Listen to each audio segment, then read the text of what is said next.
How's this? How's FedEx, Federal Express. You bought it from Federal Express directly.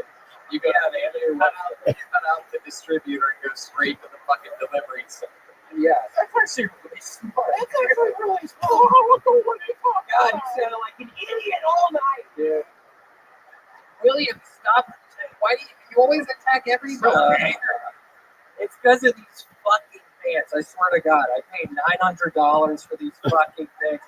I'm kidding. I never really noticed how tiny your ankles are until right now. You have these little, very, constitution, like you were there to sign the Declaration or something. It's very tiny ankles. Yeah, I have little ankles. So why do you think you have such little ankles, William? too much Capri Suns. Okay. Huh? I don't know why you do this to yourself. Yeah, I'm not even going to respond to that. No, stick with me over here. Why do you think, William, over here, why do you think you have tiny ankles? I don't know. I think it's a genetic thing. Oh, man, I gotta take a shit. My grandmothers had small ankles. I swear to God, it's a genetic thing. I used to break my ankles all the time. I used to play soccer. That's why I had that soccer joke tonight. I'm a giant soccer fan. I used to play all the time. I used to break my ankles at least once a year. I was breaking at least one of my ankles. Yeah, it's genetic. Okay, what else have you been doing? Tell us a little bit about your Thanksgiving. What did you do for Thanksgiving? Oh my gosh, went to Philip and Margarita's house. It was so nice. We're very good friends. Michelin star award-winning chefs. Yeah, it was a very delightful lunch. I thought it was very sweet. Rabbi led a prayer at dinner. Yeah, he did, which was very, very interesting. Red Band. It was so weird. Can you recite the poem that do you remember what he said? Dear Lord, thank you so much for all of us being here today. It is so sweet of you, sweet Lord, for letting us all be here for Thanksgiving. Oh, man, I gotta take a shit. That sweet Janice is finally with me again today, Lord. We've been fighting. I gotta take a dump. Sweet Lord, thank you so much. Sweet Janice is sitting beside me right now. Sweet Lord, it is Thanksgiving. Thank you so much. We are all here. Thank you so much, Janice is talking to me. Sweet. Wow. It was so awkward. Yeah, Janice was right there. I didn't want to fight it. Wow, that's beautiful. Yeah. I figured it would have been different than that. I didn't even notice I was sitting at the same table as all of you. I didn't notice St. Grace at all. Well, I just got a volcano vaporizer and I've been high as shit. Oh, the past couple fucking days. I found this wonderful game on PlayStation 2. It's called Hot Shots. I'm pretty much a professional tennis player. Right? Whoa, you're playing tennis. Yep, you're Hot not. Shots. On PlayStation 2. Yeah, that's incredible. That's good. I thought maybe it was Nintendo Wii. I was worried you might break an ankle out there. No. Not on Cyber Monday, Tony. I'm not breaking any ankles tonight. I swear to God. And I'm going to be running outside after this. I still haven't gotten anybody. I had to take a shit. I've been hitting people. I did a couple states over. But I haven't in Texas yet, so I'm going to be doing that tonight. And I have my ankle stuff ready in the car. So if anybody wants to meet me after, I'll be right up front. Gonna get some homeless people tonight. One last time. So you're thinking about ending your Cyber Monday by committing I'm never ending Cyber Monday! Yeah, but it's my favorite holiday. Don't you think it's sort of crazy that when you do that Cyber Monday thing, the whole band responds immediately like that? How do you do that? Can you explain that? Because I always do stuff on this show, but they don't always do that for me. It's a contract. I didn't want to tell you all this, but Pluckers. I mentioned Pluckers the other day. I'm mentioning Pluckers again now. Y'all send me another $100 gift card, please. I mentioned Pluckers one fucking time, but don't eat their chicken wings. I got sick as shit. Oh, William, I don't think that's how it's works. I'm kidding. I love their chicken wings. I don't think that's how it works. So they can send you a $100 gift card. You ate some of their chicken wings and you got sick. Sick as shit. Oh my God! On Cyber Monday. Can you describe? Wait, that was earlier today. Oh my God! Sick as shit on Cyber Monday. Wow. So I'm guessing the underwear matches the shirt on that song. It does. Filled with shit. Dirty shit. It's been a very busy Cyber Monday for you. Did you do anything else? I discovered in my shower earlier, I was putting my hands in my butthole. I haven't wiped. It's been like 3 or 4 years. I discovered if you just got in the shower, it's way faster. I felt some hemorrhoids up in there. I don't know what it is. I don't know what I've been eating. I've been eating a bunch of chicken noodle soup. Maybe it's that. But yeah, I have hemorrhoids now, Tony. So I don't know. They're drinking enough water. Huh? They're drinking enough water. Can you say that a little slower? I swear to God, I couldn't understand you. William, you've got to stop fucking with the guests. And this has been Now every he's week. pounding his wife. It's Is he been fucking every with me? I thought you just wanted to replace about being hydrated. He used to be so nice to everybody. Now he's always mad at Redman. He's mad at the guests. Always. He never, ever, ever takes a shot at me. Yeah, what would you say to Tony? Like, what? Listen, What is Redman? I couldn't even fucking hear what you just said. I heard some little boy. what? Okay, Redman. Very good. Listen, if there's blood in your stool, it makes you cranky. I don't think you know what he's going through. Yeah. All right, so there's a couple hours left of Cyber Monday. How do you plan on closing it out? I am going to hit that volcano immediately. I'm going to put on Hot Shots 2. I'm going to. That thing that you do, that type of screaming thing that makes the band go pop afterwards. Do you ever do that at home, like when it's just you? Bitch, you better get my water! It's a lot of. What else? Bitch, you better make that pedal quick! It's a lot of that. It's a lot of get the fucking And I got lots of it. It's unbelievable. Yeah. We love them. Is the band there? Do you have the band at your place sometimes? Yeah, they come over all the time. They're actually coming over tonight for Cyber Monday. We're having a little party. Oh shit. Having a little party after the show tonight for Cyber Monday. That's it. That makes it official. We gotta end the show so that the fan and William can have their Cyber Monday super party. How about one more time for the great William Montgomery, everybody? Check him out on Cameo. He's on tour with me, with himself. Make some noise for the great Kurt Metzger, everybody.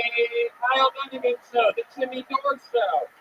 Check out his amazing work. Truly one of the great writers of comedy out there. Anything else you want to plug or anything like that? You know, nothing to compare to that. My sheets or a box of chocolate. Yeah. No, I That changed my life. I agree. Thank you so much. I actually felt that too. Kurt, you've been in many great writing rooms and written many great things. So I respect your opinion a lot. I'm so grateful that you came by. There's the drawing from Ryan J. Ebel. He draws every single episode. You're holding a kite with me on it or something. It's amazing. RyanJAbel.com for all those prints. How about one more time for the best damn band in the land, huh? That's the Kill Tony Band. Brought to you by Screwball Peanut Butter Whiskey. I'll tell you, I had some of that fucking peanut butter whiskey with an espresso martini. Oh, It's like a peanut butter fucking. I'm telling you, it's the shit. We've been having fun every single Monday. One more time for Michael Gonzalez on the drums. Sean Dees on the keys. The great Paul Deemer on the horns. That's Daniel Howard is joining us on the band tonight. And how about one more time for great D Madness, everybody. This has been Kill Tony live again in Austin, Texas. A lot of fun announcements and fun things around the corner. I love you guys. Thank you so much for coming out. We'll see you around. Bye. Good night, everyone.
This is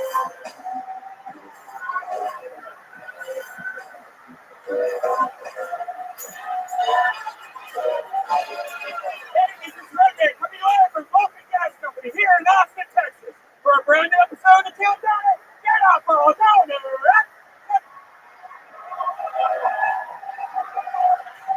Who's ready to fuck some shit up tonight, huh? Yippee! Red Band's here. Hey, everybody. What's up? God damn it, this is Kill Tony, brought to you by the Yellow Rose and the Red Rose, the best strip clubs on planet Earth, Deep Eddy Vodka, the best vodka in the world, and also Austin local company Gel Blaster, where you can shoot gel blasts. You can blast your friends with pieces of gel. How fucking cool is that? That's also an Austin company. Check this out. You can get the full-size shotgun for Christmas. They're available everywhere. They're available in stores literally everywhere. Gel Blaster, Austin, Texas company. Deep Eddy Vodka, Yellow Rose, and the Red Rose. And how about a hand for the goddamn band? Am I right, people? That is the Screwball Peanut Butter Whiskey Kill Tony band, brought to you by delicious Screwball Peanut Butter Whiskey. That's the great Michael Gonzalez on the drums. John D's on the keyboard right here. Paul Deemer on the horns all the way to the right. Matt Mueling next to him on the electric guitar, and on the bass right down the middle. That's the one and only D Madness, everybody. Oh, shit. This is a hot crowd. We have a lot of fun ahead of us. But before we get started, here's a little bit more from the amazing sponsors that made tonight's episode available for you here right now. Hey, y'all. You might not know this, but when I'm not being the host of the #1 live podcast in the world, what I've been doing for the last 16 years is being a professional stand-up comedian. And I'm excited to say that I'm back out on tour again. January 13th and 14th of 2023, I'm in Dallas, Texas. Then February 9th and 10th of 2023, I'm in Houston, Texas. Tickets available at TonyHinchcliffe.com. All these shows sell out, so don't be a doofus. Go to the website now. Get tickets while you still can. Hey, y'all. Awesome is the feeling that's sparked from the unexpected, and that's exactly what the curators from Bespoke Post have delivered in their new winter lineup of must-have Box of Awesome collections. Bespoke Post partners with small businesses and emerging brands to bring you the most unique goods every single month. I have some of my favorite Box of Awesome gifts that I've been given. The Frontier Box, which is the pocket knife that was developed in 1980 and has become synonymous with French design and utility. Pablo Picasso used the number 8 to carve the sculpture. Arctic explorer Jean-Louis Etienne and record-setting sailor Elaine Colas all swore by their pocket knives. I have one. I got it from Bespoke Post, the Box of Awesome. Red Band, you got some good stuff too, right? Yeah, man, I got all these awesome hot sauces. It's called Scorch, and they're hot sauces, and they're all small brands from all over the country. With some from Texas, Nevada, California, and more. And no matter what you have going on this winter, Box of Awesome has you covered, from cozy essentials to travel, must-haves, and cocktail kits. Box of Awesome has everything you need for winter. To get started, take the quiz at boxofawesome.com. Your answers will help them pick the right Box of Awesome for you. They release new boxes every month across a ton of different categories. Each box is valued at around $70, but you only pay a fraction of that price. Plus, with each Box of Awesome, you're supporting small businesses, 90% of each, and everything that comes in your Box of Awesome is from a small up-and-coming brand. It's free to sign up, and you can skip a month or cancel anytime, so it's a no-brainer. Get 20% off your first monthly box when you sign up at boxofawesome.com and enter the code KILLTONY at checkout. That's boxofawesome.com, code KILLTONY for 20% off your first box. Boxofawesome.com, code, all one word, KILLTONY. Hey, y'all, I hear them ring-ding, ding-a-ling, ding-ding, ding-a-ling. Dude, the holidays are right around the corner. Looking for a good gift idea that your parents or in-laws will genuinely love? Well, we've got the one for you. You want to give them something meaningful? Maybe you don't want to go visit them as often as you'd like? Skylight frame is the perfect gift. For the really, really special people in your life, you've got to check out the Skylight frame. It's a photo frame in which you can update instantly by email from anywhere. It's a great way to feel close to those you love when you're separated. I gave one of these to my 75-year-old mother. I swear to God, she's so She thinks I'm in the room with her. I just update with another picture. She's like, "Oh, Tony, you came to visit me. I love you so much. I'm so confused." It sets up effortlessly in just under 60 seconds. Just plug it in, use the touch screen, and connect to your wireless network and enjoy. Skylight is amazing. Help them help you with those in-laws and relatives that you want to share stuff with. Red Man, you know about this amazing technology. Oh yeah, I gave one to my mom. It's so great because it looks just like a regular picture frame. It's a black frame with a white mat, so it looks exactly like you could just put it on your counter and everyone will think, hey, look at that. That's a nice picture. It's timeless black frame with white mat adds a beautiful touch to your home. And sending photos is so effortless. Multiple people can send photos to the frame. So you can have a whole family group sending pictures to your mom or loved one. It's a great way to keep large networks of friends and families in touch. Skylight's frame's vibrant touchscreen display lets you swipe through the photos, and if you like one of the photos, you even tap a heart to let them know the person that sent it that you loved it. And there's a brand new size. There's two size options. There's the original 10-inch, and there's the new 15-inch frame. Ooh, 100% satisfaction guaranteed. If you don't love your Skylight, they'll offer you a full refund. Now, as a special offer, you can get $15 on your purchase of a Skylight frame. You go to skylightframe.com and enter the code Tony. That's right. To get 15% off your purchase of a Skylight frame, just go to skylightframe.com and enter the code Tony. That's SKYLIGHTFRAME.com. Promo code Tony. You guys ready to start Kill Tony or what? Guys, you gotta get better than that. Are you guys ready to start this fucking show? There you go. Tonight's guest is truly one of the great comedians of Austin, Texas. This is a guy that is a paid regular at the Comedy Store, moved here, has one of the newest specials on Netflix, and is truly the future of comedy. Multiple time guest. We love him. Austin's own Brian Simpson, everybody. This is where the magic happens, right here. Brian motherfucking Simpson. Welcome, my friend. The man, the myth, the legend. I just did the London O2 Arena with this guy. We've been flying around, doing arenas, having fun, kicking butt. Your podcast is killing it. How are you? I'm outstanding, man. Myself. Goddamn good. All right, we're gonna have fun. We've been on the show many times before. You guys know how it works. A ton of people signed up for the chance to do 60 seconds on this stage. But pull one of those pieces of paper out and get 60 seconds uninterrupted. You know their time is up and you're the sound of a kitten.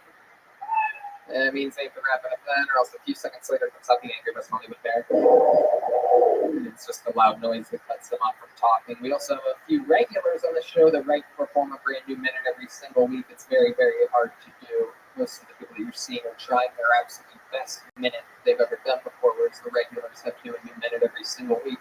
You guys get it? You ready to start tonight's show or what? Let's do something a little bit fun, huh? We always kick it off with Hans Kim in the first spot, but I want to do something special because we have a guy that's just here for one more week before he has to go back to the goddamn oil fields of Texas. He's been, you guys know some of you might know where we're going with this. He's recently found a huge burst of recent fame on this show. We love him. He's a fucking wild man. I swear to God, he's the origin story for everything we've ever seen like him. The man is a monster. Vulcan Gas Company, Austin, Texas. I am proud to present a brand new minute, one and only Uncle Lazy. Here he is.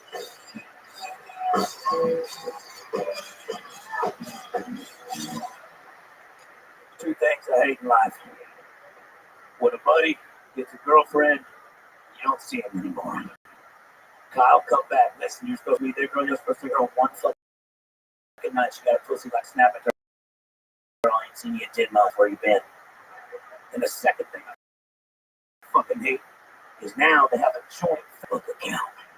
A fucking cuck. It's gonna make me join my Facebook together with her.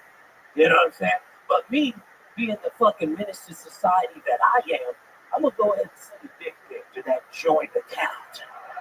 Okay? I like to stir the pot. I literally sent a picture of my vein got in this fucking soup bowl stirring the pot. But lo and behold, Claire got a hold of it. So now I'm the fucking asshole.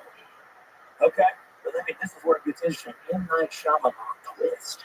Okay? If someone has a joint Facebook account, that means someone cheated. My money would be on my button. And 3 hours after I sent that dick pic, I got a butthole pic from her. I guess we know who did it.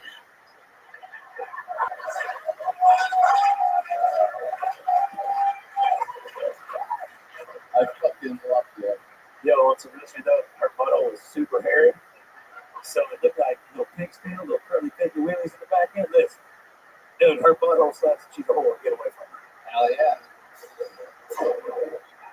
Uncle Laser. When you hear that laser, you know Uncle Laser's in the fucking house.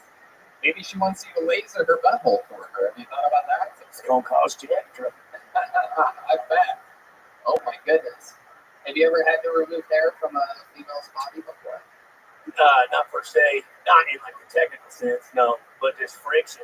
But when I was 17, I dated a girl who was an esthetician at the Benefit Institute. I don't know that word. And she had to practice like waxing buttholes. And lo and behold, who's the one there for her, dude? I love you, baby girl. Get that A on that test. Uncle Laser. Brought to you by Shell Blast. Yo, I wanted to say, dude, I love you on Reading Rainbow. Take a look, get in a book, reading fucking Rainbow, dude. I would have taken you as the reading type, Uncle Laser.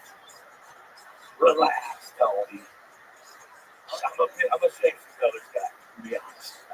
I'm a Shakes and Brothers guy. It's like an Alex Jones prequel.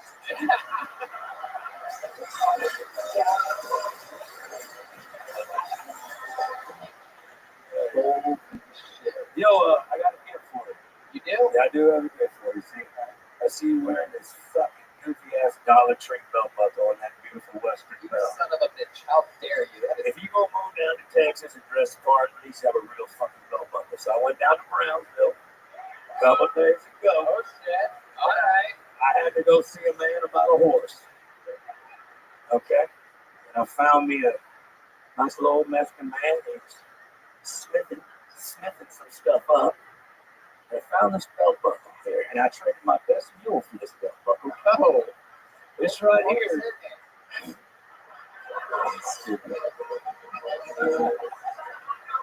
This right here, 24 karat gold plated, pearl inlaid scorpion that you gotta feed twice a week. Hey, wait, that's still alive? Is Still alive. Tap it, yeah. Oh shit. Yeah. Don't get stingy. You get that tiger string, it's gonna swell up Thank like a you balloon. so much, Uncle Laser. This is so nice.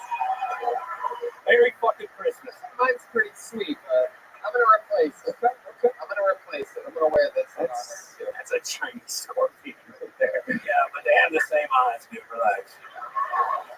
Oh shit, that was Uncle Laser. I didn't say. You can't cancel Uncle Laser, folks. I can't even read. Uncle Laser, so you have to get back to the oil fields for a few weeks, isn't that right? Yeah, what you're good. Yeah, I gotta leave Saturday shooting a television show and then leaving straight there. Yeah.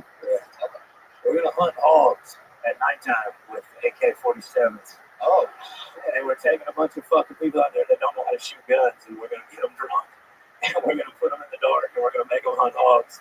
oh my So surely nothing's gonna go wrong there. maybe D Madness can give them some advice on how to kill in the dark. You know what I'm saying? I beat you to it. Uncle Laser, so what are those oil fields like out there? Explain to us the type of work that you're doing. What's it like? Well, it's not like the clamping where you like shoot the ground and oil comes out. You actually got to dig for it. And it's just long, strenuous hours with fucking convicts. That's all it is. That's all they hire out there. Some people that do that work. But they're good people. Are you a convict?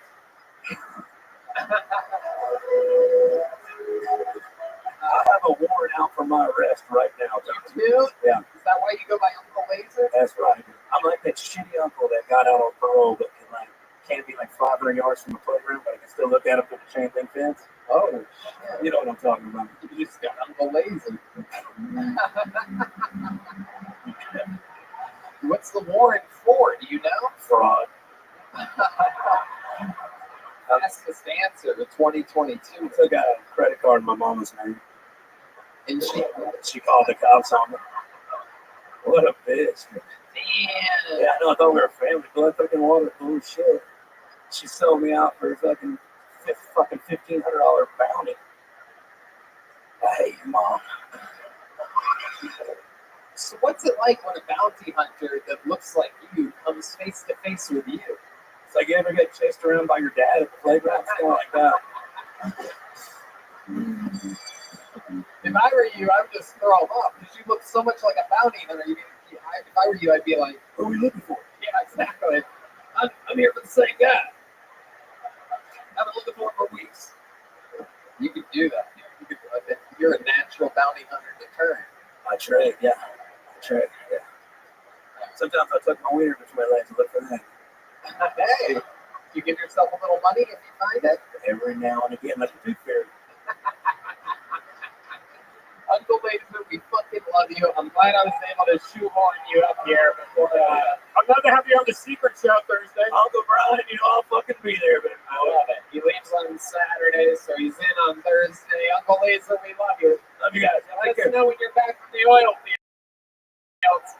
It's gonna be a few weeks before we see Uncle Latham again. You guys ready to go to this fucking bucket, huh? This is where shit gets a little bit wild. This is where it could be you. Perhaps you signed up. Perhaps your buddy signed up. Perhaps you're a brand new comedian. Perhaps it's a local legend who's been waiting for years for this opportunity. Your first name out of the bucket goes by the name of Danny Tierney, everybody. Danny Tierney. This guy's reading Rainbow back there.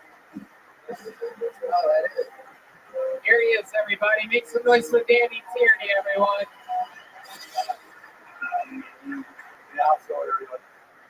And the other day I was making love to my wife. True story, yes. And she asked me to stop, and I didn't. So don't get all judgy on me, okay? Before you get judgy, just know that she gets really upset when I break character, okay? And she said to me, you know what? A lot of things after that. She said, you know what? Better get off me. And I have some cousins that are narcos, and they're going to cut your dick off and shove it in your ass. And of course, I'm getting really, really hard. And she says, you know what? I forgot the safety word. That made you more hard. And after you're over, she really did forget the safety word. And I kind of felt bad. And then she said she was leaving me, so I said, I'm going to shave my hair so I can look like my favorite podcaster. When I got out of the bathroom, I said, hey, honey, what do you think? And she said, well, you don't look like Joe Rogan. You sure as fuck don't look like the Rock player. I said, well, who then? She said, American History X. Danny. Hello, Danny. Welcome to the show. Went a little long there. I love it. Danny Tierney. I don't even know where to begin. And Brian Simpson, you look like you have something. I wish I'd known the safety word.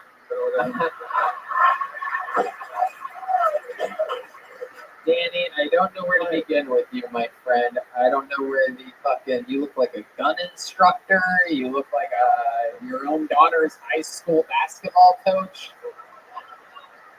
I'm getting weird vibes from you. What do you do for work, Danny? I am a contractor For what? for homes. I build homes. Oh, okay. I thought you meant for like lives and stuff or something. You have a look, which could be. Like a little bit crazy. I shaved my head recently.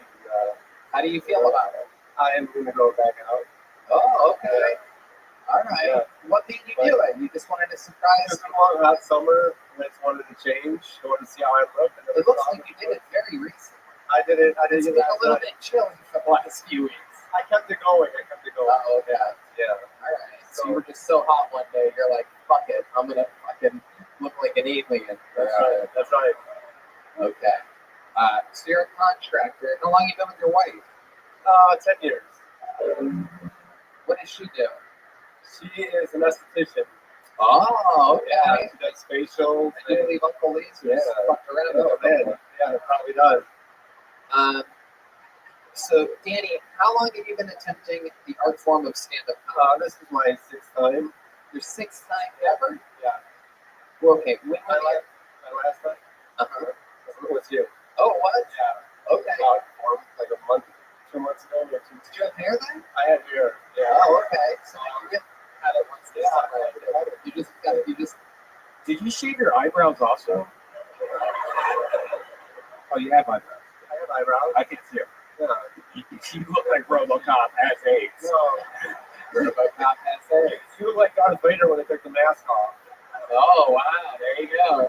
Taking a shot at the throne here. You look like Darth Vader after he died. Whoa, Red Band's roasting back. From AIDS. Whoa, double eights on you. Double eights. Ba, ba, ba, ba. It's double eights, it's double eights, it's double eights. Hell yeah. All right, Danny. So let's talk about it. What's the most interesting thing about you that we could find out during the interview of the podcast? Okay. All right. It looked like he was trying to remember whether he was talking about his real identity or his undercover identity. You don't look like a Simpson. You look like the doctor from The Simpsons. Okay, Danny, stop trying to make fun of people. You're really not good at it. Okay, thank you for your Simpson sound effect, Red Band. That shows all that comedy every 2 months he's still working on that. You'll be all right. Danny, what's going on? What's going on in your real life? Are you happy? I'm a little bit happy. I'm kind of missing LA How long have you lived in LA? for 10 years. And how long have you been here? Since March. Since March. What are you possibly missing about LA? The weather. What's up with you and the weather? You all right? What's wrong? It's been 65, fucking 70 degrees all week this It week. was 100 degrees for 7 months. And, I got more of a northern hunky. God, you are the tallest pussy I've ever seen in my entire life. I think he's also missing One of the things I like about it is I like the people, though. That's the one We thing. like the people Yeah, here. the people We here. don't like you, Danny. No. I don't like the people from LA, just the people that are from here, though. So, All right, Dan. okay. All right. How old are you? I'm 47. Wait, why did you think about it like that? Well, thinking about it. I don't think about my age that much. All right. Okay, Danny. Well, I don't know if you're exactly built for show business. I don't know. Do you have any special skills or talents or anything like that? Is there something that we're missing I here? can rap. You can rap? No way. You cannot rap. There's no way. There's no fucking way on earth that you can rap. This is incredible. What are you gonna do? A little Kanye with white skinhead?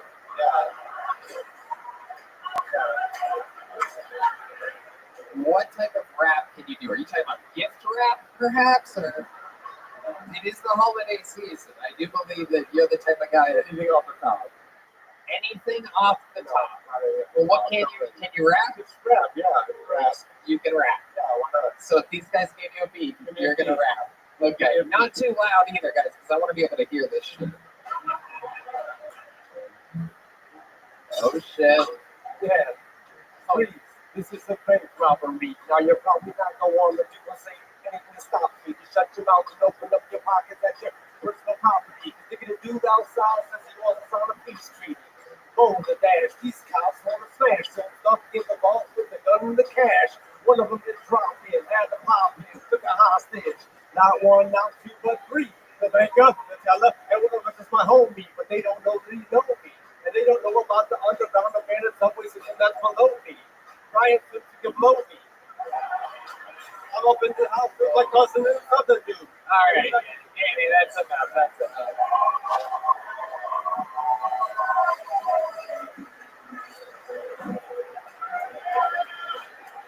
All right, ASAP, Honky. Oh my God.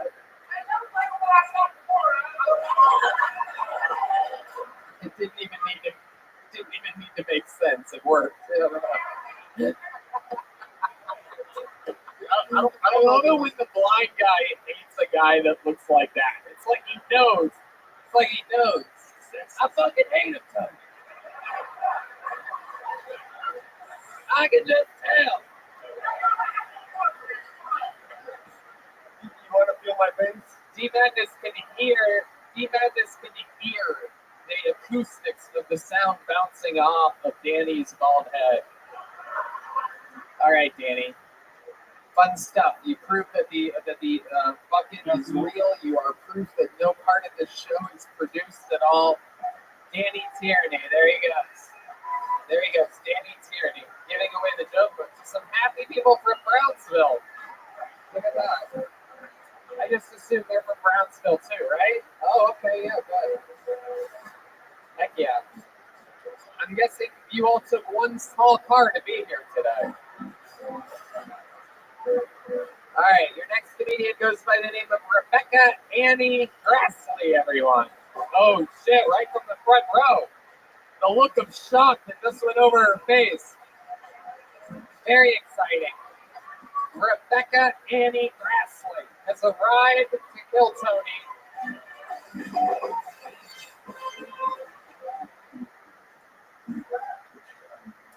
My white boyfriend loves dating an Oriental, but there are some things about me that confuse him. For example, I usually wear really slimming outfits, but I still insist on wearing my pussy horizontal. I'm actually half Korean, half white, a bit of a rice cracker. I can't drive for shit. I asked for the manager, but I 100% love fucking guys. My boyfriend has a good sex life, but he always makes that joke about being hungry again, like an hour later.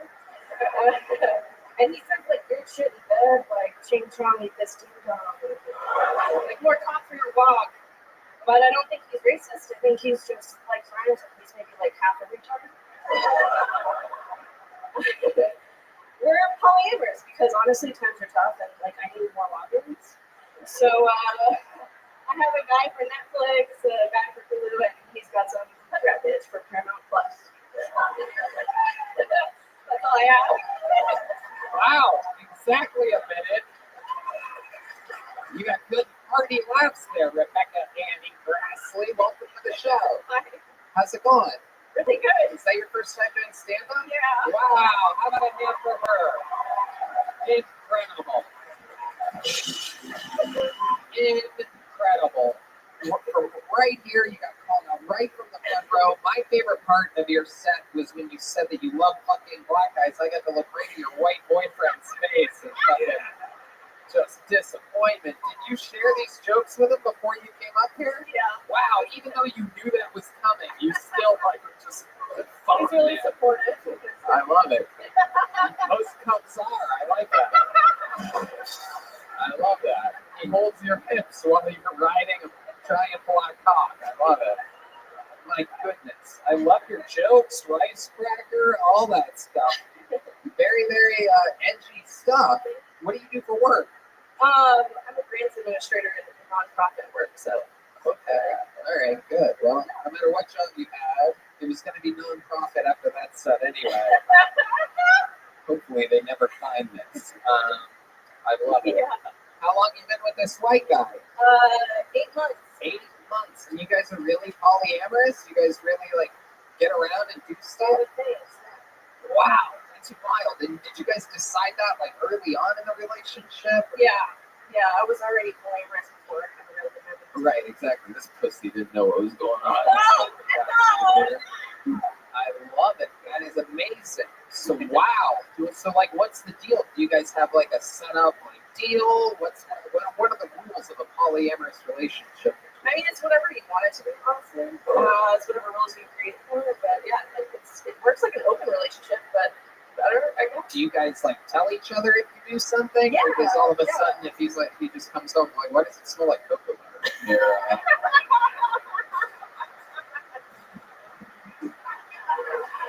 Wine dropping.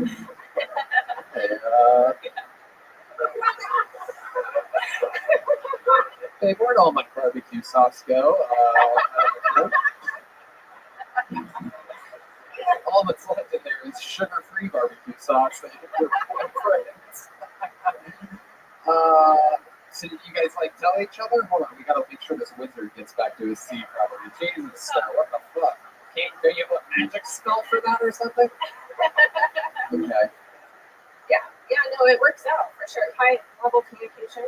Right. Okay. Get it all. It's dope.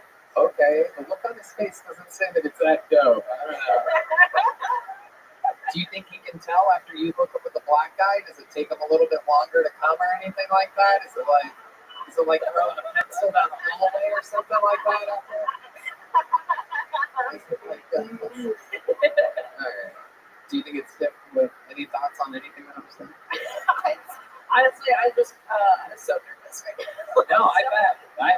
I can't even imagine what that's like because I've always been over here. I can't imagine what it's like on the other side. So you guys looking for a third? Oh shit! Hell yeah! I bet you. Oh shit! This just happened. Oh my god! This guy's in. Look at that. I love it. I can't wait to watch him put the sleep apnea mask on Brian's face.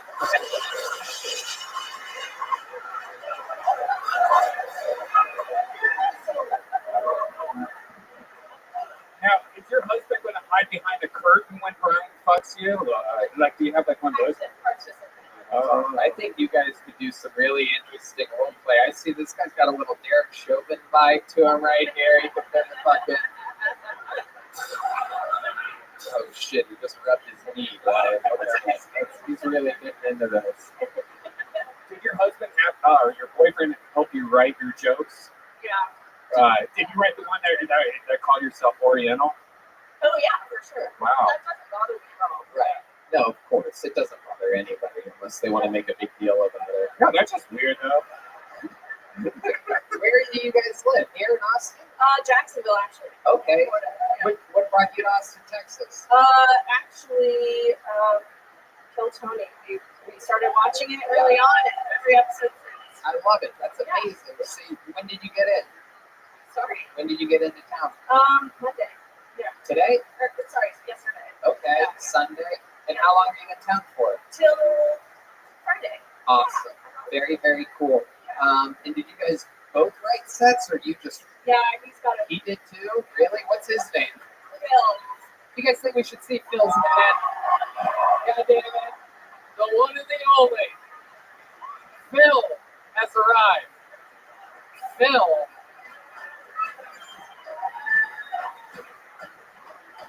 Here he is, everybody. Phil from Jacksonville, Florida.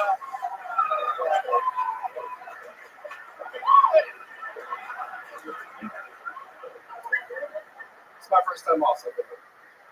It's working in Florida. Not like cool Florida, not like DJs, Puerto Rican DJs shouting next to South Florida, but like the boring kind of middle town, like old people, NASCAR, that kind of stuff. A surprising number of local drag shows, though. Here's the thing. Why are all drag queens bigger than me? Like, makeup's good, hair's good, but it looks like, Bernie's with the fucking golf cart over her head. Every detail of the drag queen looks like a Dallas Cowboy with his protection. Some are fat too, some are fat, so, which is fine, it's cool. I mean, I got a question though. Heels, still? The heels. I mean, yeah. I mean, it's like 300 pounds still, heels. I mean, bagels look like grapefruits on the golf team. Still, I mean, it's fine. Okay, Phil, there we go. I'd imagine this is what a threesome with you two is like. We all got to watch Rebecca have a lot more fun up here. Phil, amazing. And it's interesting that your name is Phil, since that's what you let other guys do to your girlfriend.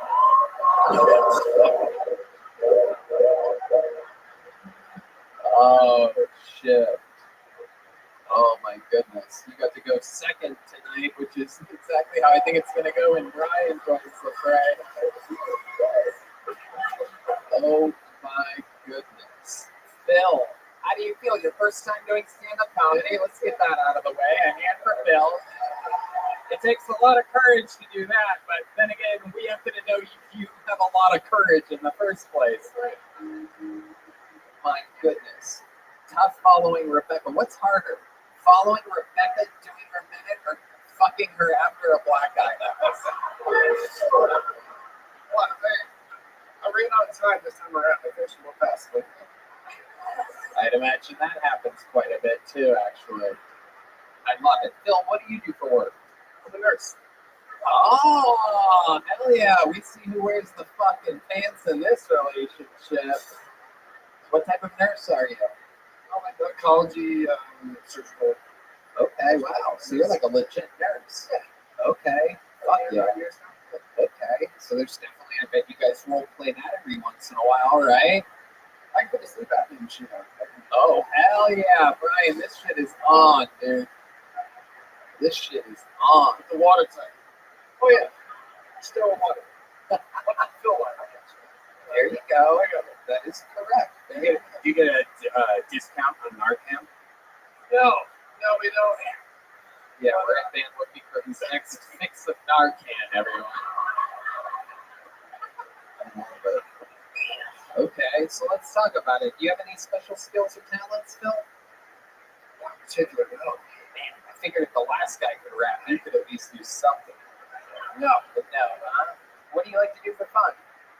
He likes to watch. Yeah, he does. Yeah, he does. Well, you know, He does like to watch.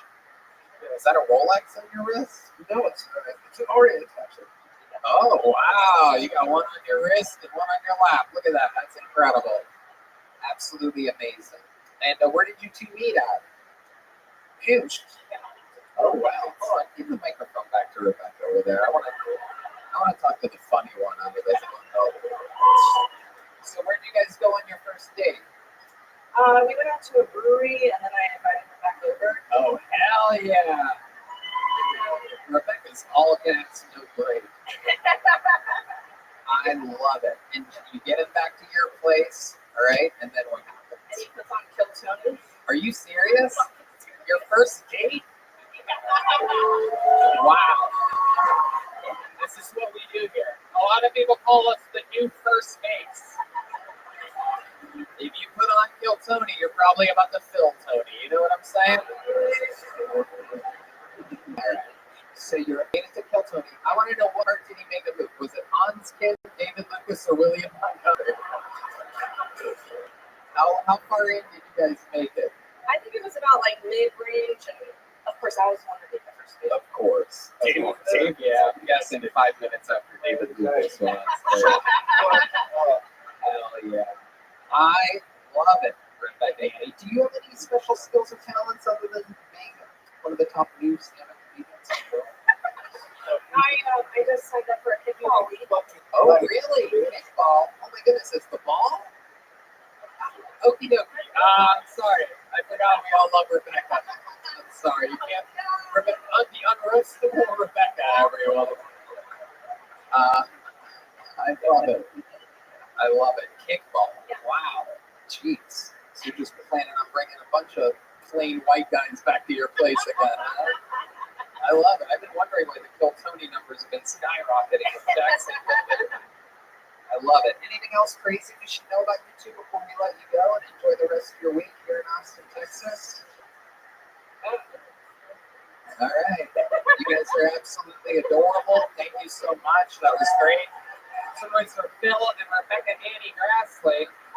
Here you guys go. Take a couple of those home with you. Those are giant books by the great Bonsai.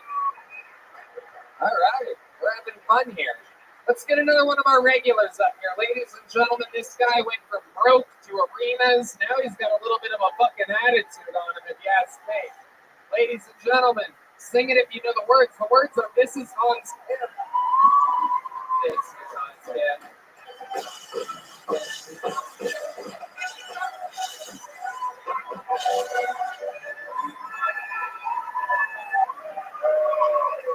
Hey, what's up, guys? Do you think there's anyone at the protest in China right now that's like, where do you think we are, communist China?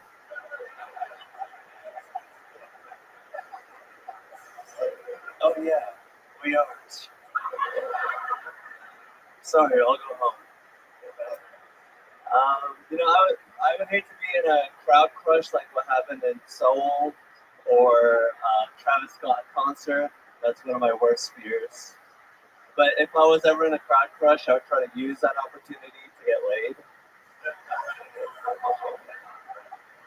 Like, sorry, my cock's in the way.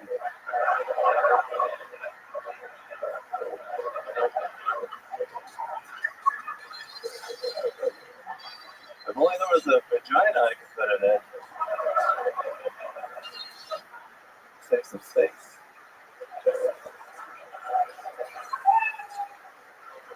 Some gay guys like, you can use my asshole.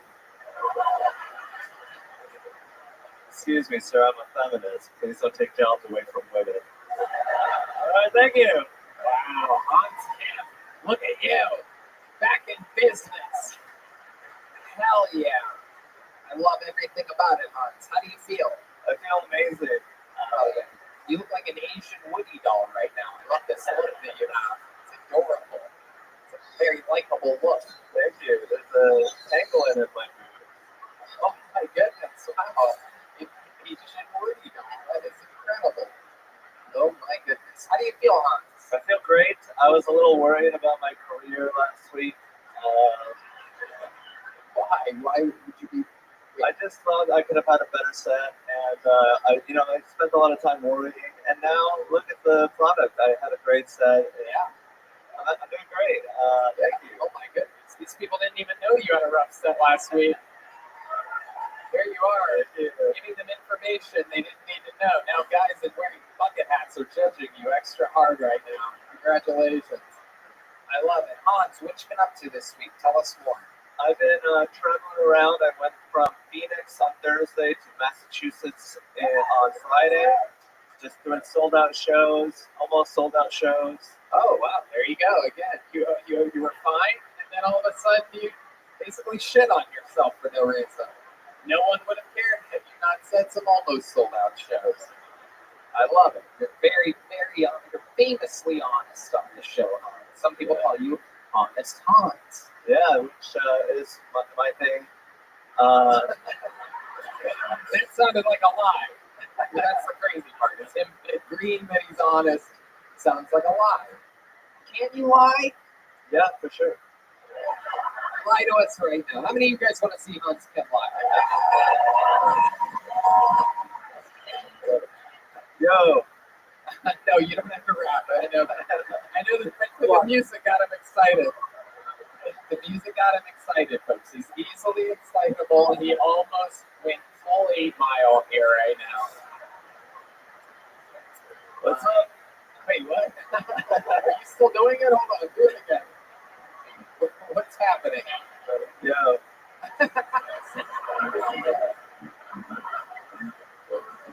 Mom's low main. Yo, I'm rapping. I'll kill Tony. I feel great, not phony. You think I'm made out of phony? Stop it. I'm going to stop you right there. Anytime someone says phony twice right after Tony, I have to stop it. I have to stop, like a referee has to stop a ski fight sometimes. I just have to wave it off. That was something. We want you to lie to us. The great Hans Kim. What's up, guys?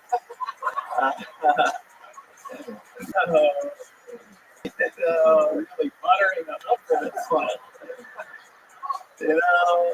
Not everything they say about me is true. I love being gay. Yeah, that's another episode of Mom's Lives. Incredible. I love that. You're very good at that.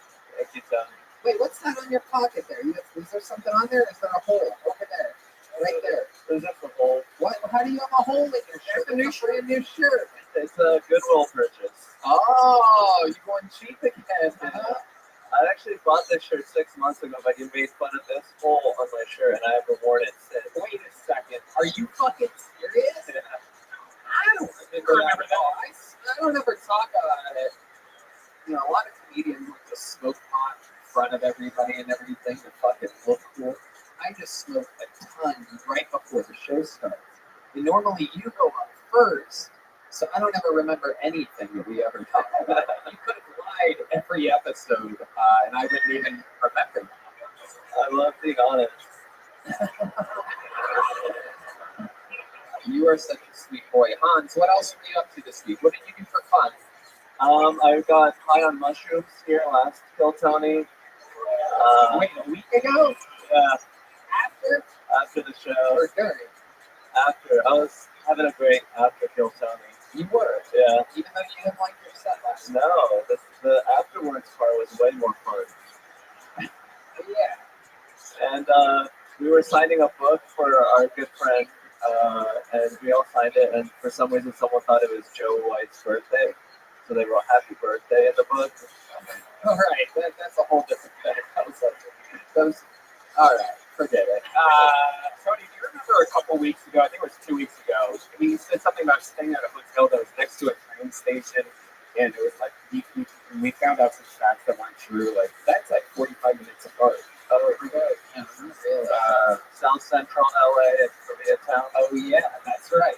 You said that you were staying in South Central and Koreatown, which is very far away from one another. Were you Well, lying to us? if you Google Maps South Central, it's actually quite close to Koreatown. It's definitely not. I mean, it's just not. I don't know LA that well. It was honestly, yeah, I mean, it was an honest mistake. I really don't know where anything is. All right. John D's is saying that he can't stop lying right now. Are you lying to us, Hans? No, I'm being very honest. Thank you for having me. It's an honor to be here. Is it really an honor for you to be here? All right, we're going to get him out of here. There he goes, the great, the powerful Hans Skip. Selling out shows. Almost selling out some other shows. Get tickets.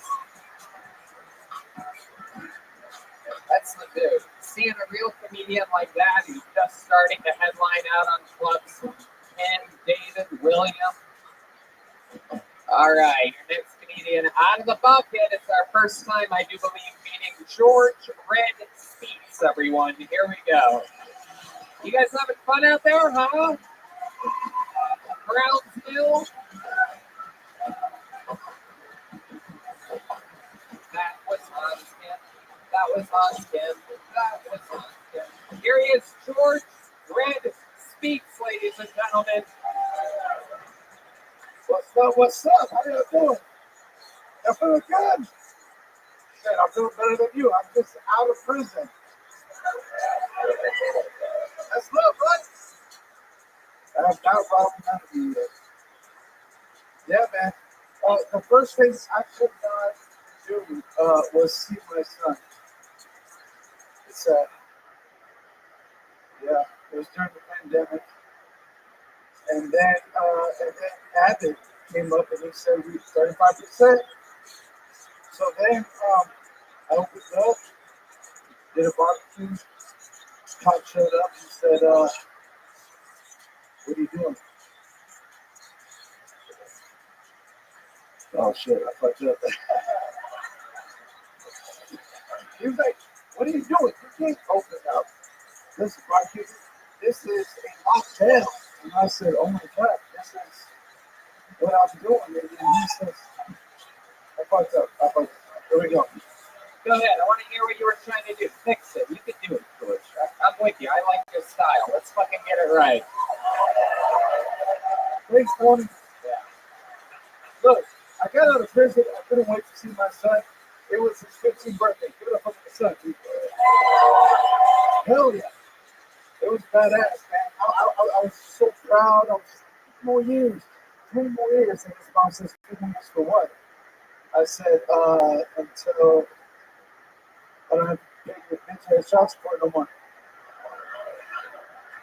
What? But then she educated me. She said, you know what?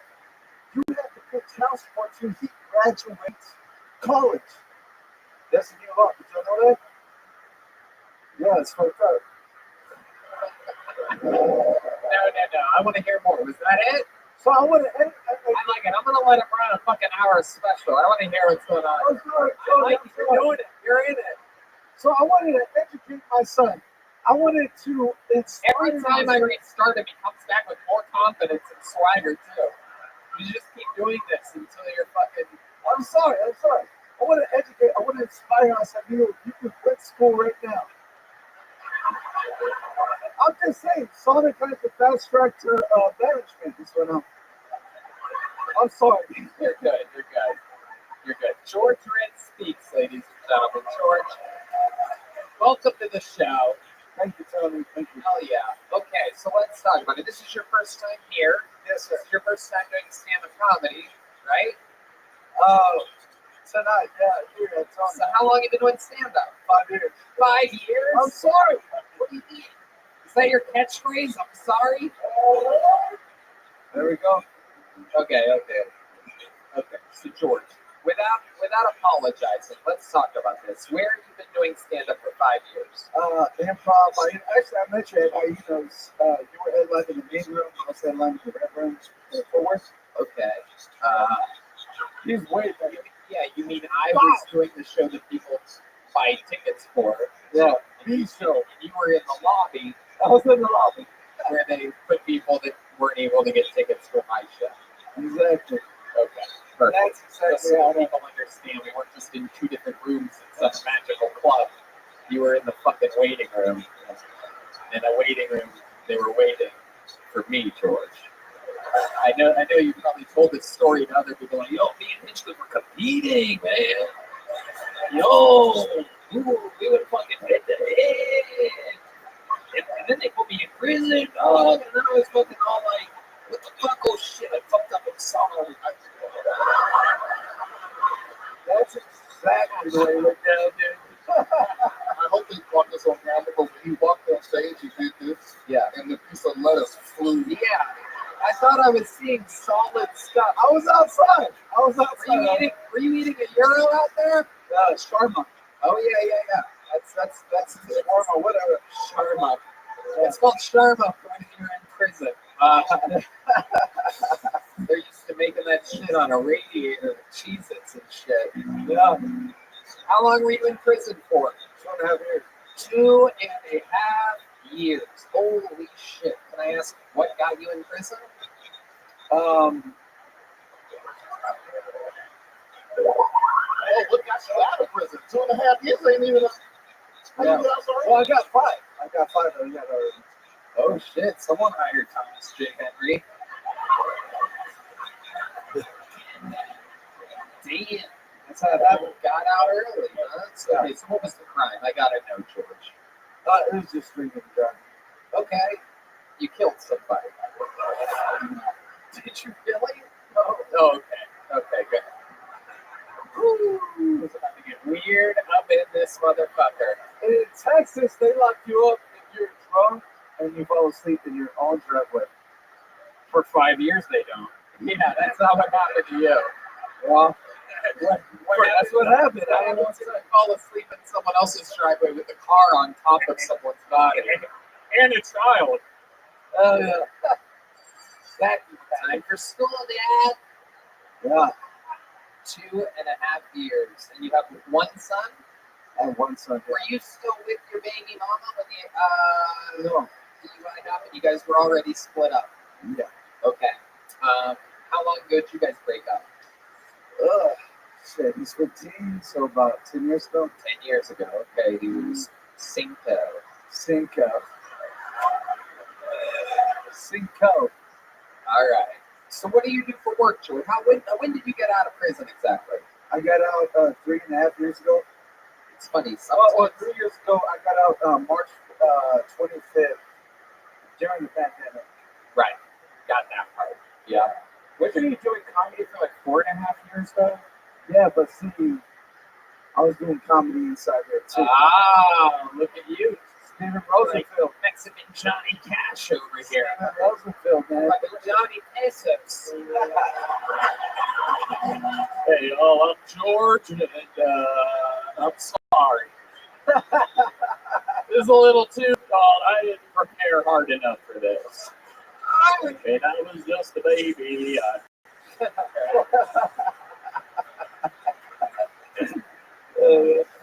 When my son was a baby, I thought that at the time around.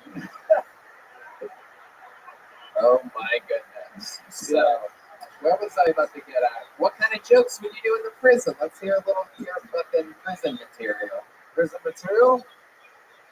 Well, shit, has anyone ever seen Naked and Afraid? Yeah. Good show, right? That's our favorite show in prison. The fucked up thing is when they choose to show it, it's right before shower time. Yeah. Talk about being naked and afraid. There you go. There you go. That's a prison joke right there. That's a prison show.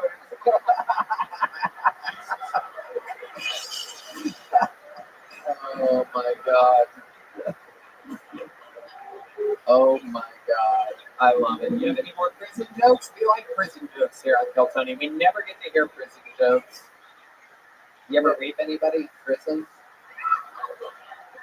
Tell the truth. 2.5 years is a long time. Lord knows I would drop the soap day one. I mean, I would go in there to Only when they're praying, only when they're paying, Tony. Only when they're paying, Tony. oh shit. Tony would drop the body soap. It wouldn't even be regular soap. It would just be squirting all over. Thank you for the tip. Yeah. Thank you. This undercover cop has to get back to the show. Is this the guy with the guard right here? George plays up the George, do you have any more prison jokes? Oh, D. He's all hyped up. He had 6 sugar-free Red Bulls before tonight's show. I love how mad you get that I'm saying Red Bull. No, I didn't. Why you saying that shit? I don't drink that shit.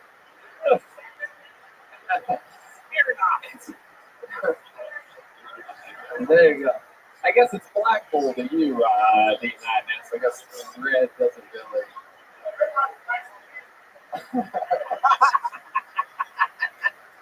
George, did anybody ever try to, speaking of Black Bulls, did anybody ever try to rape you when you were in prison?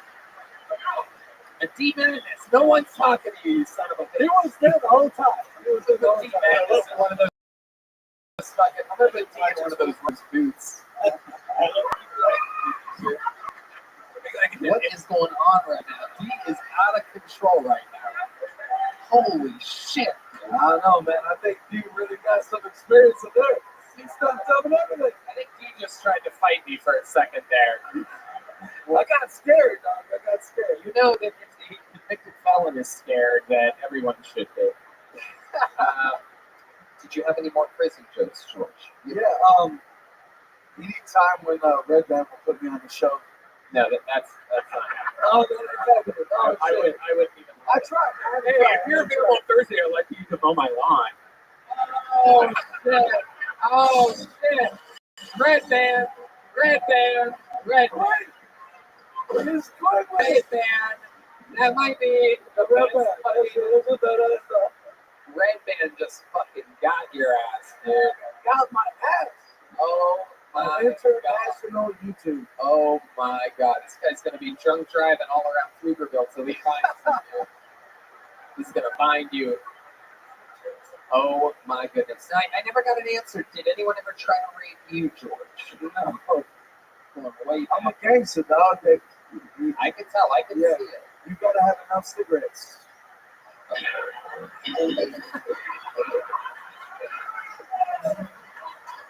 George Red speaks. Is there anything else we should know about you before I let you go? I find you to be an incredibly charismatic character. You're so entertaining. This is like what, you know.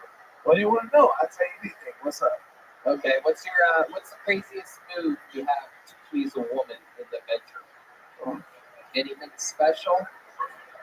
Do you have any fucking special moves that you do? Like some fucking Latino stuff or something? Well, you know, there's a flute involved. Oh, you have a flute? Yeah. What do you do with it? Whistle. Okay. Okay, I'm gonna get him out of here. One more time for George Red Speaks, everybody. You know what, George? I'm gonna give you a big joke up. You'll be able to trade that in for at least 5 cigarettes in the prison. No, we got more to go. We got a lot of show left. We got to get another one of our regulars up here, ladies and gentlemen. Absolute legend, one of my favorite fucking comedians on planet Earth, legendary roaster, legendary writer, legendary comedian. It's David Lucas, everybody.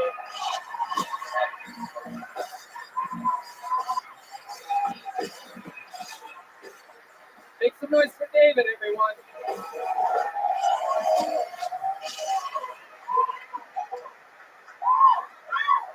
Yeah. My homeboy said that he was gay and he was vegetarian. He was like, I don't fuck with meat no more. I was like, I guess that's been tofu dick you've been sucking.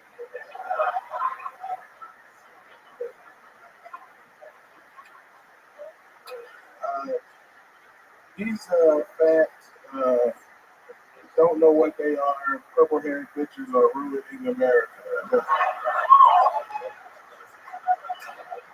These goddamn Trader Joe managers ain't shit, boy. These dry pussy hoes, they are fucking up the country, man. Because they don't get fucked, man. The problem is they need dick. They don't get fucked. They need dick, man. Like, and it's always ugly girls that are so opinionated. Pretty women never have a problem with anything because they don't have a fucking opinion. Like, pretty girls don't even say much. All they be like is, okay, sure.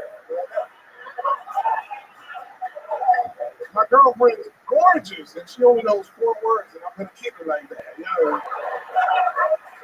And once you learn sentences, you're no longer pretty, bitch. All right, thank you. Fuck yeah, David Lucas. 1:20. At it again. Unstoppable force. Out here killing every week. Headlining all over the fucking.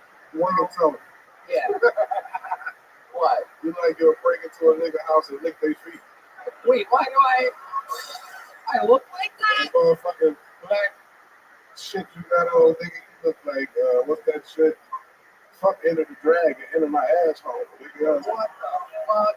That's a kung fu move for Tony. You're dressed like Enter the In and Out. Look at those pant legs are strangling your ankles right now. Those things are a little tight down there. You're getting fucking as if your feet are already getting enough blood to them. What do you call your ankles? George and Floyd? Sorry. Tony said, I'm sorry. I'm apologizing to Brian, not to you. I'm getting twisted. No, Brian is my intellectual guest. I have no regrets about saying that to you, whatsoever. I would never apologize to you. I can't. Only out of my booty hole. I'm sorry. That's what my butthole sounds like. But those are some interesting pants. They really do. They get tighter as they go down. You're an interesting human. What the fuck is you talking about? Tony was the first baby born with no gender. Is it a boy? Is it a girl? I don't fucking know. Fucking petite as shit. That's all I know. They said the same thing about you. They're like, he has dick and tits. We're not sure what we don't know. He doesn't have a vagina, but he has full-size breasts. I love this look tonight. I love it. Thank you, bro. I like your look too. Okay.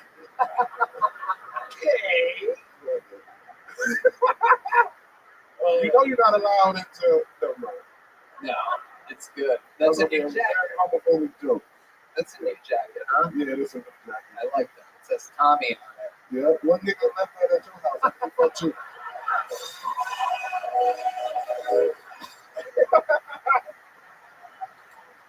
I don't have to buy clothes because men always need their shit. Show ass up out here. Oh my All Tony wants for Christmas is a hard thing. God. A Are we doing Christmas jokes? Is that the fucking- I know you got a motherfucking tramp stamp of a mistletoe.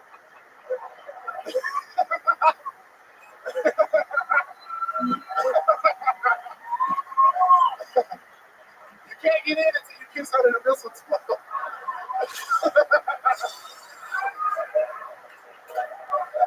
Tony got a tattoo of a dollar bill above his dick that says all you get for $1. If I had a sign there, you'd probably fucking pay for it. That is incredible. Mistletoe is what the doctor that removes one of your toes is going to call your toe because they're going to launch it into a trash can like a missile. Your toe off of your diabetic foot because of your love for sweets and alcohol is going to eventually cost you your toe, your mistletoe. I don't want a lot for Christmas. No, stop. If I knew that song, I'd make a joke to it. Oh man, Frosty the Snowman. I would make a joke about something underneath the Christmas tree, but it wouldn't have anything to do with you hanging there. It's the next lyrics of the song, and I said that I wouldn't make that joke. I said I would never. If it was pitched in a writer's room, I would say, no. That's all I'm saying. I'm saying that I wouldn't. Tony, when you was a kid, you used to put the charcoal in the carrot at the bottom of the snowman. That's true. And I have really good eyesight now for how much of the carrots that I put down my throat. And then your booty cheeks had frostbite. It's true. Sometimes I would put the carrot on the bottom of the snowman and I would pull down my pants and I was that's true. I believe it was the very juvenile that once said, back that ass up. And they could cry was free. So, okay. That's why he had such good vision, man. Tony has 20/20. This motherfucker. Red man, your vision is so fucking. Oh, y'all stepped on a good joke. You hear my joke? No. I said red man vision is. He stepped on my fucking joke, man. Wow, Red Man, Maurice, What the fuck? I made that joke up. I didn't fucking read it. Okay, Red Man. Red man, shut your Alice Jones man in the Oh, yes. Shut your Flippy Goldberg ass up. Oh, shit. You're a junkie. I know your favorite color's purple, bitch. Yeah, I got testosterone shots. I'm on week 6. Wow. Wow. Incredible. I can't wait to see what's coming up. Right, that motherfucker gonna pass out when you throw your over. Fall dead of a heart attack in that hallway back there. I love it. David, you're fucking legend. Yeah, man. Coming here, this show always reaches another level. Yeah. We absolutely love you. Everybody loves you. You're killing it. DavidLucas.com, right? David Lucas Funny. DavidLucasComedy.com. DavidLucasComedy.com for tickets. He's going everywhere. We love him. David Lucas, everybody. All right, should we go to this bucket one more time? What do you guys think? You guys having any fun out there? All right. Francisco Rincon. Francisco Rincon. Oh la la. Here we go, coming from upstairs, making his way to the stage, everybody. These people wait all night for this. Put your hands together for Francisco Rincon.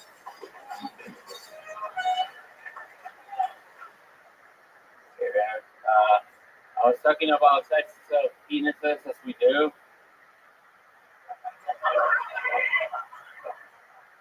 And we came to the conclusion that you don't need a massive dick, okay, sir? Your penis is big enough as long as you're able to grab it with 2 hands. That's why I let my little cousin grab mine. And he's only 4, so I'm doing pretty okay myself. Alright, that's a fucked up joke. His hands were way bigger. But I like you guys. You guys are laughing. You're not a bunch of faggots. That's good. Yo, well, how you live? They told me the other day, hey, you shouldn't say faggot anymore. I was like, look, it took me 20 years to learn English. Yeah. Now you want me to forget some words? Fuck you, faggot. Go fly a kite.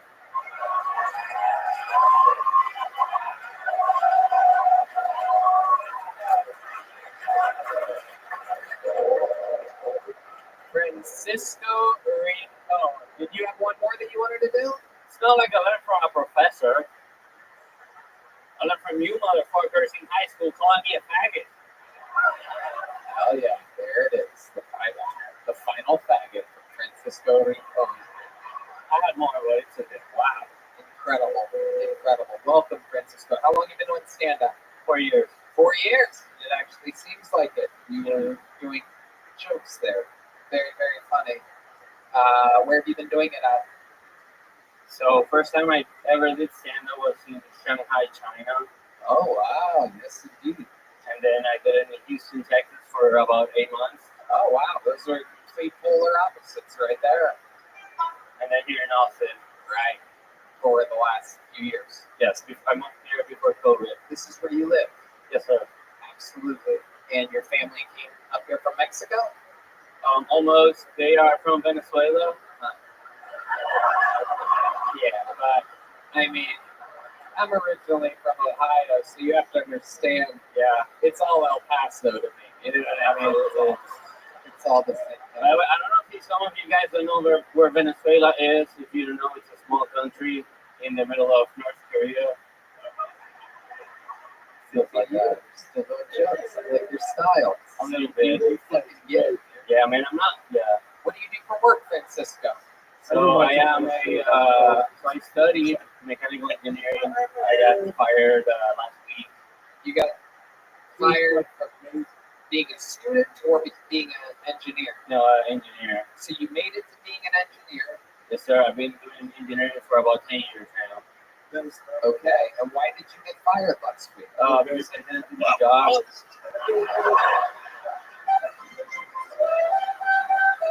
Yeah. Why didn't you do your job? What made you not want to do it? I don't know. I'm always in my head. And I'm always thinking about lunchtime and. Wow. Wow. You did all that studying, became a mechanical engineer. And now my parents in Venezuela sent me here to be an engineer. I'm a total failure. Yeah. He's like a less of the world all together. Oh, Yeah. thank you. Thank you. I love him.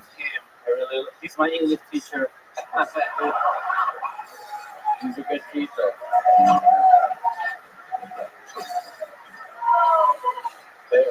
Home run derby over here for Francisco. Oh, Francisco, you're a good looking guy. What's your love life like? Thank you so much.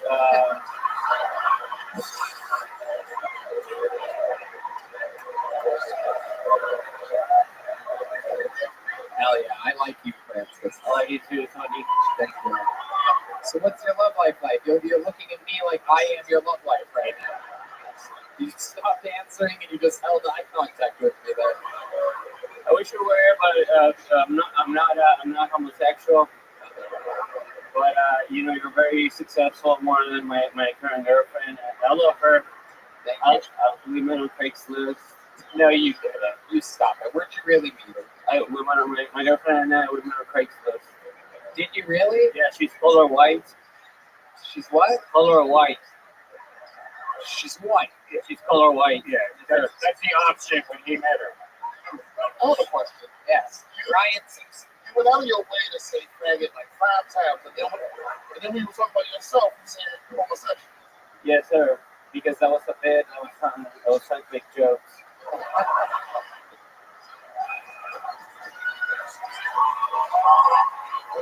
Francisco! Oh. Wow. Look at you. I fucking like your style, man. This is incredible. You're like a fucking funny modern Pee Wee Herman or some shit like that. I don't know who he is. I bet. You got here a little bit after Pee Wee did. we didn't have electricity in Venezuela. Oh my goodness. Oh my goodness. No TV over there. No. Is that true? You really didn't have a TV growing up? Yes, sir. It was a tough childhood. Yeah. What was it like? No food.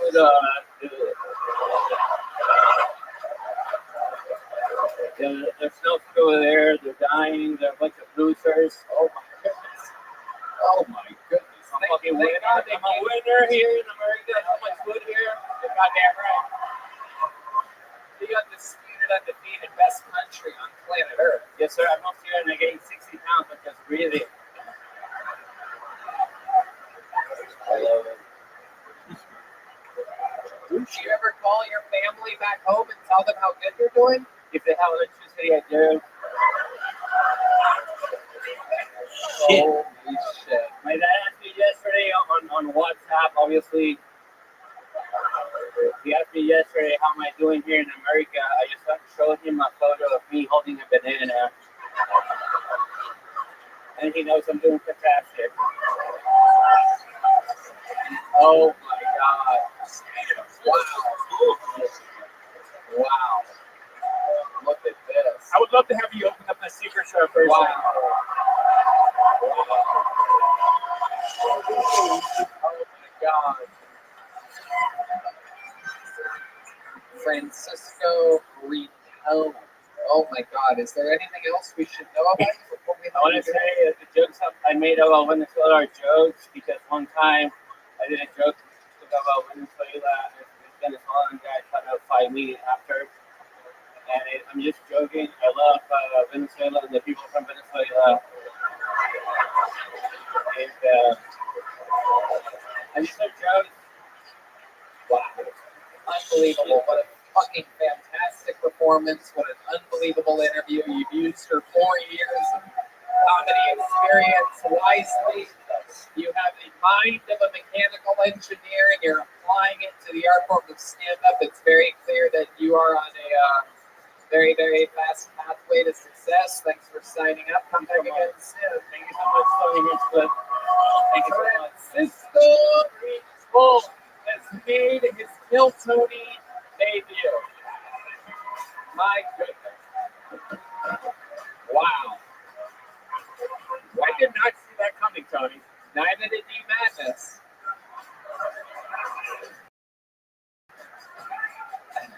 You guys think, I don't know. Yeah.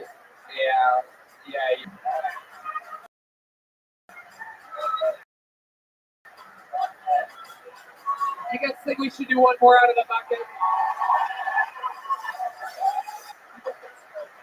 Go through it fast. It's going to be fast no matter what. But your final bucket of the night goes by the name of Megan Bryant, everyone. Megan Bryant.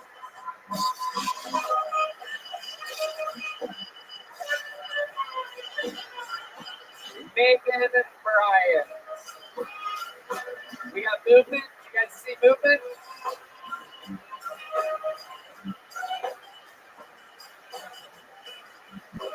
No Megan. Alright. I'm going to pull another one then. Sometimes people leave after I say one more bucket full, so maybe she's gone. Jay Mackay. Jay Mackay. Jay Mackay. No? Alright. Random people raising their hands in the audience. That's not how it works. Okay, this looks like a fun game. Make some noise for Mr. Hip Hop. Mr. Hip Hop. I guarantee you Mr. Hip Hop is here. Mr. Hip Hop is not the kind of name that leaves early. Here he is. Exactly what you thought he would look like. Mr. Hip Hop, everyone. One more time for Mr. Hip Hop. Hello. Hello, everybody. Wow, this is my first time ever being on Kill Tony Live. I'm really excited. I'm a super big fan of the show. I watch it every single day of my life. And the only problem I have with the show is it gives me massive secondhand embarrassment. Some of these comics are really bad, and it just makes me go, oh, really bad. Especially when you reach into the bucket and you pull out a woman's name. I'm like, oh no, I'm skipping this hoe. You're getting skipped. Man, the thing is, she might could be funny. She might could be now. She's not gonna be funny. Stand-up comedy's a man's game, sweetheart. I'm sorry. I'm sorry. I'm sorry. Nah. What was I going to say? There was one last part. All right, man, I'm going to cut you off there in a minute, 5 seconds, Mr. Hip Hop. Welcome to the show. Thank you very much. Came up here just pretty much insulted female comedians, which is crazy because when you first came up here, I thought you were one. It was more like a miss hip hop to me. I wonder how many people skipped over you when they saw you come up here. Incredible. This is very interesting. I've never had a lesbian get out of bed for this show. This is very exciting. Are you one of the characters from Home Alone or something? What's going on right there? Why are you in pajama pants right now, Mr. Man, I was really nervous and I just want to be comfortable. I bet, Mr. Hip Hop. What's your real Johnny. Johnny? Where are you from? San Antonio. How many times have you done that? This is my first time.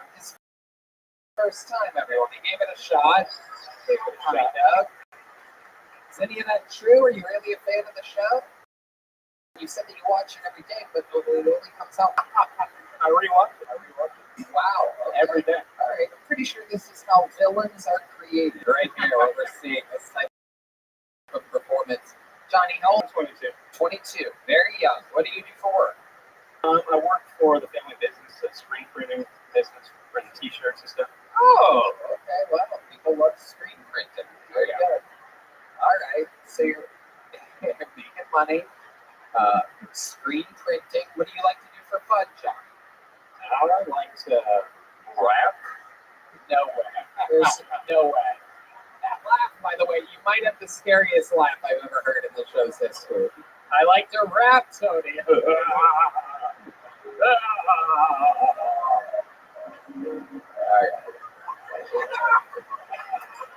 Do you really know how to rap? I think so.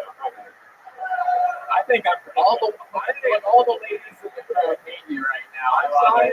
I didn't mean it. Oh my goodness. Okay, Mr. Hip Hop, because your name is Mr. Hip Hop, I kind of believe you. All right, Johnny, I want to see what kind of rap you can do. You want to tell these guys a fucking rhythm or a beat or something or whatever, but they'll just give you something. Oh shit. Oh shit. I thought he was a lesbian. He's a gay boy. Look how he claps. Oh shit. Here we go. Here's Mr. Kill Tony. I'ma kill Tony. Jay-Z calls me big homie. He can't control me. The truth is known by me solely. Get below me and blow me. Holy cannoli. Yo, I'ma be the flow. You can be the slow to eat retard bombeloid. He's not the pro and ain't got a choice. Involuntary shakers when I drop the pole. You don't even gotta say it. You know it's as hot as slaves. It's solid as a rocket. All right, stop. What's that? Jesus Christ. Hip hop. Tony, you know what we have to have? We have to have the band. You guys ever play Guitar Hero and you start fucking up this song, starts like, we gotta have the band start doing that. Like, they like, no. I like it to go. So the thing is, you pissed off all the women. Yeah. This whole time she was looking at you like, yeah. I'm sorry. I'm really sorry. I didn't mean to Don't be sorry. You. All right. What's that like? What's something we would find interesting about you, Johnny? You're 22, screen printing. But what else do you do? What do you do for fun? That's about it. Nothing. Did you drive here from San Antonio? What kind of car do you have? I got a 400. Toyota 400, 2003. Oh, okay. 2003, all the way. Oh yeah. I love it. And what did you listen to on the way here? Nothing.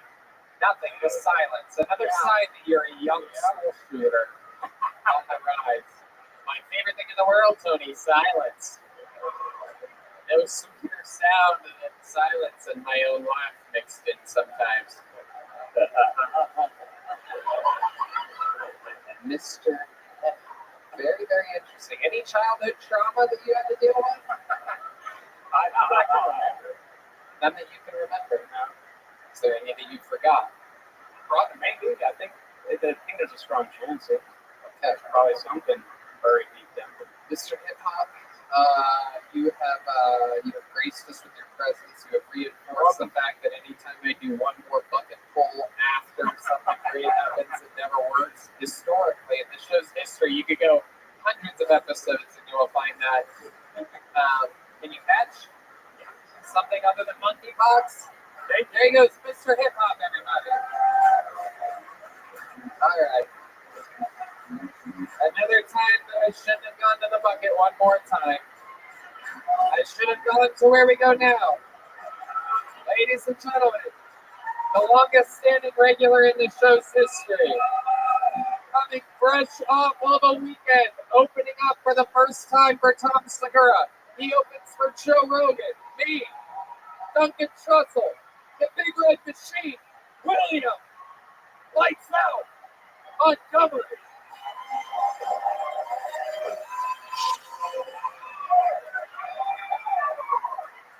God, who the fuck was that piece of shit? It's just so good. I met someone recently from the Blue Band group that I can't stop thinking, was that really him?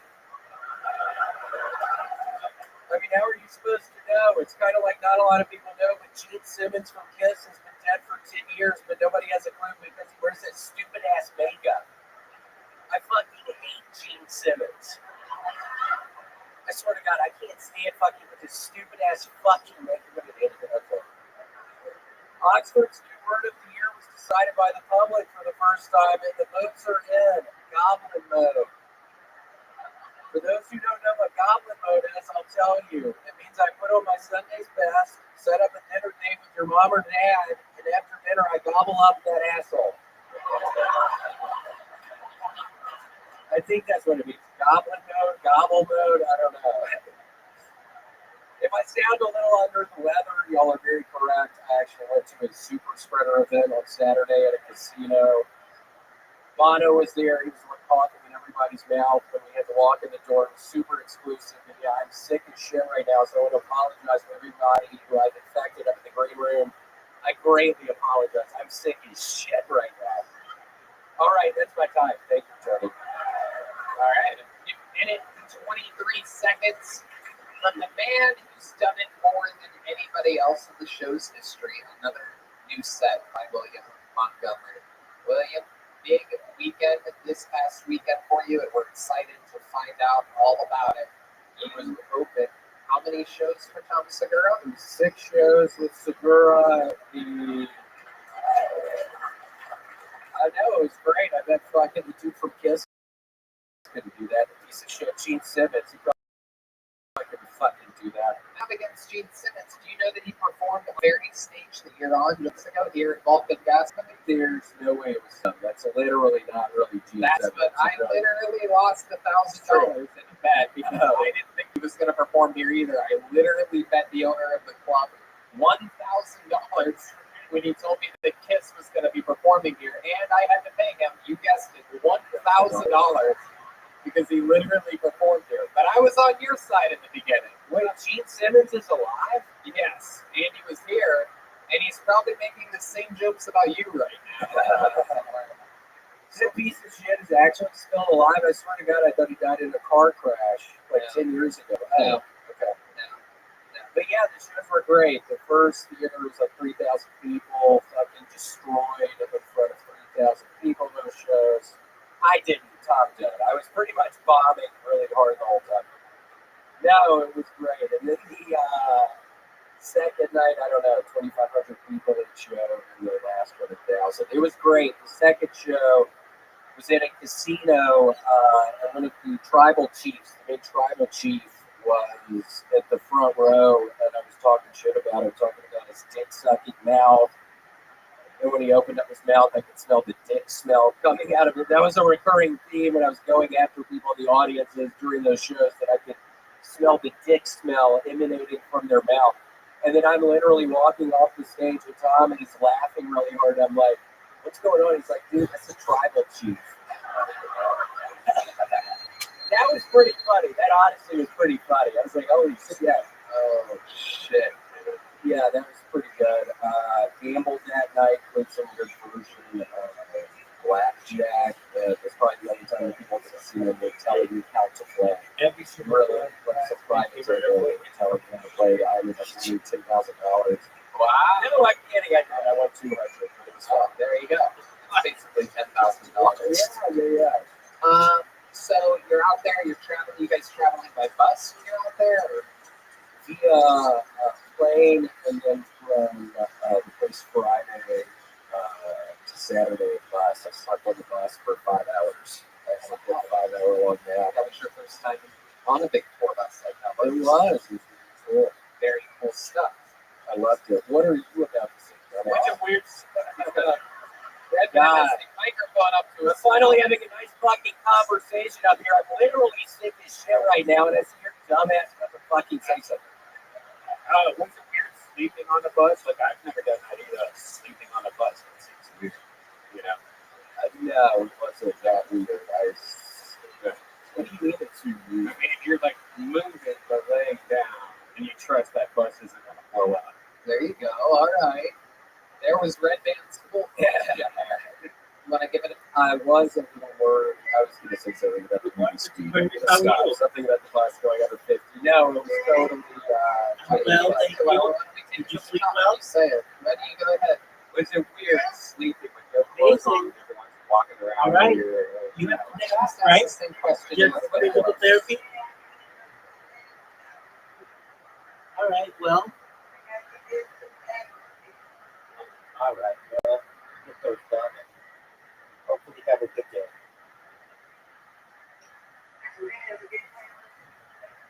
That's right. Well, you go do it, and then tonight we'll get in some crazy bowling.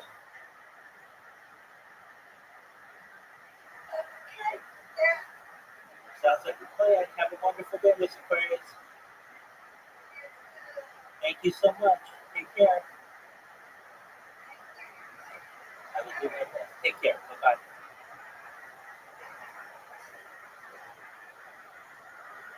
That's Mr. Aquarius. Basically, the nicest person on earth. Basically. I don't know if I actually met with. Really? That lady's like the nicest person ever. Except for this one. Fuck, dude. Bullshit.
Was it weird sleeping on the bus? Because I always thought, like, laying down on a bus, that's You're already, weird. you're Like, already what if We already got the main question out. Just send it after the question. Was it weird sleeping on the bus? Was it weird sleeping on the bus? No, not really, other than the fact that bomb maker got on the bus before we took off. And I was like, Tom, who's this guy? Do you know this guy? And he looks like a bomb making type of guy. And he's like, no, who is that? And I said, I don't know, Tom. And I was like, do you know this guy? Who is this guy? And Tom was like, I don't even know. But yeah, he ended up installing a bomb on the bottom of the tour bus. It was set to go off if it went under 50 miles an hour. I was just trying to maybe say something to make you two bitches laugh. Y'all have been fucking only giving me blank stares. I'm literally sick as shit right now.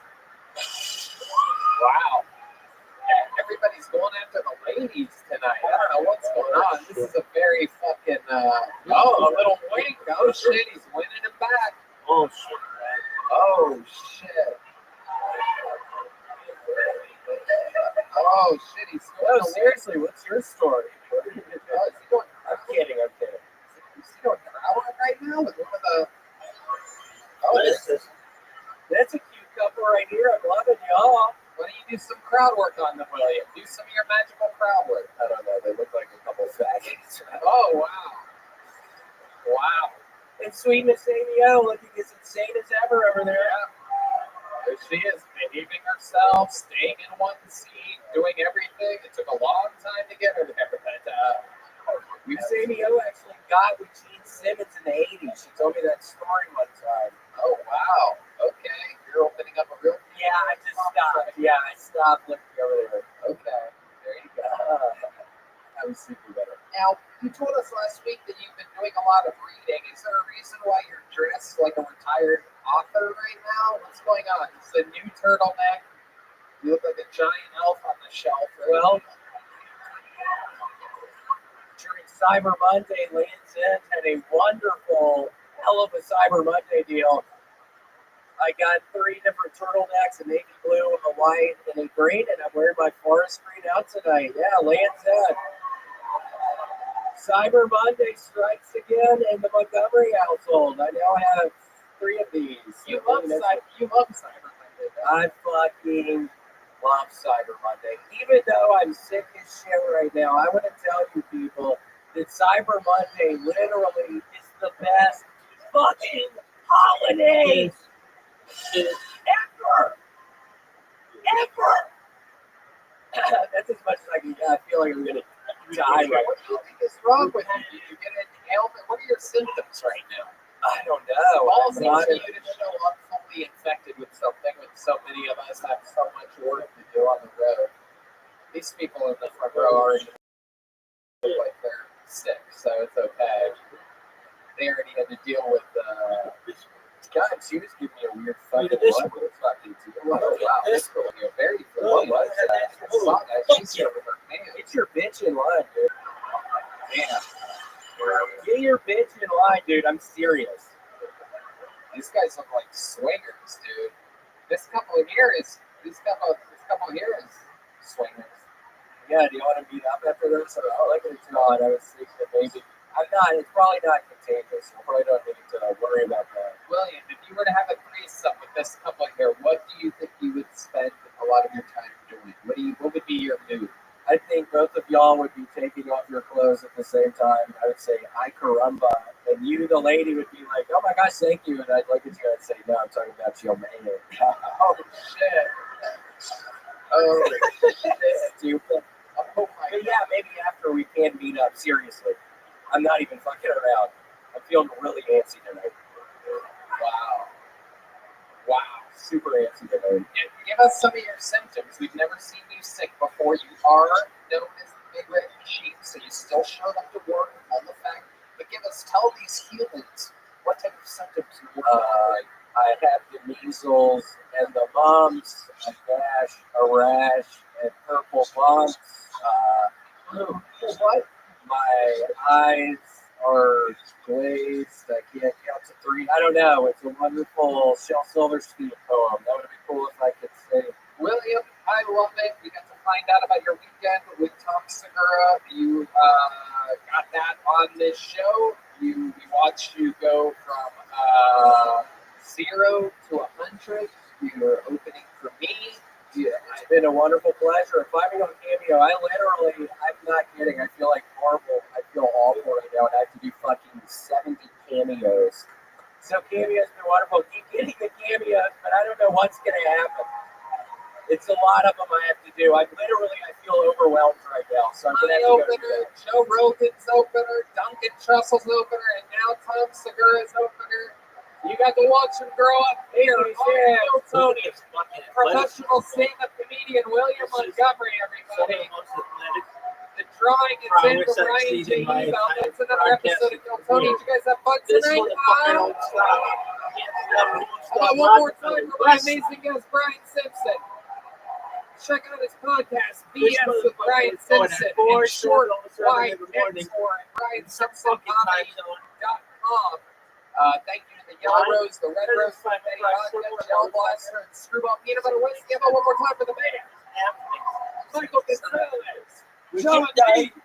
D. Madness, Matt Mueller, and Paul Deemer on the horns. We did it again. Thank you guys so much. We love you. We'll see you again next week. Bye. Good night, everybody. Thank you.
This is Rabbi coming to you live from Morgan Gas Company here in Austin, Texas.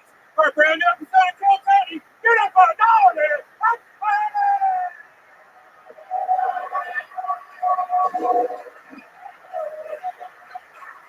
You guys ready for a great fucking Monday night or what?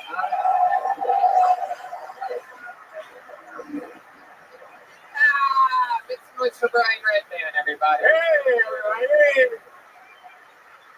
Welcome to Kill Tony, brought to you by the Red Rose and the Yellow Rose, the two best strip clubs on planet Earth. Just so happen to be here in Austin, Texas. Same with vodka. Deep Eddy vodka, the best.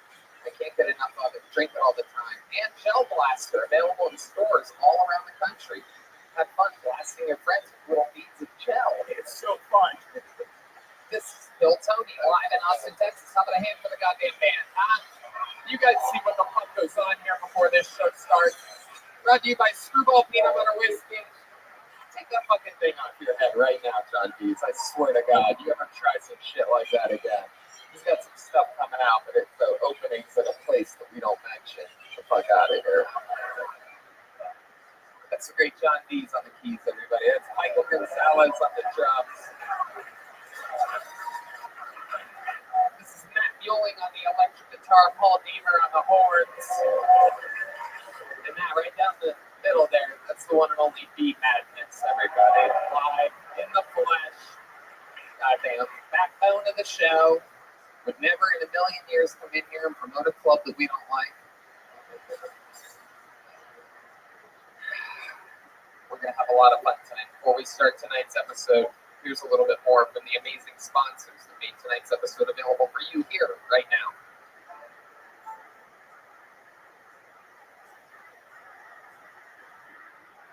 Hello, friends. It's me, Santa. I come here to guest. You normally stay up this late or Drop the bag and get your ass back up that chute. What? You in my house. This is a house. My friends, there's something inside that's done in this thing that's Christmas spirit. What is something you don't understand about this 45? I mean, it's Texas. And I'm about to fill you with some holiday shit. Hold on. Nobody calls Santa that word. What word? Nobody calls Santa the N-word. What are you even thinking? Get your little snow reindeer wiggling, jingle bell jingling, ass up out of my house. I'm not leaving. Drop the bag. I have gifts, and I brought my friend. What the fuck? Is that a little Mexican? I'm from the North Pole Bench represent. Well, call me a bitch for all time, and I'll make your ass one of these Christmas ornaments. How about that shit? You want to be a Christmas tree popper? Huh? Drop the bag. Drop the bag. No. The gold sack drop. Okay, well, I have gifts for y'all. I'm going to leave these right here. I hope y'all like jackasses. What about the black show? Give me that finger, girl. By the way, do y'all have any cocaine? Man, hell no. Man, that's more weed than they. I have to be in El Paso in like 20 minutes. I need cocaine. I don't know. Okay, fine. I guess that's my time. Don't leave tonight.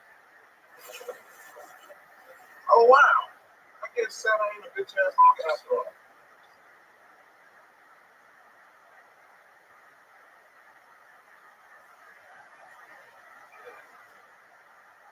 You guys ready to start tonight's show or what? You guys got to do better than that. Are you guys ready to start tonight's show?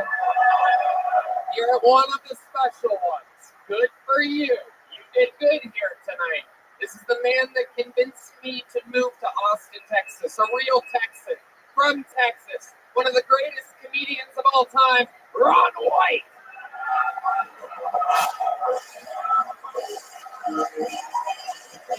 Yes. Woo!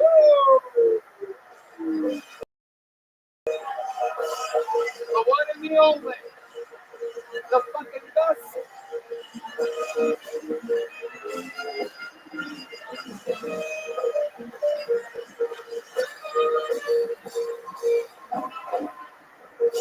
Yeah. Woo! God damn it never gets old. I'm just going to lay my head down and take it. Thank you so much. You guys are so sweet, man. Thank you. Ron, you know how this shit works. I sure do. Done it a million times. Fucking a bunch of comedians signed up for the chance to get pulled out of this bucket. If I pull one of these names out, that means they get 60 seconds uninterrupted on this stage. You know their time is up and you hear the sound of a kitten. It means they have to wrap it up then, or else they bring out the angry West Hollywood bear. I thought you were going to do that. I was hoping you were doing that. No, I just want to do a little one. I don't like to do it. Hell yeah. That just interrupts people after their time is up. And then I interview them. We talk to them. Maybe they'll get some insight from the great Ron White, some feedback from him. You guys know how it works. The whole thing's improvised. We don't know what's going to happen. You guys ready to start tonight's show?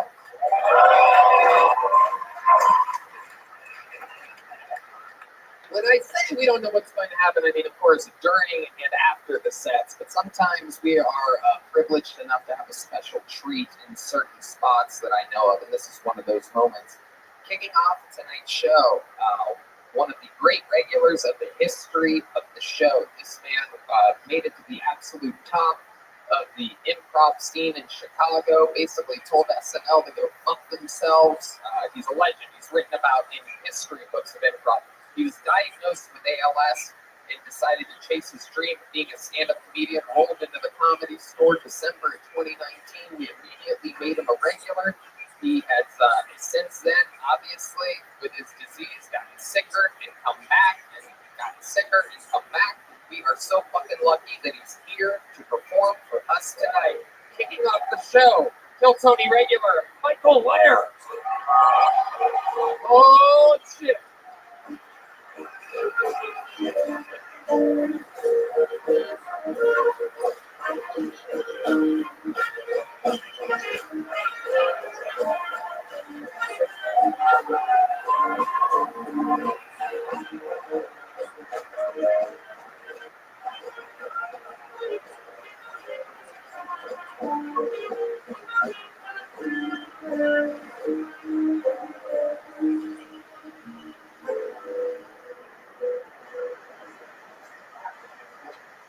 One more time for the great fucking Michael Lair, everybody.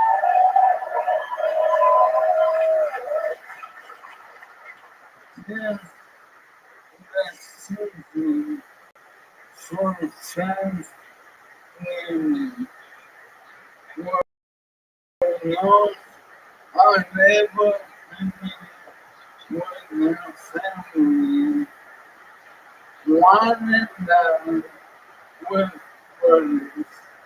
I lived with because me and my return are like inviting our members from their Christmas party.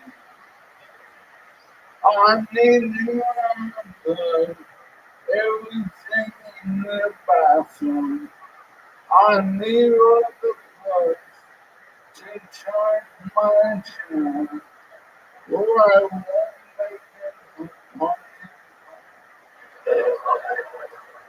before we say grace, before we say grace, I need everyone to sign and do my resuscitation form. In case the turkey isn't the only thing that gets stuck. I can be silent for but it must be said.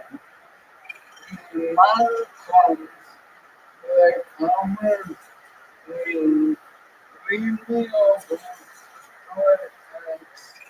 from Boston's moments like I see from the walking man. To the pasta, I want a man. You is either that or to the captain. I say my best. I say if no home for me for holiday gatherings. Anything nice thing by that not or the queen worship. And when the night draws to a close, as everyone sitting and laughing to avoid driving me home, like a Christmas miracle, I get a lot outside while freezing in there, trying in the court. I live my mission. Hey,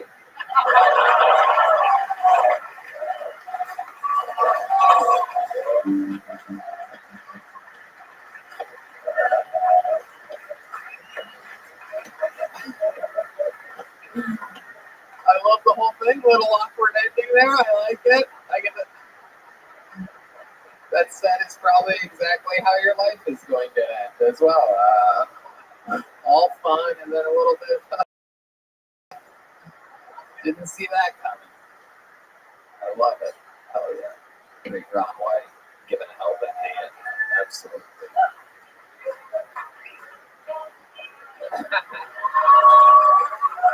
That's it. Michael Lair's leaving. No interview necessary. The man, the myth, the legend.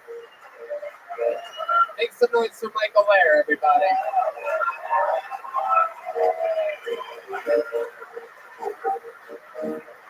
How about a hand for the crew, Ron White, huh? We have another special treat before we get to this bucket. Comedians, how you guys doing back there tonight? All right, well, be patient. We're going to get another regular up here right now. I wanted to spice things up a little bit, front load the show with chaos.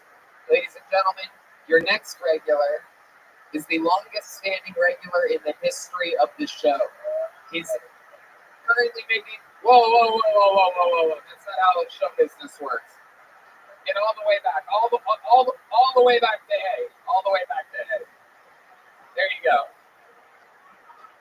Your next comedian, the longest standing regular in the history of the show. This guy's making hundreds of thousands of dollars a year on Cameo right now. He's the Big Red Machine, the Vanilla Gorilla, the Memphis Strangler, the great William Montgomery.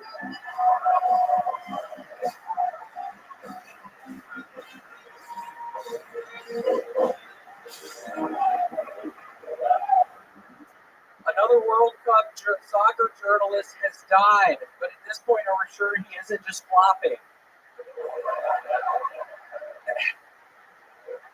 Biden and Russia have just completed a very festive prisoner swap right in time for the holiday season. Biden released an arms dealer nicknamed the Merchant of Death, who is responsible for deaths of thousands of American soldiers in exchange for WNBA player Brittany Griner. It's pretty obvious why Biden traded for Griner, because she checks all three very important boxes in the current political climate. Tall, check. Like cereal, check. Enjoys music, check.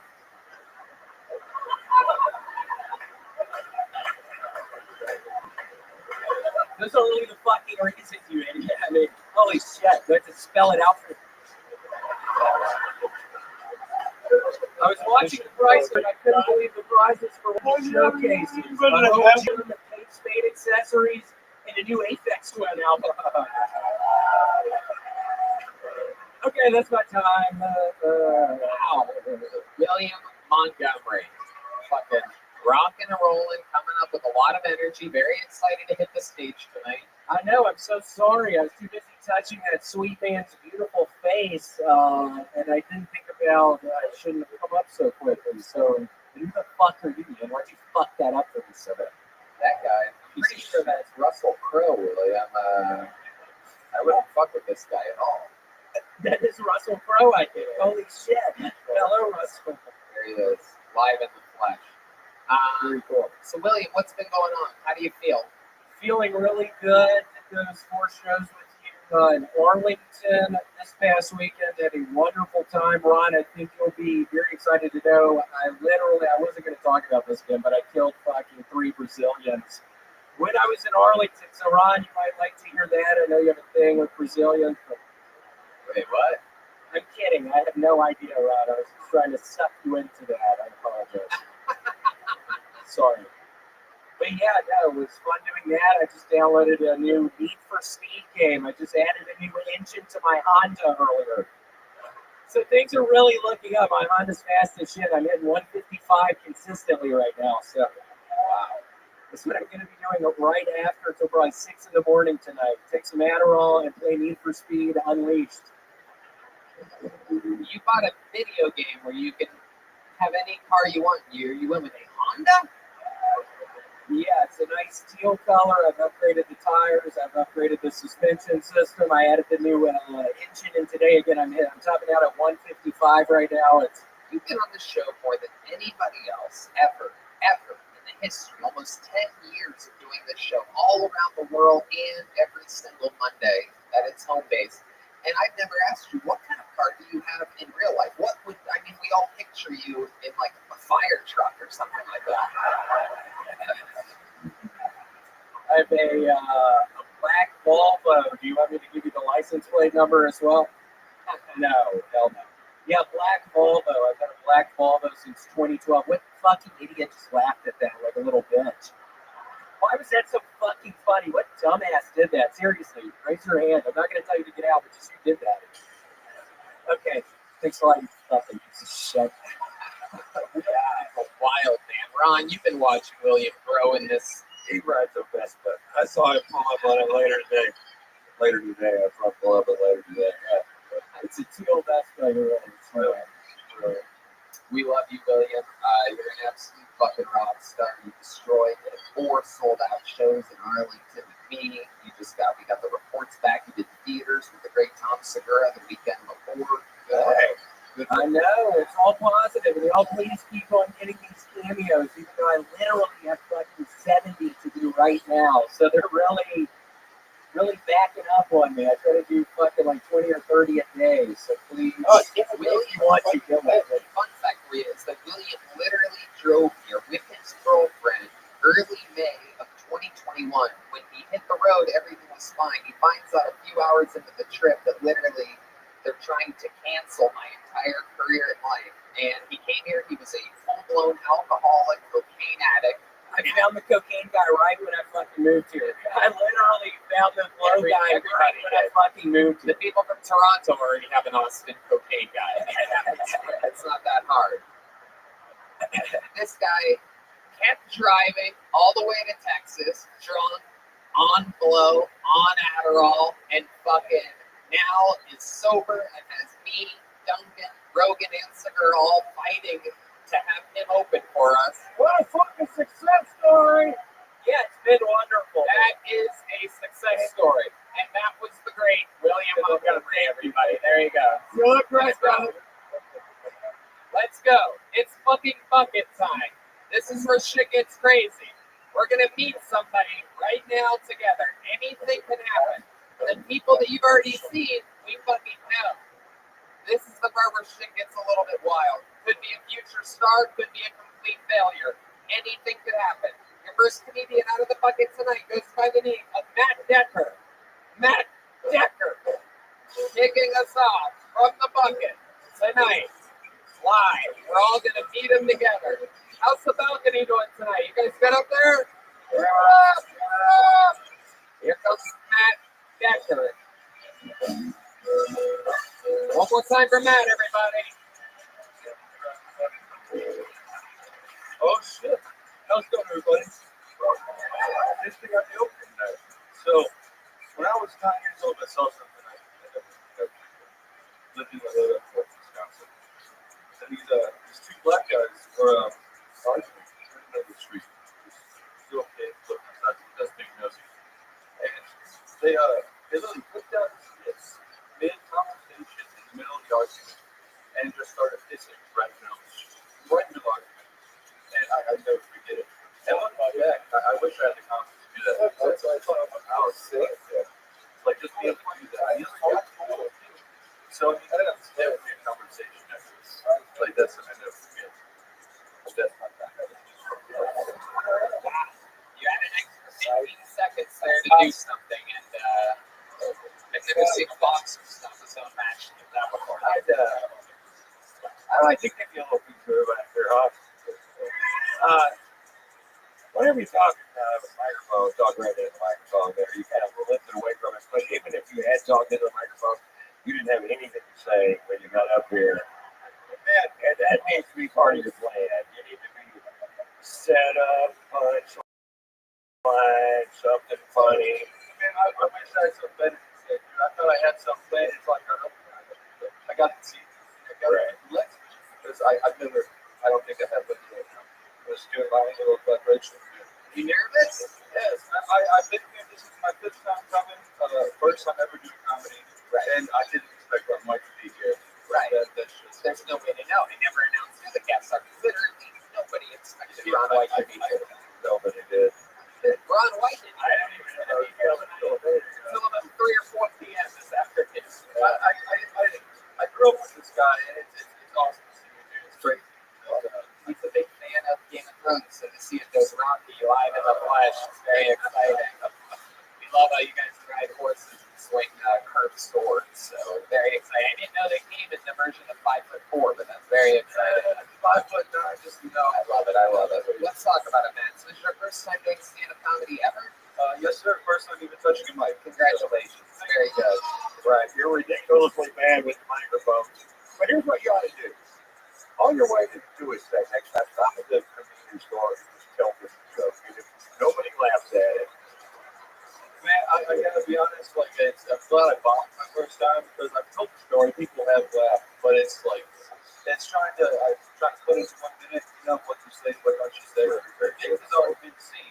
Now it's how you want to talk about it. Well, the hard part is to get up here and you're dad and you limit some mic skills, so you ready to go.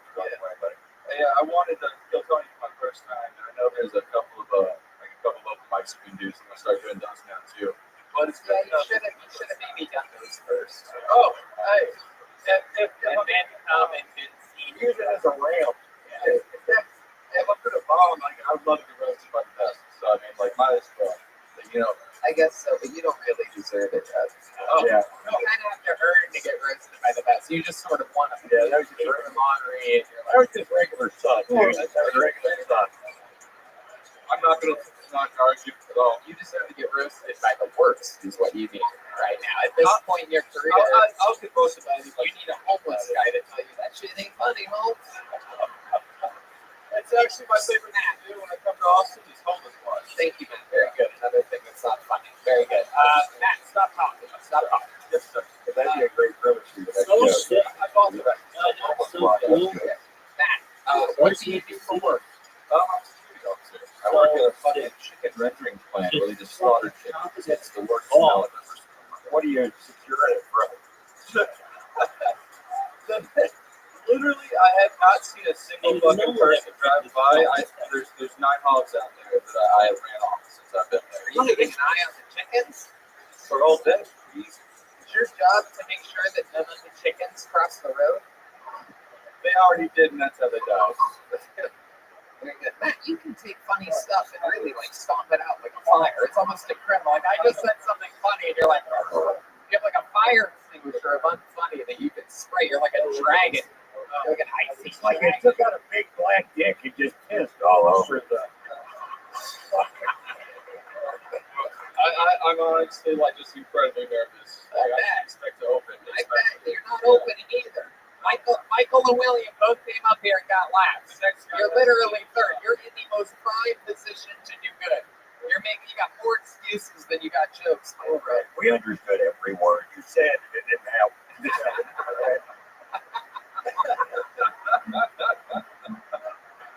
Yeah. Well, why couldn't it be Matt with months to live? Oh.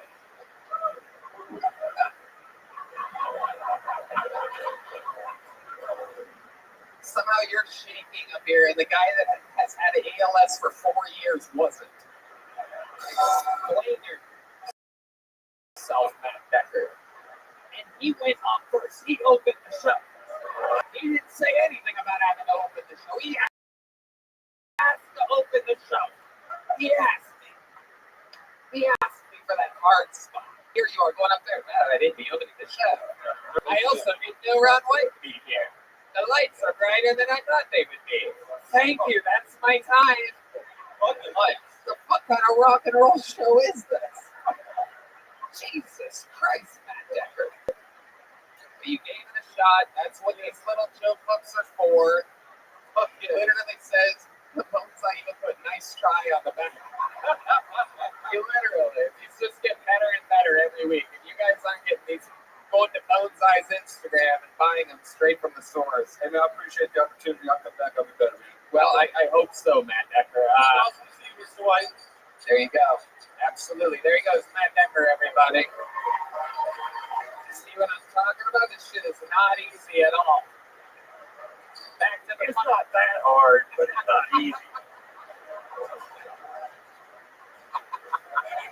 It's not that hard, Ron said. Boy, did he make it look that way. All right, your next comedian goes by the name of Ashley Sharp. Here we go, Ashley Sharp. There he is. All right. Here comes Ashley Sharp. Somewhere, anywhere. Where the fuck are they coming from? They're probably scared as fuck to come on stage now. Sometimes they're up on the balcony. We got any movement? Is this Ashley?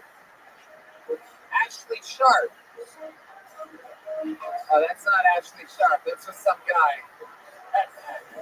Is this really Ashley Sharp? Are you Ashley Sharp? On your right? I swear to God, I'm Ashley Sharp. Okay, Ashley Sharp, everybody. Put your hands together for Ashley. Sorry. So you guys just expect some little white girl to come purple out of here. Pigtails or some shit. Brother come up. What the fuck is this shit? I got this name from my mom, bless her heart. We have a lovely relationship. She got my name from Gone with the Wind. Yeah, crazy as fuck. Gone with the Wind. My mother grew up directly in the hood and was watching this shit. I was like, you know what? I'm gonna name my child after this. This is a good idea. Nothing wrong with having that. Like, Gone with the fucking Wind. Like, I've only seen this woman watch like BET, like black exploitation movies and fucking Lifetime. You guys love that shit. I don't know why you guys like Lifetime. You guys always get your ass kicked on there or like use this somewhere. I'm like, what the fuck, man? It's like me watching slavery movies 24/7 and shit. Like, yeah, I love that shit. Get cooped up. Get on. What the fuck? You know what Gone with the Wind is? It's like the white people version of Roots. It's like long as fuck, makes you with your assets make better decisions, right? I don't fuck. Just thinking, I could have been named Shaft or something. There you go, doing this time and then some. Ashley Sharp, everybody. Hi, Ashley. Welcome to the show. Let me say right off from the bat, you are one of the funniest Aunt Jemima models I've ever seen in my entire life. Absolutely incredible. Thank you. That's the power of pancakes. You can make people actually remember blind people. See how he tags the funny thing and goes longer with it? Matt Decker, take notes. That's how it's done. It was his first time. I thought that was weird as fuck though. He was like, yeah, first time. Going on kill Tony. I'm gonna do it. It's a ballsy move. That's very bold. Yeah, it doesn't really make any sense, but you gotta respect it. Well, how long have you been doing stand-up, Ashley? It's like off and off, like last 2 or 3 years. Last 2 or 3 years. What else are you doing when you're not doing stand-up? You seem like a guy that has some fucking hobbies. I don't know, like I'm a server at shit. We're gonna give a shout out to Clones. It's the Tex-Mex restaurant I work at. Okay. All right. I don't think So Rick River, you guys come there, I'll be there. Give me money. Yeah. Okay. That's an Do interesting the plug. Negro fun. I know I always go to 6th Street for my Tex-Mex. Does it just come out like diarrhea, or does you have to wait and make it yourself? I love it. I love it, actually. How long have you been in Austin? My whole life. Born and raised here. Look at that. I love it. Austin Ambassador. I love it. What do you love about this city? It's like a small town vibe, but it's still kind of a biggish city, you know what I'm saying? Yeah. What do you like to do for fun when you go out, when you're not working? When I'm not getting fucked up or doing comedy, I get out with my friends, playing cool and shit. Playing Pretty cool. chill, motherfucker. You get fucked up a lot? Not a lot, but occasionally. I try to make it proportionate to how hard I work, you know what I'm saying? Yeah. I work my ass off that week, and I feel like 2 days off, I'm getting fucked up. You're goddamn right. Absolutely. Yeah. I've earned this fucked up. Yep. Yep. I too am an alcoholic. I understand what you're saying. So let's talk about it. When you get fucked up, like what type of shit do you get into around town? Like you just sit around in your living room and get fucked up with friends? Like there must be something you like to do. What? Play video games and shit. Go and play pool, like I said. Come up with weird ass shit. I remember one time we got fucked up. It was me and my ex-girlfriend, and we decided to play like we were Africans who couldn't speak English. We were running around downtown, kind of fucking with people and shit. Wait, you pretended like you were African? Yeah, we couldn't speak English. That's funny. I love to do that too. I do that a lot. Yeah, somebody else. Can we see some of your African impressions? Can you do it for us?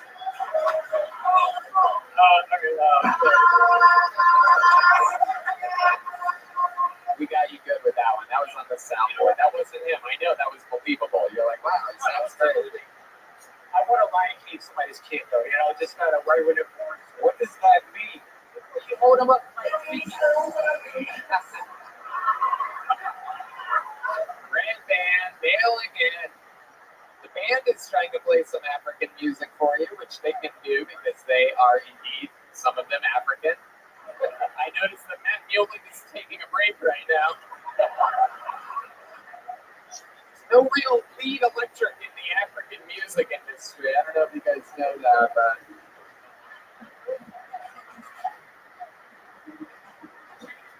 you gonna do something? No, I'm not.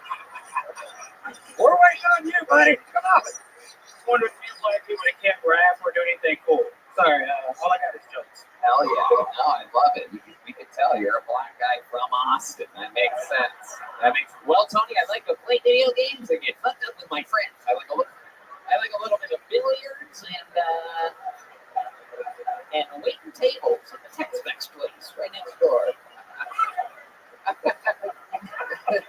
D sees what I'm talking about right now. I mean, fucking D-Madness. I never realized D's and D-Madness is a lot of fucking. So let's double D's. Took me 2 years to realize that. Anyway, what the fuck? What's your love life like? Decent-ish.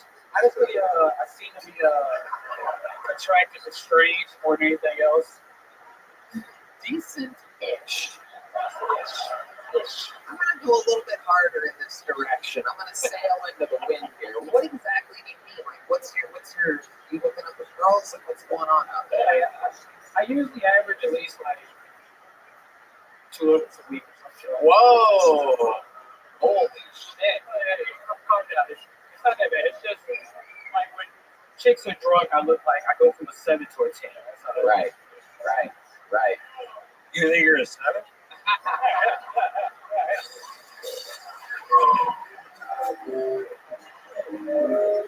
I don't think the outfit's helping. Dude. No, this is my broke ass shit. I love it. Well, you're a real comedian. You fucking came up here. You did it. You rolled with the punches. Great interview. You're a fucking present performer. You're the type of guy that we love on this show. Congratulations, Ashley Sharp, everybody. Nice job, This man. is a big glue bug, man. Handmade leather. Have one of these. There he goes. The great Ashley Sharp, everyone, making his Tony debut.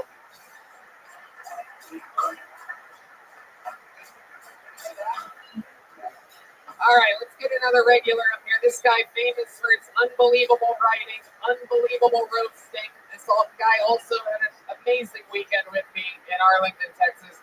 Make some noise for one of the greats, David Lucas, everybody. Here he is.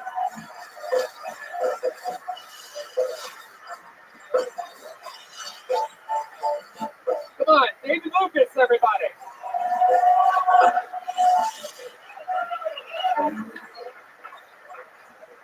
Yeah.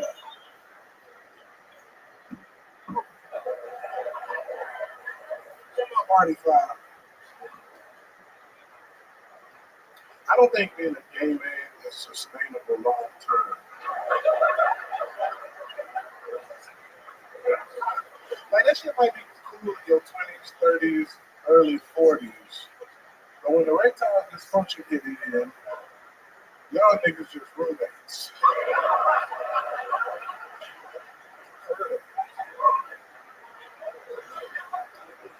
Like, erectile dysfunction will fuck up a whole gay situation. You know what I'm saying? Like, erectile dysfunction ain't shit in a clear relationship because you can dummy worm your dick into a pussy.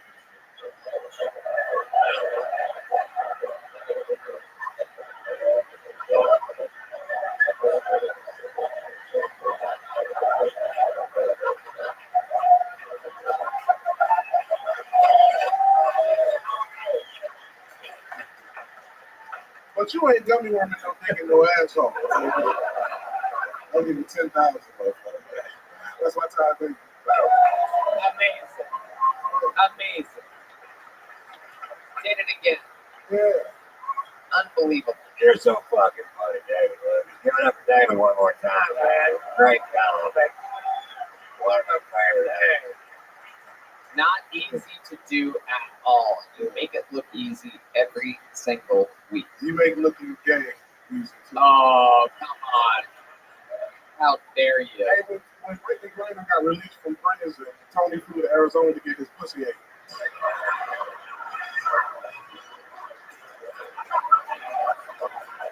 Brittany Griner ate your pussy like an inmate's fast food on death row.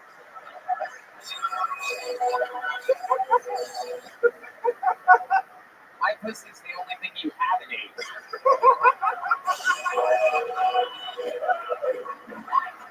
You look like your fucking pussy smell like an In-N-Out burger, nigga. I look like my pussy smell like an In-N-Out You burger. know, some pussy got that meaty smell, you know, with onions and shit. Oh my goodness. Especially the thick girls, they be meaty, they smell like meat. Oh my goodness. But you skinny, you let all that hair get in between your legs, that shit. That's right. Like a super soaker. Yeah. Something like that. Red man, can you make it a little less of a big deal as a fucking can of beer from the host? Jesus Christ. Unbelievable. David, I love it. Fucking, you come up here, you insult me. Insult is also how David likes all of his food prepared, so. Extra sodium. This guy came up here dropping his vape instead of dropping the weight.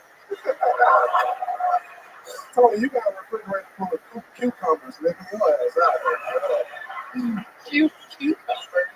You can't, not only do you not eat cucumbers, you can't even say cucumber. He doesn't know how to say healthy foods. Tony up here taking his vitamins.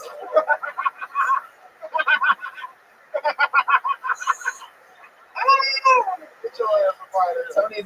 Tony's up here eating an adequate amount of grains. Unbelievable. Shut your ass.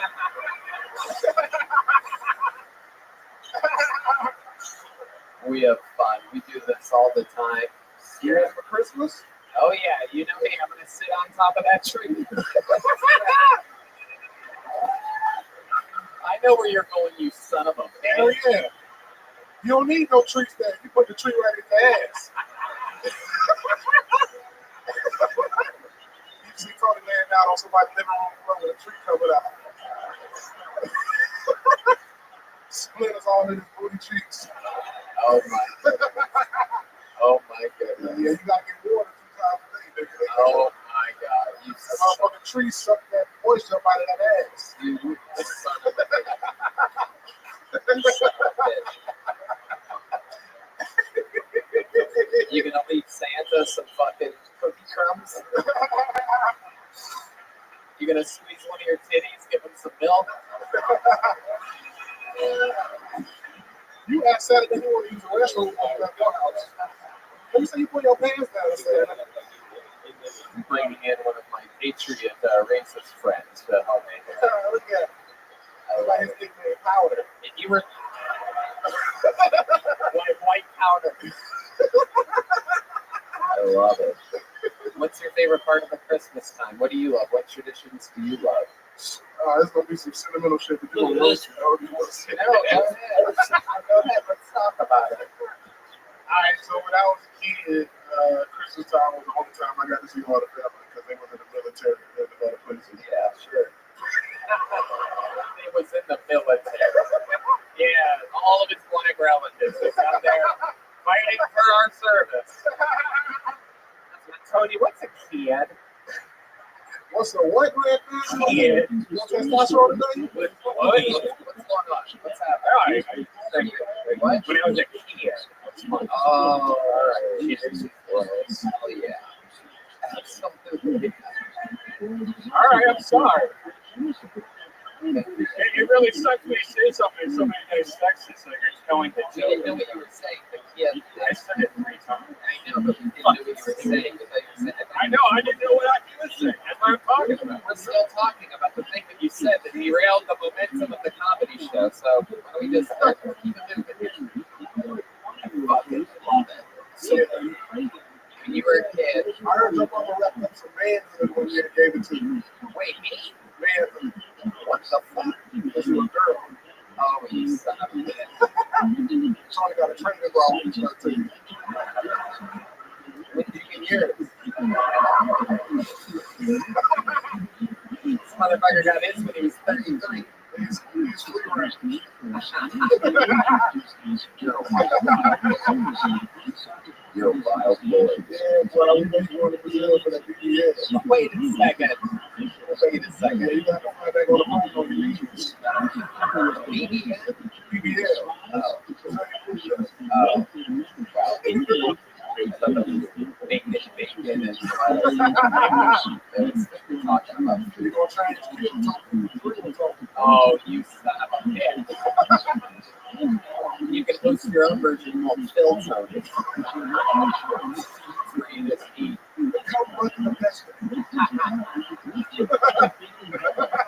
It's going to be a KFC puppet. Your next comedian is one of the first. If Tony had his way every day that he's doing, so the ass pack when they do it. I could do that from anywhere you can hear. Look at this. Yeah, such a good for How dare you? That one hurts the most.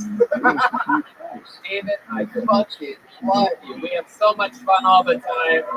The man is an unbelievable comedian. Not easy to write real material every single week. This fucking guy does it. Unbelievable. Should we go back to this bucket? All right.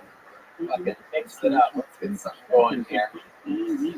Zach Black. Zach Black.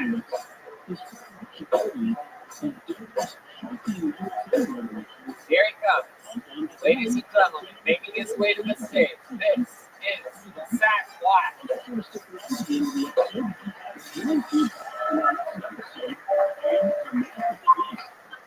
What's up, Paul? I went to my first rodeo here in Texas, and this hot girl on a horse said hi to me.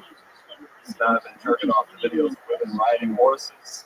You ever seen a woman ride a horse? Oh my God. I don't know how they get the horse to land its back like that. But it brings a whole new meaning to reverse cowgirl. And I jerk off over the toilet. I don't know how you guys do it. I don't want my dog to see me. But I put on my assless chaps. I straddle the toilet. I put the plunger on the floor behind me. I sit down on that, a little reverse cowboy, and I see if I can hold on for 8 seconds. That's actually not true. That girl never said hi to me. Anybody been to a rodeo? Anybody rode the mechanical bull at the rodeo? Okay, I should have stopped earlier. I'm done, thank you. You're not going to do the rest of the whole thing? Jesus. Not quite the response I wanted. I came to talk to you people, not these three. And nobody responded. Sorry, I You needed them to say that they rode a mechanical bull for the joke to work. Hey, maybe if you just secret go again, maybe you'll hear the rest of that joke. Now, I'm going to make sure you don't get it just for saying that. That's weird. So fuck that up.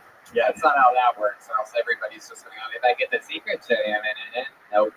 Sorry, Tony. But it was a great performance. That's the wild part. My question is, why did it matter to you that they didn't respond to the mechanical bull part? I don't see why you didn't finish it. You were doing great. You had everything. I was hoping some people would yell out, but they were dead silent. But you wanted them to yell out, yeah, I love the mechanical. Like, yeah. Yeah. And then what would you have said? I have a couple different options. I like You didn't know crowd work. I like to do crowd work. I'm not really a joke guy. You've got 60 fucking seconds, dude. You're gonna try to get some crowd riffing going on. My bad. You did a really good job. You came up here, you set the microphone on the stand, you said, how you doing? Vulcan was in a wasted mood. You should just start doing the joke, right? And what you did, and it worked. And it actually had a place to go, and I thought it was really well thought out and planned. And then how you fucked that up, I don't know. You only had 60 seconds to get it going and then fuck it up, and then you wanted to do some crowd work. And you know, my point in asking why you did that is because you don't need to do that. We've covered this quite a few times on the show, but it's a real veteran comedy move to set up your bit and just go into it. You don't need their fucking approval. They probably everybody in this room has seen what you're talking about. You don't need them to agree that they know what a mechanical bull bull is, or ridden a mechanical bull. You Right. could have gone right into the thing. I want to know what it was. I want to know what you bailed out of. What are the two options? If the whole crowd went, yes, we love mechanical bulls. Tell us more. All in sync like that, like a fucking cult. What would you have done? You really want to know? It's not going to be bad. All right, two options. So, like, if a girl would have said, yeah, I would ask her how long she stayed on. I said, that's how long I lasted on the plunger. If a guy would have said something, I'd be like, one guy in the back going, I rode the mechanical bull. And then he went home and rode a human bear. Yeah, it doesn't work. I did not want to do that. I did not want to do that. Red Man is in the zone on that soundboard tonight. Very well placed. Yeah. Very well placed sad music. Okay, well, You don't need that. You don't need that stuff. You have real jokes. I know what that's like too. I've seen it forever. People want to do this crowd work thing and make it appear as though I magically came up with that. But in all reality, you were slamming these people for 50, 55 seconds, and then all of a sudden you go into this thing, and I think there's just a great lesson to be learned here. You know what I'm saying? yes, I agree with you. I dropped the ball. But very, very extremely funny first fucking part of your set. You're from Buffalo, right? Yeah. Yeah. You were hilarious last time you were on. I remember you well. Thank you. Yeah. Yep. So both sets are super solid. How long have you been doing it again? 4.5 years. 4.5 years. You've already got a tight 55 seconds. Wow, you're on your way, dude. It's on the Tonka.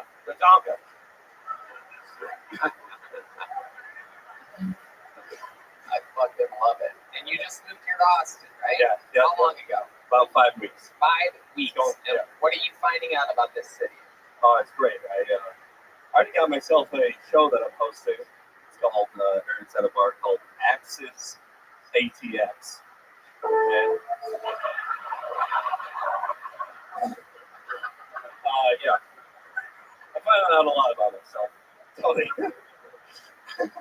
Oh my goodness. Access ATX. You've been here 5 weeks. What have you been doing for fun? Tell us about your nightlife.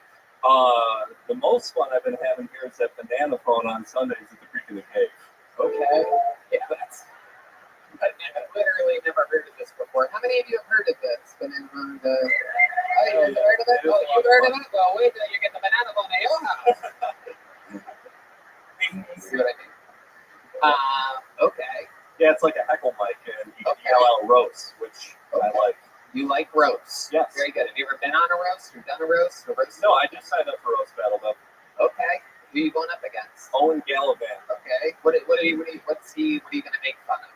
Oh, Give us an example. well, first of all, he looks like Tim Allen, that mug shot when he got arrested for cocaine. Okay. What's the joke part of it? Oh, That's more like a fun fact. you're making me do all my jokes I'm saving for later. Oh, you're going to save the good ones for later, a lot like you did tonight during your set. I like that. No, I love it, Zach. You're a fucking. This is what it's all about. People moving here. I guarantee you're one of the funniest people coming out of Buffalo right now, and you had a choice. A lot of people have to decide whether they're going to go to New York City or LA or Austin, and I'm convinced a lot of the best talents moving here. And this is your first time seeing Zach Black, everybody. There you go, Zach Black. Thank you. Thank you for having me. This guy's good. He's good. I'm busting his balls, but he's good.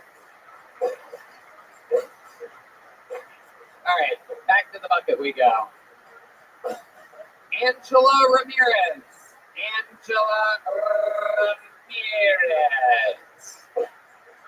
Is up next. You guys still having fun out there, huh? Angela Ramirez is making her way to the stage. Here she comes, everybody. Make some noise for Angela, everybody.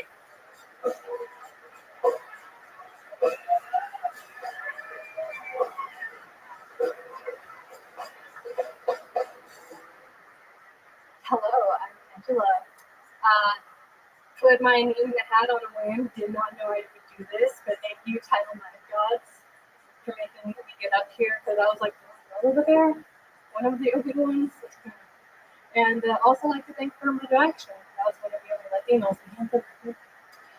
But it's nice to be up here. This is like my third night out in Austin. I'm not from here. I'm in the middle of actual nowhere by Amarillo.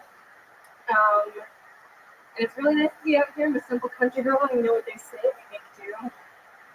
And I almost made do over there and peed in the corner because I've been holding it for like 2 hours. And since I am Latino, I know how to, pee standing up. Because, whenever guys cheat on white girls, they make big TikToks. Whenever guys cheat on black girls, they just listen to the new SZA album. Whenever guys cheat on Latinas, they piss on their fucking belongings. And we do it the old-fashioned way. We drink half a bottle of Patron, a gallon of Mountain Dew, make sure, I'm right on the verge of kidney stones, make it real hot. And then you get his work. Okay, there you go. That's her time. Angela Ramirez, everybody. Okay. So welcome to the show. I'm going to interview you now. Okay, hi. You don't know where you're at right now. You just signed up and stood in the corner? Yeah. It was supposed to be like my brother and my uncle on here, What? They signed up too? Yeah. Incredible. And they brought you here. Yeah. Dressed like that. Oh my goodness. That is, whoa, shit. Jesus Christ. I don't know what's going on up here, but It's so good to be here. hell yeah. You have the energies of a girl that has keyed all your ex-boyfriend's cars. This girl has keyed a lot of souped up fucking Hondas. My goodness. Look at you. Wow. And you've never performed on a stage before? Nothing at all on a stage? No. Nothing of any kind? I mean, I've been trying to get Out there near Amarillo, middle of nowhere, extra money to make. Maybe no one will recognize you from, I'm guessing, only elementary school you went to? Yeah. I'm just a simple country girl. You're a little old country girl. I love it. What do you do for work? I cut fruit for a living. You cut fruit for a living. Can we get some fucking Latino super music? Oh, not that sound. That's, again, there you go. That's the right sound. It's so funny you say that because they literally call me Maria at work. Like, they don't know my name. What? They don't call me by my name. They call me Maria. Like, they just assume my name is Maria. Right. Because you are a Latino. I love it. So it's a long drive here tonight. You're up here performing. Yeah. I love it. How does it feel on the stage? I really like it. Right. Okay. Okay. What do you like to do for fun? Give us some of your hobbies. You're out there in the middle of nowhere. It seems like that would be a place to really party it up. There's like country songs about near Amarillo and shit.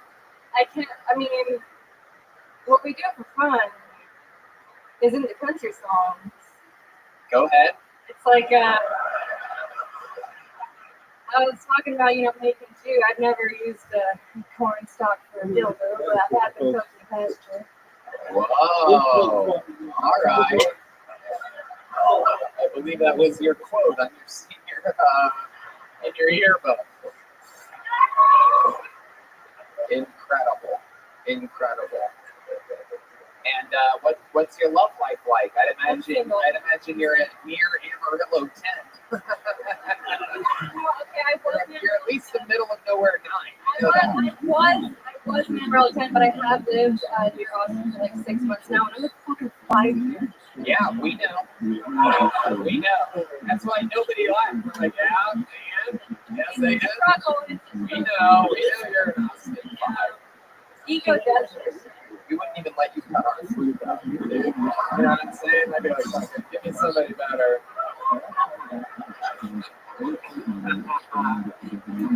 Amazing.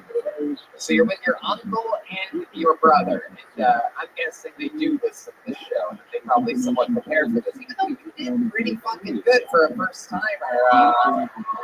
Pretty random.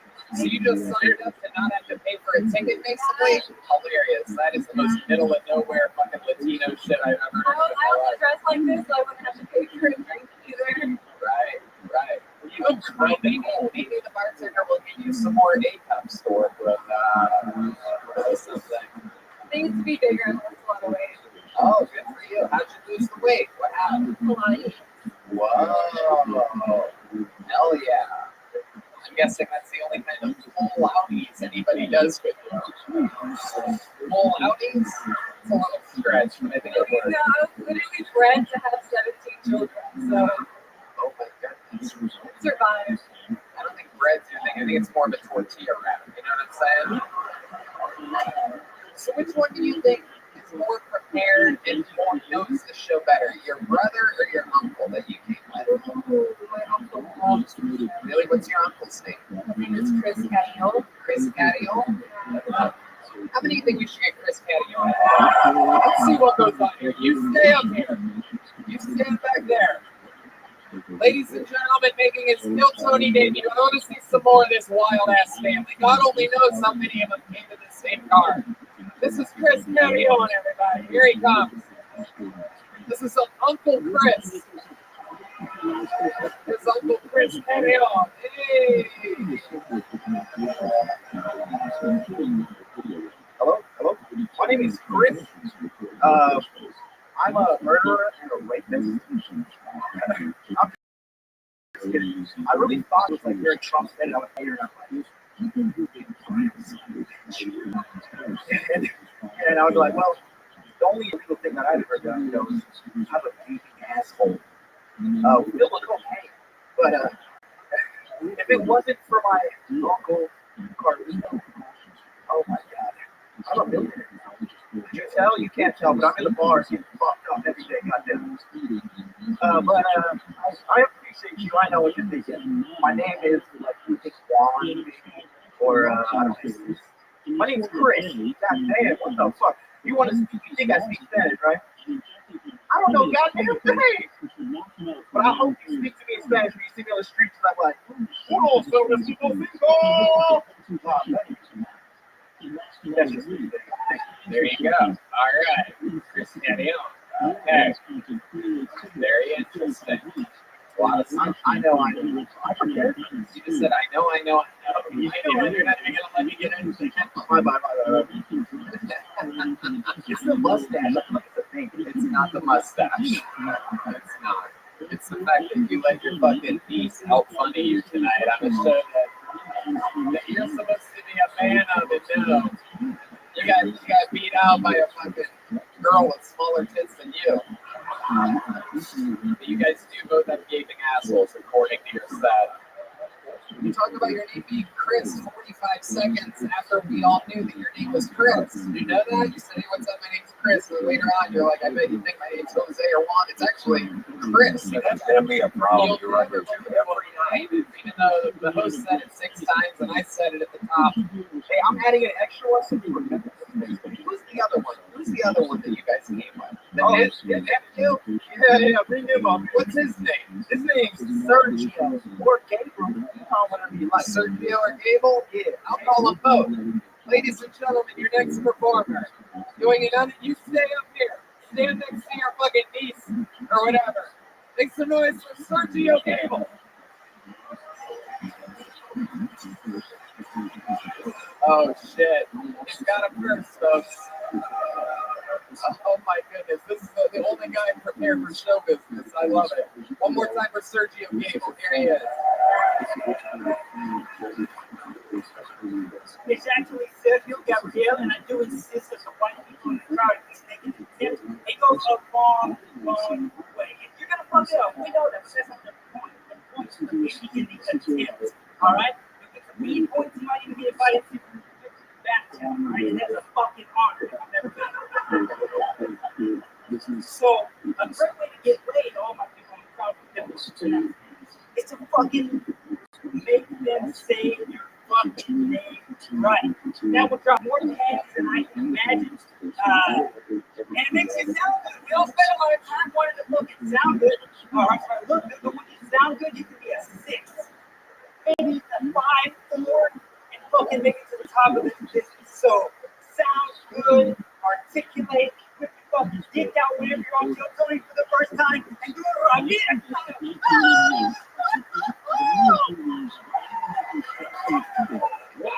Sergio Gabriel.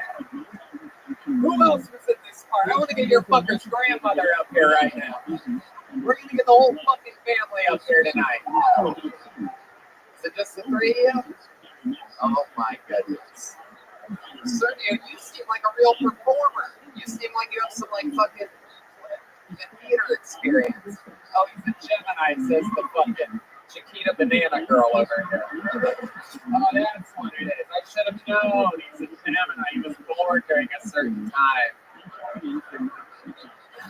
That's what it is. Yes.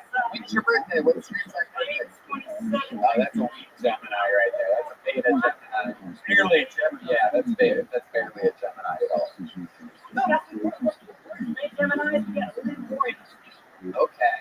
How long you been fucking dudes for? No, I'm kidding. I'm kidding, Sergio. I'm kidding. I don't want to know. Okay. What do you do for a living? I'm going to believe it. You do day jobs. Let me guess. You cut vegetables. What is it? So I was employed as a sales professional. Wow, Redman actually said during your set, this guy talks like a fucking car salesman. That is where I was professionally trained, although I played Gaston in my high school tradition of piece. You really did. So I was right about you. I can see that. You left the mic in the mic stand, you had it. Yeah, dude, really, let's go. Right. I spent 6 months told from myself not to do it because I was fucking scared. The side of my leg right now. Right. I love that. Dude, I'm telling you, I got an 8-inch cock. 6 of it is foreskin. But it fucking works. Foreskin. Don't talk about your niece's skin like that. That's my sister. Call it fine skin. Oh, that's your sister? Oh my god, you guys twins? Oh, of course. I love it. Okay. Alright, I don't know what to do with all this chaos up there right now. I don't know how this got started, but this is wild. Control of the fucking wave. You would have told me that these three would be up here tonight, that it's another comic that invited us to his Tex-Mex joint that he works at. I'd be like, you're great. Has to be one of these three. Fucking fan, by the way. Yeah. But how Texas have you even been down the road with me? That's fucking Texas. What are you going to do? No, I'm sorry, no. You know what I'm real about? Hey, Tony. I want to say something real quick. You know how we came over here? Yeah. Because Little Guy said, Little Guy said, you know what? I'm from Canada. I'm going to get my Mexican friends to come. You know what I did? We all came. I'm right here. I just want to say that. Thank you. Oh, my goodness. I have no idea what that even means. Little God? All right. I don't know. I think so. Is Little God the Canadian rapper? Yeah. Oh my goodness. Okay, very good. It doesn't matter. I love it. You guys are amazing. I love your energies. I can't believe we got all three of you up there. It's incredible. That should make the ride home a little bit more fun for you. There they go. Some real Texans. Angela Ramirez, Chris Carrion, and Sergio Gabriel. There they go, everybody. Hey, here you guys go. Yo, Sergio. Here, take 1. Hey, 2. Trace. There you go. The three amigos, Angela, Chris Carrion, and Sergio Gabriel. Oh my goodness. You know they'll never forget that. I hope I can. But they will never fucking forget it. What a day. Amarillo, this shit is out of control. Should we go to this bucket one more time?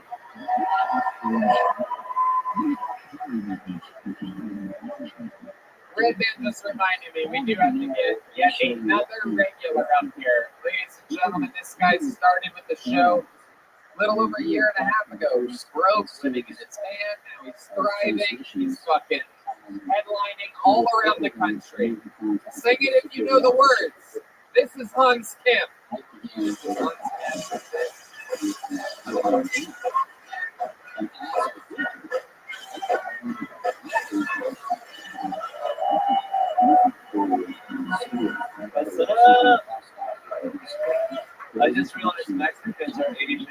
to their homework.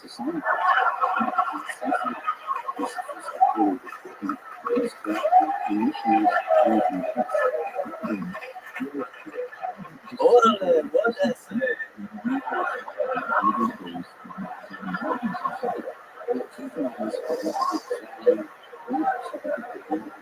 I think it's kind of fucked up that if I get drunk in public, I'll get arrested, but it's okay to be retarded.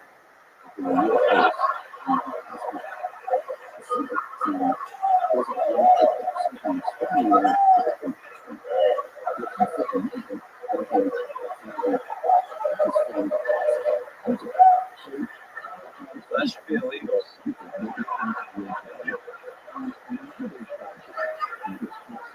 I'm kind of a bad person.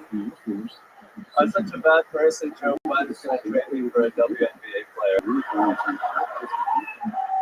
Thank you. Wow.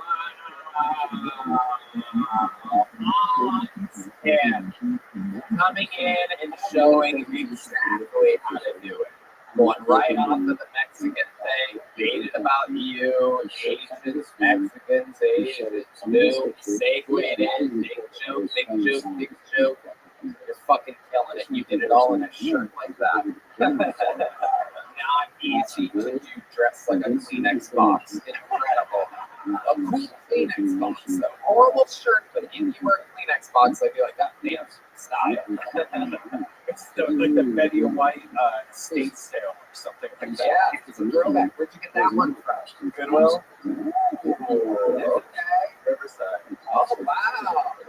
Shout out to the exact location of the Goodwill on Riverside. If you're looking for good clothes, don't go to any other Goodwill. You will not find anything. The one on Riverside. How much did you pay for a shirt like that? Around $12. Hell yeah, that's $55 for you. Getting your money's worth right away. Any damage or holes in it or anything like that? No, I didn't. The damage is just a pattern. Yeah, exactly. Yeah. I love it. It's been torn all over. Tell us where you've been. What have you been doing? I've been in St. Louis, the Loop, as they call it.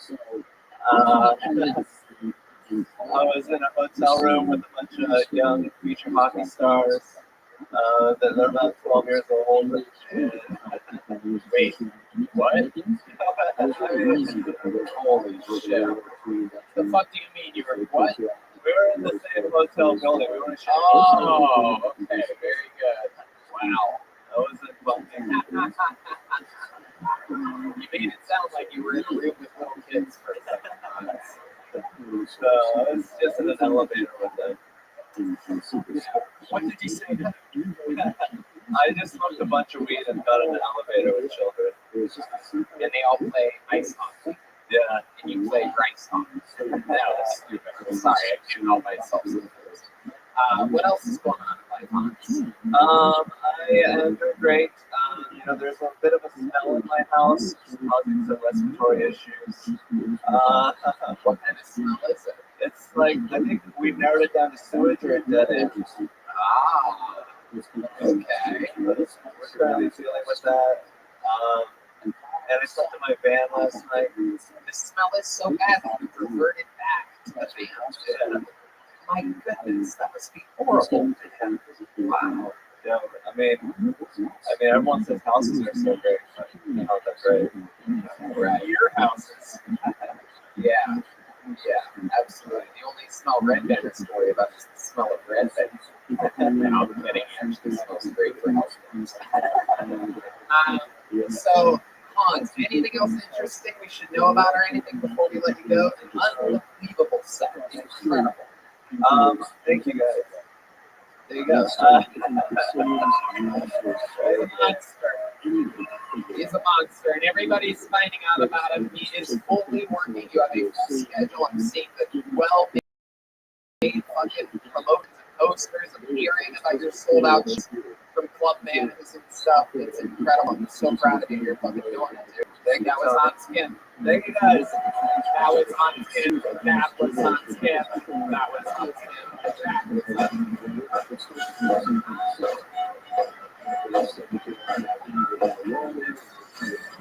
You guys think we should go to this bucket one more time? Alright, as you've seen, anything can happen. Nothing in this fucking bucket is planned. Anything can happen. One more time for Hans Kim, everybody. Your next comedian, this looks like a new name. I love it. Put your hands together for Penny Garcia, everybody. Penny Garcia. I would remember if there's been a Penny on the show before. Here's Penny, everybody.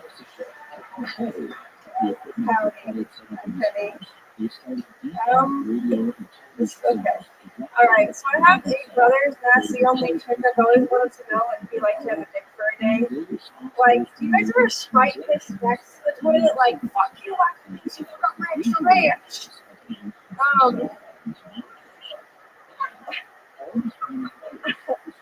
One of my younger brothers started smoking weed recently, and he's always asking me to join him. And I mean, free weed is free weed, so yeah, I usually do. And he said we were gonna smoke some moon rocks. I got kind of excited, but when he took it out, it looked like dog shit, like a little dog turd, you know, like a little Maltese turd. Anyways, after we smoked it, he was like, I don't know, I felt really uncomfortable. Like, I just had a terrible high. He was like, this shit always gives me a creepy high. Why would you tell me that, man? Like, I don't want to hear that. It already looks like shit. Okay. Penny Garcia, welcome to the show, Penny. This is your first time on Kill Tony, correct? Yes. Hell yeah. How long have you been doing stand-up? This is my first time. First time ever. You're like a Mexican Daria. I'm actually white. You're white? I am. And your last name's Garcia? I'm married to a Mexican. Oh, wow. It's taken over. Look at that. This country's so full with fucking Mexican sperm that you yourself have slowly become Mexican over time. You have the bangs, the style, but not the eyebrows. When are you gonna fuck around with the eyebrows? Oh, I don't know, man. Like, I'm not millennial. We just do our eyeballs like this. Okay. What do you? Why? You know what? I think you did a great job. Your first time on stage, you walked out, you had a little problem with microphones. It's so easy to do. It's so easy to fuck things like that up. And I could tell the nervousness in your voice, which I thought was adorable. And I thought you'd never done this before. And it was your first time. I think you did a solid little job.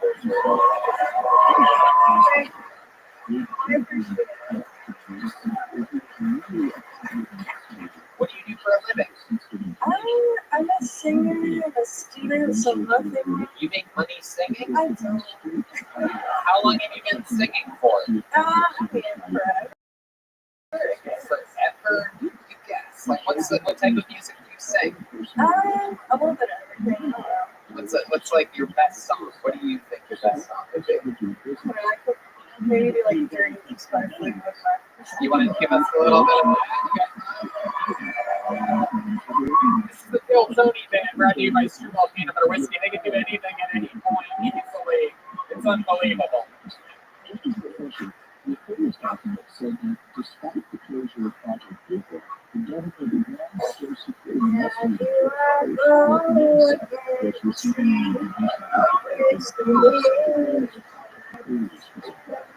I need my patience. Penny Garcia. That was good. Oh shit, D-Man dislikes her. Oh my goodness. Standing ovation from the great D-Madness. That's a rare treat.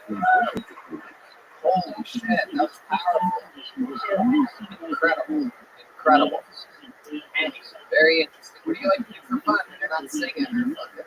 I don't know. I'm a philosophy major. Wow. Okay. Alright. Nerd shit. Hell yeah. Okay. What's like the wildest thing that you do? Wildest? Yeah. Yeah, you did anything sort of laser tag or something? I don't know. I like to play the Sims sometimes. Wow. Crazy. Oh my goodness. You fucking rebel, you. goodness, what a likable character you are. Is stand-up comedy something that you really want to do? What do you think? What made you do this tonight? I honestly just want to talk to you, to be honest. Oh, shit. Your cartel boyfriend's going to try to murder me for this. I don't know why you're doing this to me. Yeah. I love it. You're good, Penny. You're good. I like your style. Congratulations. You did fantastic up here. Great bucket. Everything that Ron said, and then some beautiful voice. Incredible. Take a big joke, bud. Very few first-time comedians going to joke up like that, but you're very charismatic. There she goes, Penny Garcia.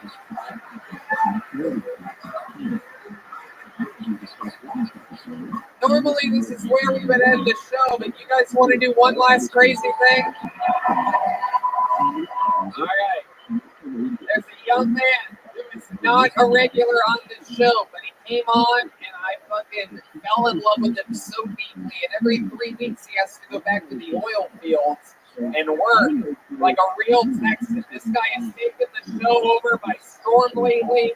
He's an absolute star. He's funny all the time. What you see is real. It is not a fucking character. This is the real deal. Uncle Laser, everybody. Here he comes. Having to squeeze around the staff members.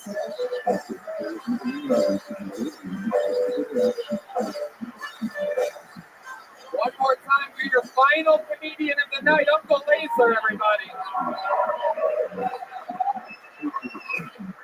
Now listen here. I don't know shit about fuck, okay? I ain't a Republican, I ain't a Democrat, I'm a libertarian. Scissor me fucking tempers. One thing I learned real quick in life, you don't talk about politics and parties. Everybody's doing drugs. If you threw up on your shirt, Kyle, you're not going to tell me how Russia and Ukraine are going to be friends again. Fuck you. But I will get politically involved for once. Now look, I know what a bad deal is. I've had a couple in my life. I went to the strip club one time and spent $800 going to the back room with a nice young lady. She told me about her nursing degree and she rubbed my leg. And that was it.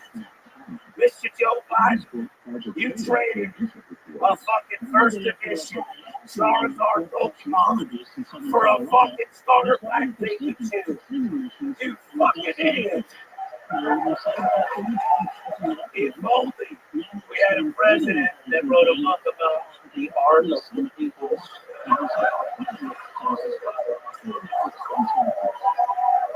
I wrote that in the car on the way here. Uncle motherfucking Laser. This is How y'all doing tonight? I don't know what to do with this man. I simply do not know what to do with this man. And by the way, what you just saw is literally just a minute of him talking. That's not, he's saying that he wrote something in the car, but that's a lie. His friends, we all hang out with the same friends. We're all friends. And with hanging out at bars, drinking, and fucking kicking it, he's always this funny. It's freaky. We're friends. Yeah, we're friends now. I'm allowed. You're in my top 8 on my When I first know that. Where is this space exactly? My guess is somewhere just outside of fucking outer Martin the Hammer. Hey, real quick, Tony, I'd like to say something. Listen, I got good hair most nights. I got good hair every night, my friend. But tonight I teased it up. Hey, little tease, that nice young lady come over and maybe it's you or maybe it's me. Because I heard there was a silver fox coming on down. Now, Mr. Ron White, I don't usually get all fucking fuckboy fanboy or nothing. But I've been listening to you since I was a young boy now. And my daddy used to listen to you religiously. When my mom and daddy was divorcing, there was a joke you said a long time ago about camping out for Garth Brooks tickets. Why don't you take him camping if you like him so much? Well, my mama cheated on my daddy, and then she wanted to come back. You know, like me and everything goes, fuck it, why don't you take that other one can, man? And I swear to God, that got me the whole course right there. We got 2 Christmases now. Because of you. Wow. Uncle motherfucking Laser. Absolutely incredible. I love everything about this guy. Ron, this is your first time seeing Uncle Laser. Uncle Laser, firestorm, man. You got that right. The politics suck, but he's a firestorm. You don't like lesbians? I love them. Because they like what we like. You know, I get it.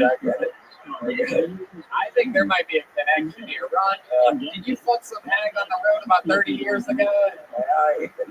Whoa! You be my boy! I love you, Dad!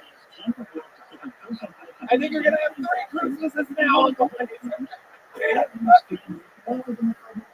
Holy shit. The real deal. The firestorm has arrived. Tony, I know this is one live podcast. Somebody told me the stream was fucked up. That they didn't get to see my mom playing. Oh, now my little upset. That's true. You know anything about that? Yeah, YouTube's down right now. Well, But it's going to be available like as soon as they're not down. It's down right now. now also, you seem to invite every female to the secret show with that angel young lady. The girl that was dressed up so nice, didn't find her back. And I sure would love to be there with her. I think Uncle Laser's making requests.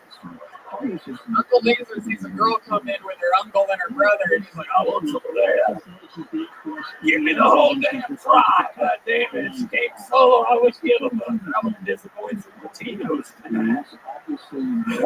Hell yeah. Nothing better than a brown baby coming out with a yellow cherry curl. Whether it's 20 eyes or big Mexican thighs, I'm about to say, Woo! you better fucking believe it. This man is full of catchphrases. It never ends. He has things like that for any conversation that you're having. It's like Matthew McConaughey and Ric Flair had a wow. You're talking to the wheeling dealing. Can't steal it. Son of a gun. I'm having a hard time viewing these fucking gator skins down. Oh my God. Oh my God. This is what happens if you leave a petri dish in the middle of Texas filled with cocaine and Mountain Dew. This is unbelievable. A star is born. Uncle Laser, hold on. Let's go out with different music tonight. Why don't you play that harmonica? You got it out there? Why don't we get taken out instead of the usual music? Let's do some Listen, hey, boys, I got an E play today. I think we get this same shit we did last time. I think he's talking about the ecstasy in his pocket right now. It was the egg rolls, not the ecstasy. I got it. He has an E and a special K.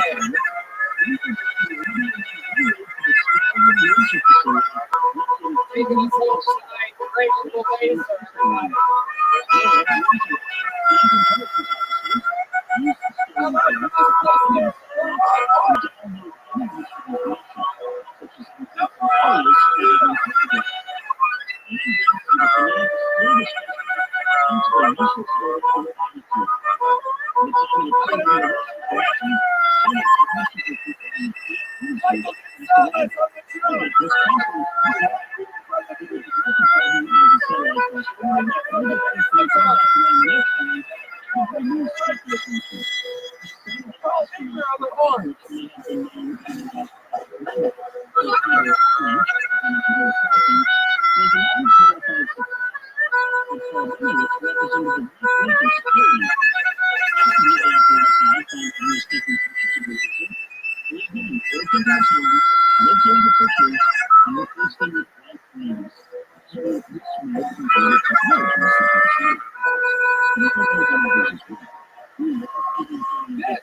this?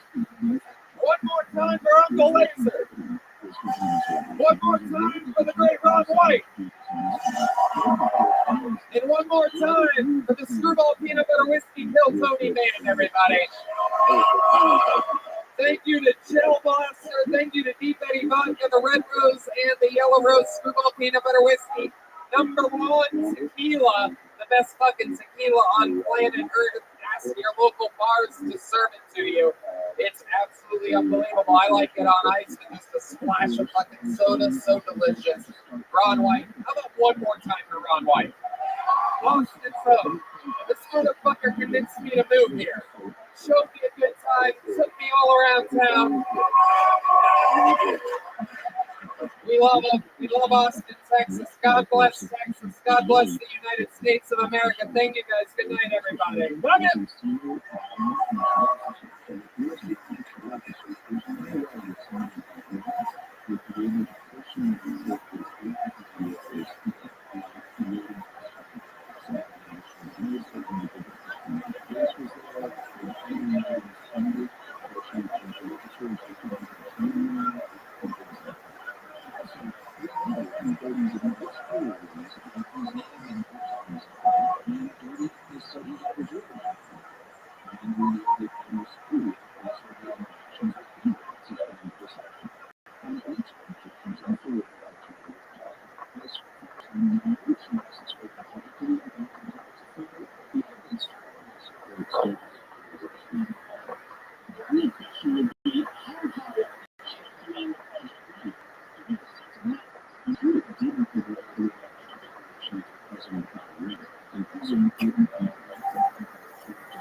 You guys ready for the best goddamn night of your lives or what?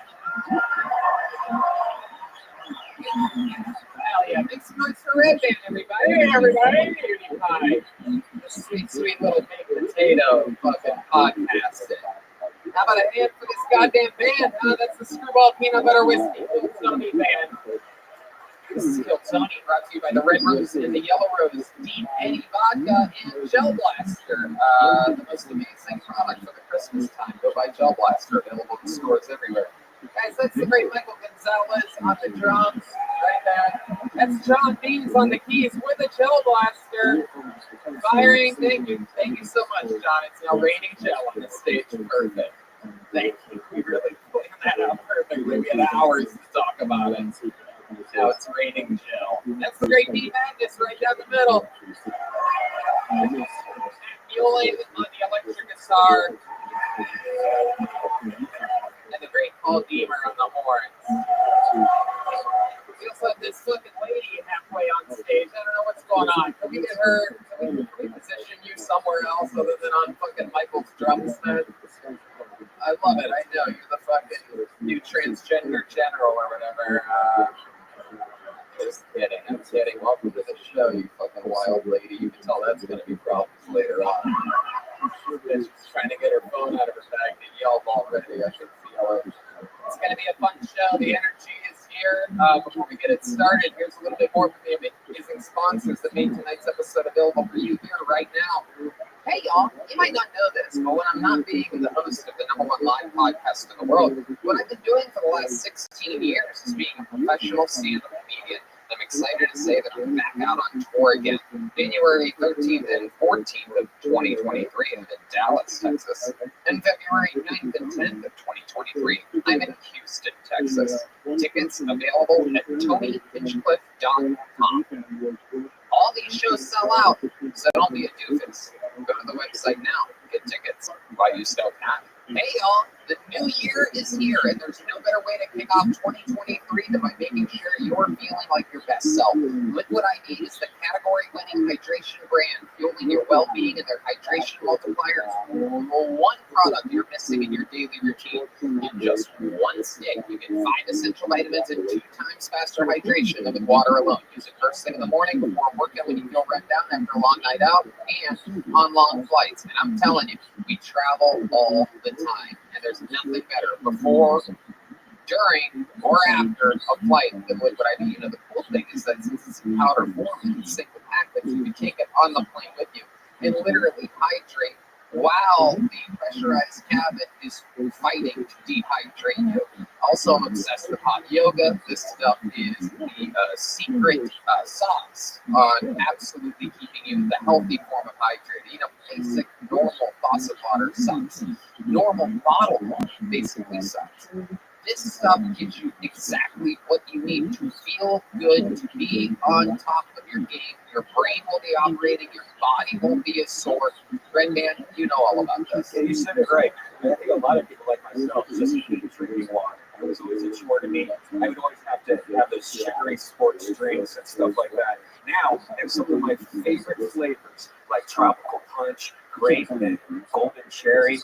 Put it in that water, and it has 3 times the electrolytes of this sugary sports drink. It contains 5 essential vitamins like B3, B5, B6, B12, and vitamin C. It's made with premium ingredients. It's non-GMO. And it's free from gluten, dairy, and soy. Liquid IV is also on a mission to change the world. To date, Liquid IV has donated over 25 million servings to 50-plus countries around the world. So you get it? They're good people. It's a great company. The stuff actually works. Trust them. Whether you're a drunkard that watches the show and drinks your peanut butter whiskey and Deep Eddy vodka on Monday nights and you wake up on Tuesday a little bit sluggish, or you're a high-level athlete, trust us. Grab your Liquid IV in bulk nationwide at Costco, or you can get 20% off when you go to liquidiv.com and use the code TONY at checkout. That's 20% off anything you order when you shop Better Hydration today using promo code TONY at liquidiv.com. You guys ready to start tonight's episode or what? You guys have to do better than that. Are you ready to start tonight's fucking episode? Every single week we have 1 or 2 of the best comedians on planet Earth on this show. You guys are here for such a fucking special one because the stakes are completely raised on tonight's episode. The guy that's going to be watching comedians with us tonight has famously been the talent coordinator at the Vegas highest, most powerful time ever, and is the new booker at Rogan's brand new comedy club opening soon. So this guy literally decides who goes up, when they go up, and on top of all that, he's literally one of my funniest friends. You know him as, of course, the sidekick from Norm Macdonald's show. Ladies and gentlemen, this is Adam Egan, everybody. Multiple time guest. Legend in the game. Comedy star icon. The Norm Show. Available everywhere. We're fucking back at it again. The great Adam Egan. Hello, friend. It's going to be here. We're going to have fun tonight. And, you know, you're going to get to see some of this fucking talent probably. This is what you have to deal with, whatever we see tonight. So it's going to be a true testament to the youth of comedy. Who knows anything can happen? Dropped out. Why am I here? Roseanne dropped out. She'll probably be here next week or the week after, but that was Roseanne Barr. That's how close you guys were to having Roseanne. Great fun. What a fun city that you live in. So you have such good taste. You went to a show in which it was almost Roseanne. Think about it. You should give yourselves a round of applause for coming to a show and almost like Roseanne. But it's going to be Adam. Luckily, he knows the fucking format of the show, which is probably a lot more than Roseanne would have done, research-wise. get 60 seconds on this stage. If I pull one of their names out, that means they get 60 seconds uninterrupted. The time is up. If you hear the sound of a kid, they have to wrap it up then, or else they bring out the angry West Hollywood Bear, which just interrupts their set. And then I interview them and we talk to them for a few minutes. We find out more about them. You guys ready to start this motherfucker or what? There's only one way to get it started nowadays. We made this guy a regular. Of course, we have a few regulars on the show. These people, it's incredible. They're all out there fucking working and headlining. It's a legendary position in which they have a very, very, very ridiculously hard job of trying to write and perform a brand new minute of material every week. Getting us started here tonight. If you know the words, sing along. This is Hans Kim, everybody.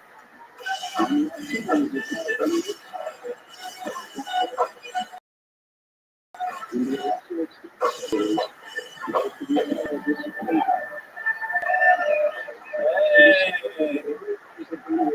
what's up, steers and queers?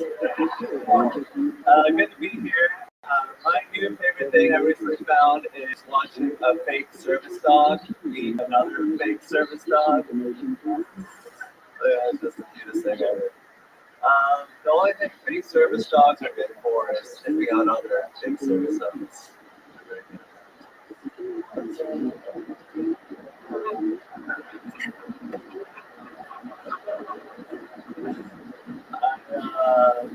I drive a moped around, which I think is very fun, watching Texans have to not kill me.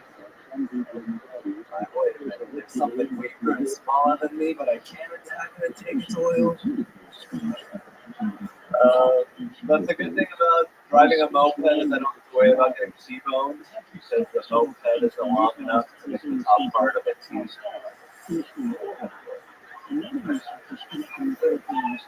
Don't have to worry about getting exclamation marks. All right, thank you. Hell yeah. Charismatic, super likable, really leaning on those laurels here tonight. Yeah. Well, you know what they say? Closed, open week, closed week, middle week. No, you're a legend. You're always good. And I think it's the first time I've ever seen City where I was just on show. Yeah, it's true. It's losing word here. At all my balls is probably going to be on opening night at Rogan's Club. I think probably Chris Rock, Dave Chappelle. And now look at you. I'm finding out here you are doing your weekly work, and you just told me that was the worst performance he's ever seen. And normally, we still WBA. This fake service dog thing, what happened, Hans? Some girl with a fake service dog break your heart this week? Explain what was going through your head. This is fun. Two fake service dogs meeting for the first time. I mean, it's just funny because like they're not supposed to be service dogs, and they're like they have a vest on and they have like an official job. But like they don't know that, and then they see each other and they're like, "Oh, look, another dog." And they just all that's washed away. You want me on? Did you see this happen somewhere? I saw a woman with a dog that was probably a fake service dog, and I was like, "This is just getting out of control. Like, trying to stop this." You don't even know if it was. Yeah, you can tell. Like, just with the vibes. It was a little bit jumpy, it's a little bit active. It was too much of a dog and not enough service. There you go. You should add that to the credits that you came from. I love it. Okay. And then the thing, how is driving a moped around here? It's just, yeah. Yeah, this probably wasn't a good decision. It's not really designed for the moped in mind. I took it on the highway recently. Brilliant. Nothing love for it. I love you. How fast does that thing go? What's its max speed? 40, 50, 50. Great. My guess in Texas for 2 years is that we're probably going to be far left lane traffic. Get over. The fuck out of the way. We're going to reinforce some stereotypes. It is incredible. Infusion on a moped. Let's lose the walls and the barriers of a vehicle and fucking just raw dog it. Or in your case, it's like not raw dog, but a fake service dog almost. Just out there free balling it on the fucking streets. trying to be safe. That helmet's not how to do. What else is going on, Hans? Something else that's going on is I recently made a buttload of money doing stand-up comedy. Yeah, thank you so much, Tony. These shows have been amazing and I'm lucrative. Your headline. Yes. On the road. Yes. People are coming out to see me and I'm getting those door deals. Selling real tickets, getting it fucking done, almost unheard of for someone that's how long you been with stand-up? Pretty long time. Turns out he's 75 years old. He's been doing this 49 years. It's kind of makes sense. Makes sense, dog. What's up? Makes sense, dog. Anyway, good to be here. Good to be here 25 seconds after my opening show. It's so good to be here. Hey, what is the deal with fake service dog? Did you ever say fake service dog? Be the fake service dog? Come on. Hey, thank you. It's the Hans Skip Show. Fake service dog, fake service dog. Oh, what is that? Okay. Oh my goodness, Hans, we love you. What else? Anything else? There was a dead raccoon in my crawl space. Okay. All right. I recently put it there. Oh. Hey, I put a service vest on it. Tell them to hit the street. Oh my goodness. I got a little service raccoon, Hansie. My sweet Hans. It was very stinky. I do remember you saying something about this. Yeah. Yeah, you said your house stunk. Was that last week's show? Or Yes. Yeah. And so now you found out that up in the ventilation It's system. in the underneath the house. It crawled in and it couldn't get out. And it took 2 garbage bags to get out of there. What do you mean it took 2 garbage bags? How did you cook it? All right, then.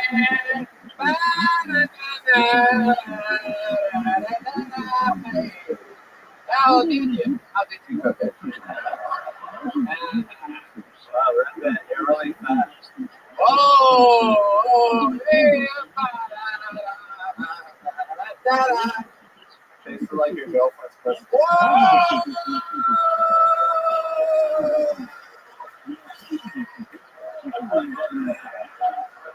Holy shit.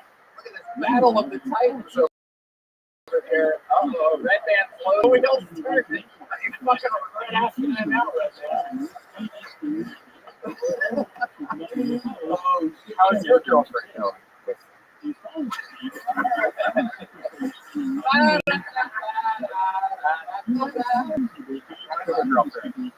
doing great. We're actually broken up. We're gonna find her underneath your house next week. I'll tell you, Tony, it took 4 trash bags to get her out of there. Oh, it's a lot of work. Hans. Oh my goodness. Hans, we fucking love you every week with your fucking silly energy. You come out, you get the party started. We absolutely adore you. I'm so happy that you're out there fucking killing it on the road. It brings me so much joy. Thank you, Tony. These audiences, anybody try to fucking sing your theme or anything when you go out there? Yeah, all the time. Really? Yeah, a bunch of tone-deaf white dudes. I love it. Goddamn right. This is the world that we built, especially in Appleton, Wisconsin. Yeah. Incredible. Hans, we love you. There you go. So getting the show started, Hans. That was Hans Kim.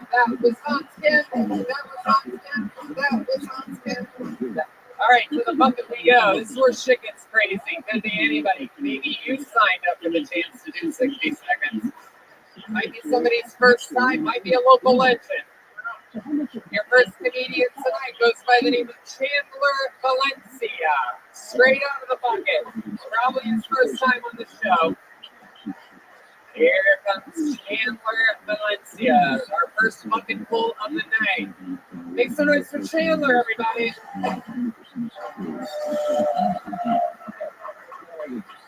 I'll tell you all about myself. I'm ugly. I want to say great at once. Holy shit. I know I'm ugly. You can miss me otherwise. Because every single time I post a picture online, it's like a 50-50 chance someone comes up brave by me. Despite that, I actually have a girlfriend. Despite that, I actually have a girlfriend and she can talk. Like the other day, she talked for 6 hours about C-section. I was like, cut it out. Growing up, boys asked me, "Did you get bullied in the house?" Not so much, but it was that. I always had a comeback line every time getting bullied. I said, "Listen, you guys should sit for your car." But instead, my father. Exactly. And out. Chandler Valencia, time on the show, right? Welcome, welcome. How long have you been doing stand-up comedy? September. Brand spanking. How old are you? What made you want to start stand-up? Is this something you've always wanted to do? I did it as a joke for a talent show in high school. I used to be a professional video game player. I've never had a career with that. I was a fucking stand-up. Wow, look at you. One from the other easiest job in the world. Yeah. Sit down, stand up, fucking lay around. What video game? Red Band wants to know what video games you fellow nerd here. H1Z1. H1. Wow, that sounds like a new coronavirus. That's very exciting. You beat the virus. Very good. I love it. Has anyone ever told you that you look like a smushed down Rick Moranis before? No, that's the first. I always get told I look like the swamp on the Zootopia. Okay. Young Peter Griffin. Yes. Oh my goodness. I do see it. I'll take that. Yeah. Better than the swamp. Young Peter Griffin's better than just Peter Griffin. Exactly. Absolutely. You got that. You're 23. You only look 41. That's incredible. Absolutely amazing. What do you do for work? I'm an IT guy. IT. Okay. That makes sense. That checks out completely. I can see that. Do you even have to have a badge or something? Or you just show up and you're like, look at my face. I work here. They just let me in. Right. He's got glasses. I love it. What do you do for fun? What's the party side of a IT nerd like Chandler Valencia?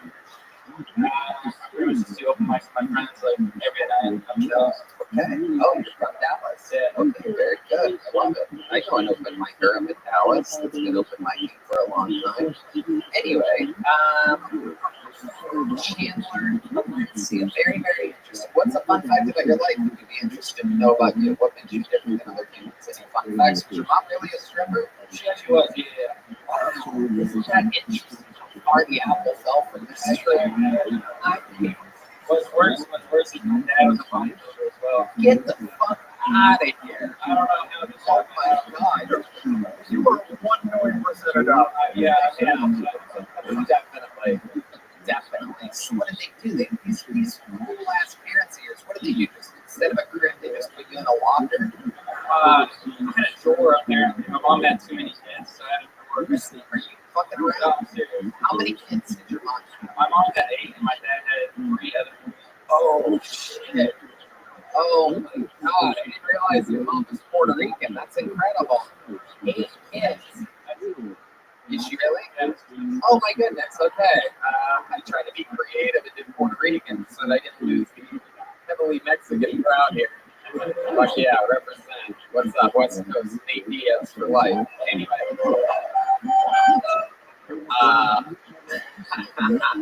So you are Mexican? Yeah, Absolutely. Uh-huh. And you're the white bodybuilder father. Does he ever bully you? I'll take anything at this point, Oh my goodness. You sure he wasn't black? So your bodybuilder father, you've never met him? I met him a couple times. Right. Was there any of them recent? All of them recent. Wow. I met him the first time last year. What do you do? You just get your big hug and start visiting you like that over and over again? Or what's the deal? What's it like having a bodybuilder father? Well, I haven't seen him, obviously, until like last year. And so they kind of treat me like I'm like a deer or something, like they're scared to scare me off now. Yeah. So like the whole family's like, oh, be careful, don't say nothing, don't scare them off. Right. No, I get that. I understand that. I know what that's like trying to impress your father. Very, very cool. Does he know that you do stand up? Yes. How did he find this out? I told him. via text, phone call, in person? In person. So you've seen it? Yeah, go ahead. Did you see the disappointment in his eyes immediately, or was there like a couple seconds after? Is he still a bodybuilder? He's a lawyer. Wow, the old bodybuilder turned lawyer. Holy shit. Sounds like a great guy. Oh my god. Fucking. Oh my god, that is incredible. Did you go to college for this? Or you just looking up, fucking lifted just the right amount. I figured it out, dude. I got the law. Fucking I won. Interesting. Did you hire your father as a lawyer? He's a lawyer in Colorado. He can't do Texas for some reason. So. I wish he didn't want it in Colorado. Yeah. You trust them? Yeah. Wow. I'll break off and You think he'll show up? Yeah. He's got some time to make up for it. Chandler, you have any special skills or talents? You know, fucking magic tricks or anything? No one magic or No, okay. Anything else? Let's see if fucking cards on you. That's not really gonna get us anywhere. Anything else? No? Nothing? very unathletic. I can't do shit. Really? If you couldn't tell. Yeah. No, I can tell. I can tell. I can see it. What's the weirdest thing in your refrigerator? You live by yourself? I do. What's the weirdest thing in your refrigerator? I got pickles that I bought when I first moved out when I was 17. They're still there. 6 years. Oh my god, what are you waiting to eat them with your father? Oh, yeah. People ask, they go, Tony, why the refrigerator? Why do you ask? Sometimes it's where you gotta go to find the gold. Chandler Valencia, very fun times. Not only am I going to give you a big joke book a few months into your comedy career, but we're also going to give you a brand new fucking show monster. There you go. Have one of these. Let's see if you can catch this. This is one of the big tests on this show. Yeah. Unathletic my ass. Where are those gel blasters, Yoni? What's going on? Somebody going to hand them to him? We got to figure this out. It's got to be better than this. Hand him over there, over there. He was handed off over there. There he goes. You're about to get a gel blaster. Oh, there you go. You got it. There you go. All right, you guys having fun? You get it? Let's do it again. Back to the button we go. Very exciting stuff going on. Your next comedian goes by the name of Bruce Horner. Bruce Horner. Oh, there he is. There he is. Yeah. One more time for Bruce Horner, everybody.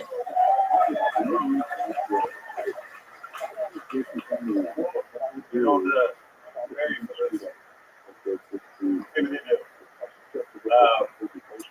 Shit.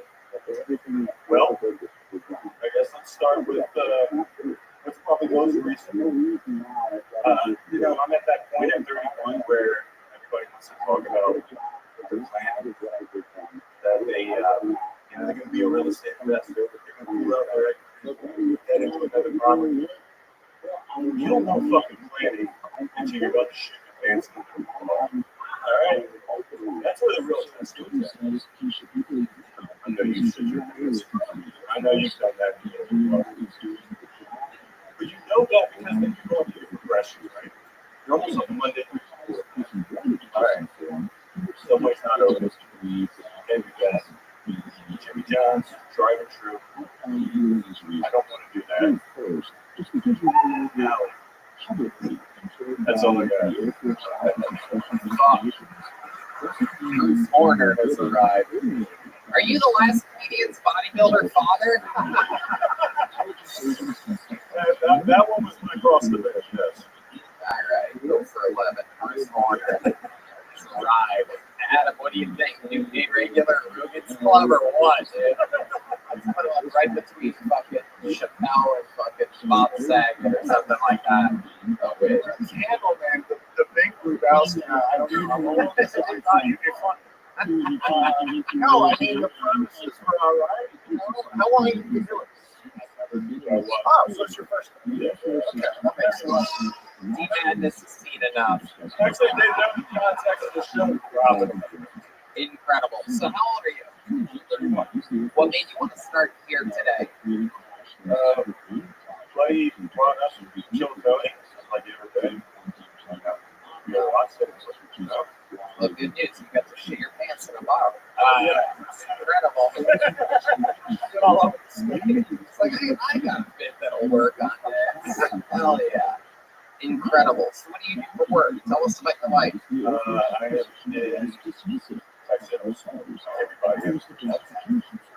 What do you do for fun? 31-year-old Bruce Horner. Just got married a bit, so Okay. Alright. Jiu-jitsu, okay. So you're married to a man. Now I'm getting it. not across the marriage. Right. Okay. You say cross the barrel. How often do you go to church? Not enough. Right. Okay. How long you been married? 6 months. 6 months. Brand new. What does she do? She is the property manager. Okay. How long have you known? 3 years. 3 years. Okay. You guys have a house together? Right. Okay, thank you. That's one way of saying yes. That's right. That's right. Just drops the microphone. That's right. You can Bruce. So Bruce, tell us something interesting about you. You randomly signed up. Your buddy's like, want to come to the show? And now here you are. You're at a random ass fucking show you didn't know anything about. Well, there's about 80 people that signed up that have been dying to get on this show for months that'll answer for you. Yeah, Yeah, it was either here or Shakespeare's, and I didn't think this was going to happen, dude. I'm just a tech sales guy. You trying to get your wife pregnant? Is that a thing you're planning on doing? Oh my goodness gracious. So what do you do? You're still pulling out. Is it? That's probably good for society that your pull-out game is strong. There's Mexican strippers having 8 babies out there somewhere right now. All right, Bruce. Anything else that fucking we could work with here at the Fun? Have you ever saved anybody's life or fucking you ever almost die yourself? I mean, it's West Virginia by standing out. You're doing crowd work. Look at you doing crowd work right now. Connecting with the audience. Incredible to watch. Found somebody from West Virginia. Oh my God, save me. Jesus Christ. Your first time doing stand-up, you walked into a big crazy bar, you got pulled out of the bucket. That's how that goes. There goes Bruce Horner, everybody. I'm going to go to this bucket again. We're going to get a bucket. One of these hungry monsters up here. There's a chill blaster, Bruce. Go kill yourself with it, please. All right. Your next comedian goes by the name of Iona or Iona Norman. Can't tell whether that's a second I or an L. But I'm going to say Iona. Or no, Flora? Could that be Flora? You see the shit that I deal with? It's unbelievable. Here they come. Fiona? Here they come. Fiona? Here she is, everybody. We're about to find out. Hi, I'm an electrician. And I'm sitting here at work one day, and I'm sitting on the like 6 of them talking about women. And the one guy, he's 16, and he says, I have a hard time talking to people. Things I get nervous and all that. You know, I just can't touch them. Skin and what the fuck you say? I'm one motherfucker. And he's like, no. You're good. And then one day I'm like, we're getting the compliment for him with the cello to get some breakfast. And he says, I said, well, we start talking about sex. He said, well, I said, Kyle, honestly, I have sex in my computer.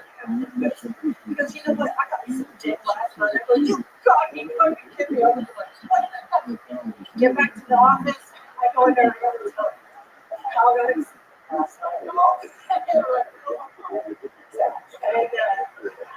And then another big man, he's sitting in the office, he says, he's trying to jack off the tab. He says, you cannot jack off the tab. It'll get all over the chest. Oh my goodness. I never thought I would say this, but can we get Bruce Horner back up here? Holy shit. Oh my God. What the fuck is going on? Who the fuck let this fucking cat out the bag? Oh my god, you made the drive from fucking Dripping Springs to be here tonight. This is incredible. I've always wondered what Dog the Bounty Hunter looked like without the sunglasses on. This is amazing.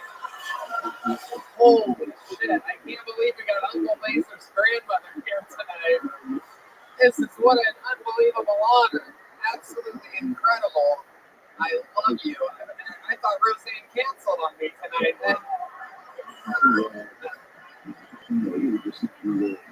All right.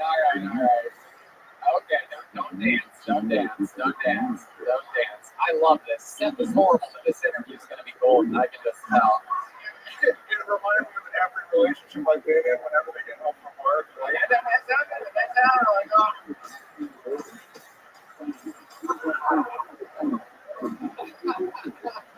Oh my goodness. This party is banging. All right, first of all, what is your name? You have the handwriting of someone like you. So do you remember your name without your readers on it? Ilona. Okay, so I kind of had it.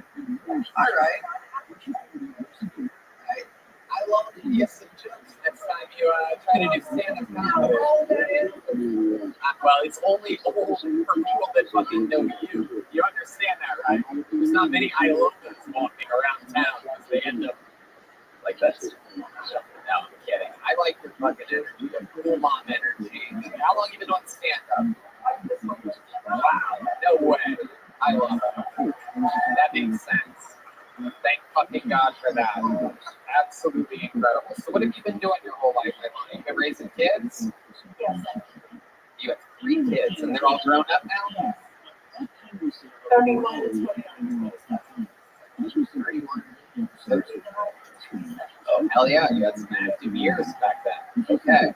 And they're all good? Hell yeah, I love it. But what about you? What do you do? What, you work for the Postal Service? I'm an electrical project manager. Electrical.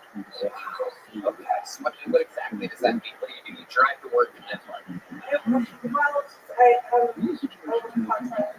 Get the mic right up to your mouth. You talk. All I can hear is fucking D madness, yeah, and the mafioling back here about fucking C chords and B chords and shit. What? Got me. That is so good. He does this every week. He's got fucking jokes. This guy does it all. It's a fucking shirt. He's got a shirt that stands up pointing to his eyes and says, I'm watching. Best dressed on the show, most talented on the show, makes us all look stupid. One more time for D Madness. Alright. Let's get back to this. Alright, from D Madness to She Madness. Let's talk about Ilona. Alright. So what do you do for fun? You seem like you know every dive bar 45 minutes out of town. I want to know if I'm right about this. Do you have a Ducati? Oh shit. Oh my goodness. It's incredible. You ever fucking see Hans Kim out there on his moped? I love it. Wow. So you're on a Ducati. Incredible. Is that your only way of traveling? Yeah. Okay. Look at you. So you do pretty well for yourself. You have a guy that you live with?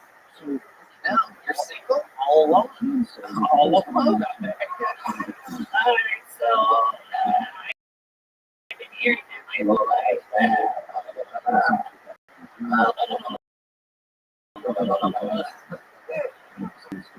Oh, I'm you forgot. Damn it, I bet you've heard it all. That's what happens. Oh, what was my last question? I was going somewhere with it. I can't. Several months of transportation. Oh, you're single. Why do you think that? It's not you. Relationship. When was that? How long ago was that? About a year and a half ago, Right, that's how that goes. Yeah. You were together for 7 years. Okay, so what made it end? It wasn't you. But He broke up with you? Is that what you're saying? No, I left. You left. You just disappeared.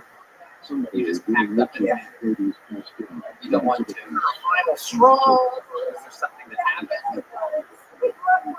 It took about a year and a half, and our mother called him and gave me the answer. I was in the he said, well, he said, I was trying to do my job. Always. We talk about once every couple months. When was the last time you got kicked down?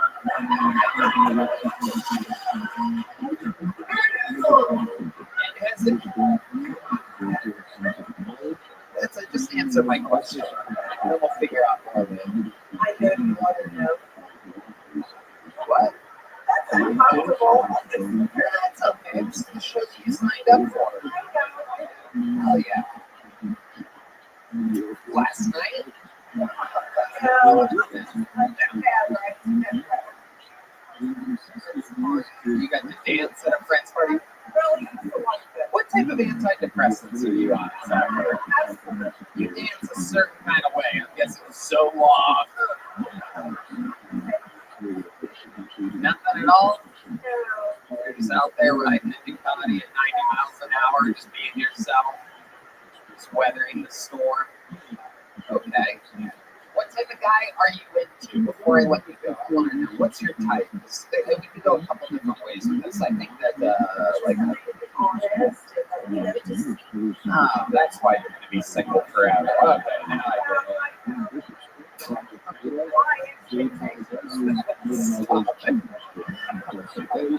He's playing Dirty Dancing theme right now because you dance and you seem kind of dirty. You're so fun. I love your energy. You take these jokes fucking well. Head on. You seem like a cool ass lady. I'd like to drink a fucking Miller High Life. And fucking talk about it all, right? You have some more stories that you're not telling us right now. I can fucking see it. I love your style. Here she goes. Here you go. Hey, catch this. Here it comes.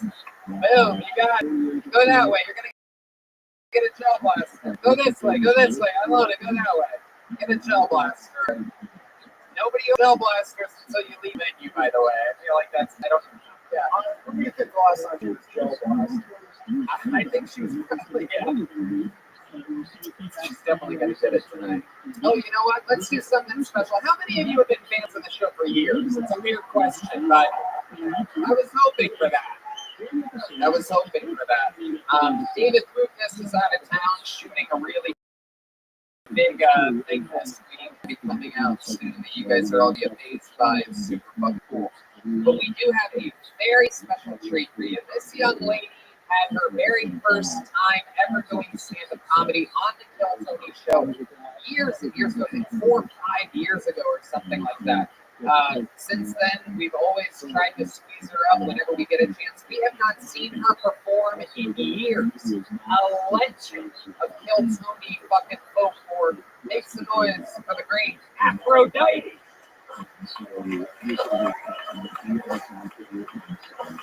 A Kill Tony baby. She started when she was like 63 or something cool like that. We love her.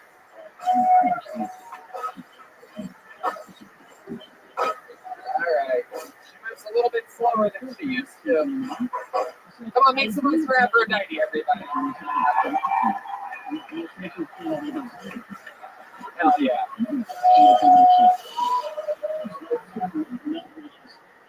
What's up, motherfuckers? What's up, you carry smiling looking motherfucking wing cases looking motherfuckers? I miss you. I want you to know I've been doing good. I do not have the coochie aroma of the gravity coochie time. She's flying outside my asshole. I do not have it. What the doctor say? I do have asthma. See all that asthma? I know this season, but you motherfuckers, so I got a squad of 27. I got shot the fuck up in the hood last night. And we just talked about bringing his ass out and we're there, Ray. And then walked up to sister talking about, ho, ho, ho. Don't play that shit. You don't call us no ho, good. So we fucked that up and we was walking to motherfucking reindeers. That shit was delicious. You know? Ladies, if you want big ass, stop eating healthy. Eat healthy food makes the ass shrink. Just a motherfucker. Return of Aphrodite. She started with us. Her very first minute of stand-up ever was in the belly room of the Comedy Store. We've been having her on for years. How you been? Fantastic. Still be lit, didn't you? Oh, shit. See, she kisses and tells this one right here. I love it. Welcome back. Wow. Incredible stage from the hello all the way through. Adam, you believe the charisma on this one? How long have you been doing this? On your show? Yeah. When was that? It was August 2nd, 2016. I love it. And I got picked the first time I came. I got picked the second time I came. I got picked the third time I came. Goddamn right. Just bring on the stage. You're fantastic. I love you like a throwback to the on the page or something like that. I love that. She did what I said. Oh, shit. Look at him. Aphrodite. So I love that you came out. You called everybody Harry Potter looking ass motherfuckers. Now, is that just, that's just a blanket statement for everybody here? Is that just you think all white people I are did say Wayne Casey looking motherfuckers. You know, some of y'all might be serious. That's cool. right? Okay. I love it. What a little bundle of joy you are. Yeah, Sweet little thing. She's like in one of those Mario code schools where in fucking Harlem or something like that. It's like, I kind of just want to jump on your head. I forgot to say something. I'm so glad to be back on the Kill Tiny Show. Hey! Oh shit. Like. My tiny motherfucking nephew, I love him. I am not tiny. Joe Rogan has me on testosterone. That's right than I've ever been. I'm gonna look like this fucking Timbuktu motherfucker here in a couple months. I like that brownie towel commercial. That's true. He does look like the Brawny guy. Very good Brawny guy. We named Jemima. Here you go. This is incredible. It's like everybody's kitchen cabinet coming to life right now. Okay, so Afro, you made it through fucking COVID. I was worried about you. You were on my fucking Deadpool, right up at the top. I'm gonna be on, but you lost a lot of weight. How much weight have you lost? I don't know. Okay, perfect. Hell yeah. Perfect. It is went out to my ass. When I got sick, it was right there. I was going to place for surgery. Everything down to this flat line, everything, but that ass was doing that. Oh my goodness. Oh my goodness. Why do you think that is? Why do you think God moves the weight to your ass? I don't know. You know, my grandmother had the ass and she had no teeth. She was flat line, no chest, she had no teeth. Right. That's just not for sure. The titties is for my mother. Did you get COVID? You've been on Yeah, no, I'm too goddamn hungry for that shit. Right. You're too what for that shit? I'm hungry. Honored? Yeah. I'm gonna fuck this. How does that affect? I didn't know this was one of the vitamins that you need a vitamin honoring. Yeah. So what? You were going out, right? Were you I'm going gonna ask, they said they asked the fuck out. Yeah. Right the fuck out. I remember one of the last things I did because they closed the Comedy Store. I remember very specifically because it was such a weird time, right? And I was the last person to perform at the only comedy club that was still open while basically like sirens are going off and shit. It was Flappers. They were the last one that closed. They had me do it however long I wanted. I was just talking about what would happen. Like, it was like no one was there, like 2 people. And then after that, I saw you and the Top Shelf Brass Band, one of my favorite bands in all of Los Angeles, do a show on Vine Street. What was that Yeah, the place? Sassy Press. And that was literally the last show that I saw for months. Was you singing with the Top Shelf Brass Band. And you guys still working together? Oh, yeah, we've been together almost 5 years from Kill Tony, Jeremiah, Right. Yeah. Absolutely. Beautiful young man. I'm old enough to be their great grandmother. And you guys all work together. You have a little song that you want to do or something? You want to tell the band? Yeah, can we check out that song y'all shared on Facebook? Yeah. I hope y'all can do it fantastic. I love you. This is the great Aphrodite giving us a little bit of music. Let me tell you now. This is lucky learn. Right here, like me has a right to yearn. Look, to me, I'm so small, rap, messed up. I'm so cool, I can study this kind of stuff. Oh, it's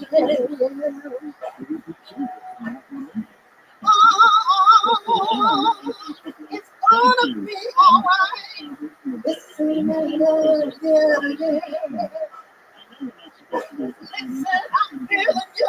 Oh, yeah. I like to love.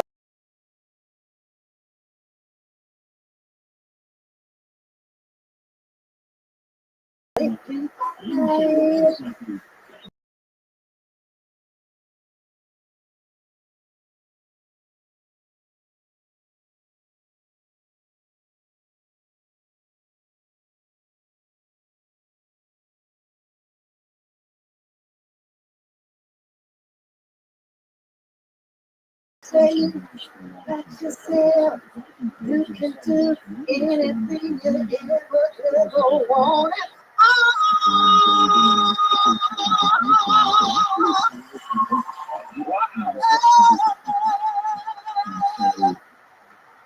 Thank you. Wow. Thank you. How old are you, Aphrodite? October 10th this year, I just made 67. 67 years old. Started on Kill Tony. Made a road trip to come here tonight. We absolutely love you, Aphrodite. She has a new song coming out around Christmas time, Time for Love. Check it out, the Top Shelf Brass Band featuring Aphrodite. Princess Aphrodite. Princess Aphrodite. You told me before the show that you legally changed your name to Princess Aphrodite. Actually, my legal name is Aphrodite Love Johnson L. Okay, I think that's one of my favorite football players. Is that wide receiver for the New York Giants? Yeah, I smashed my ass around with my face. Oh, hell yeah. Don't be no football. Look at that. Oh, oh my God. Never gets old. Never gets old. 67, but it never gets old. Well, my thing is, until we stop it, though, I'm not officially fucked up. You know what I'm saying? Somebody good. Oh, shit. Someone's fucking pounding out Aphrodite tonight. I can feel it. I'm Be just sure to drink your tea vodka and small peanut butter whiskey. Only 7 shots until you fuck Aphrodite. That's all it takes. No, I'm kidding. I'm kidding. Shut up. I don't think I roll joints. Oh, shit. I roll drinks. All right. Aphrodite, we love you. You have the best guitar. We've always loved you. You're a legend. So good to see you again. Great performance. Great jokes. I love you. And we'll see you. Why don't you're going to hang out. You're going to be at the after party. You might sing or something, right? Goof around Yes, with I will. boys. All right. There you go. Oh, yeah. She's going to get, yeah. Oh, yeah. How about one more time for Aphrodite, everybody? Unbelievable.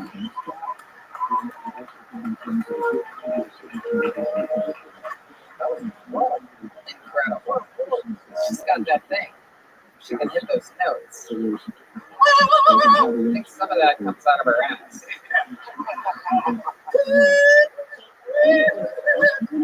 All right, I pulled another name out of the bucket. You guys ready for more of this shit, huh? Make some noise here. Next comedian, John Chaney, everyone. John Chaney.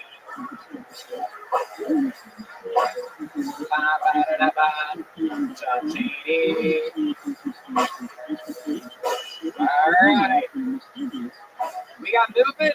Somebody coming. Here he comes down the stairs. All right. Ladies and gentlemen, fresh out of the bucket. Made a long moment to be here. Give it up for John Chaney, everyone.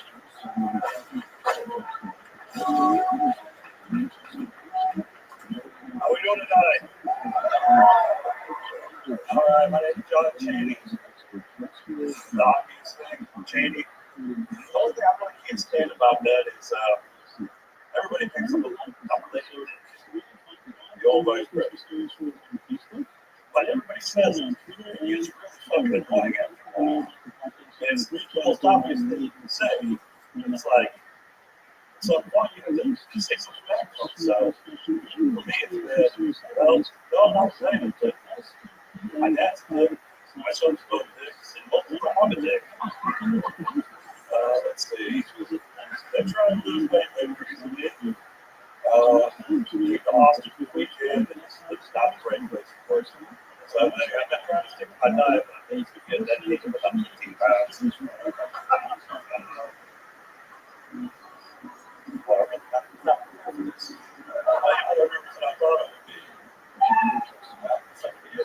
All right, John Shady.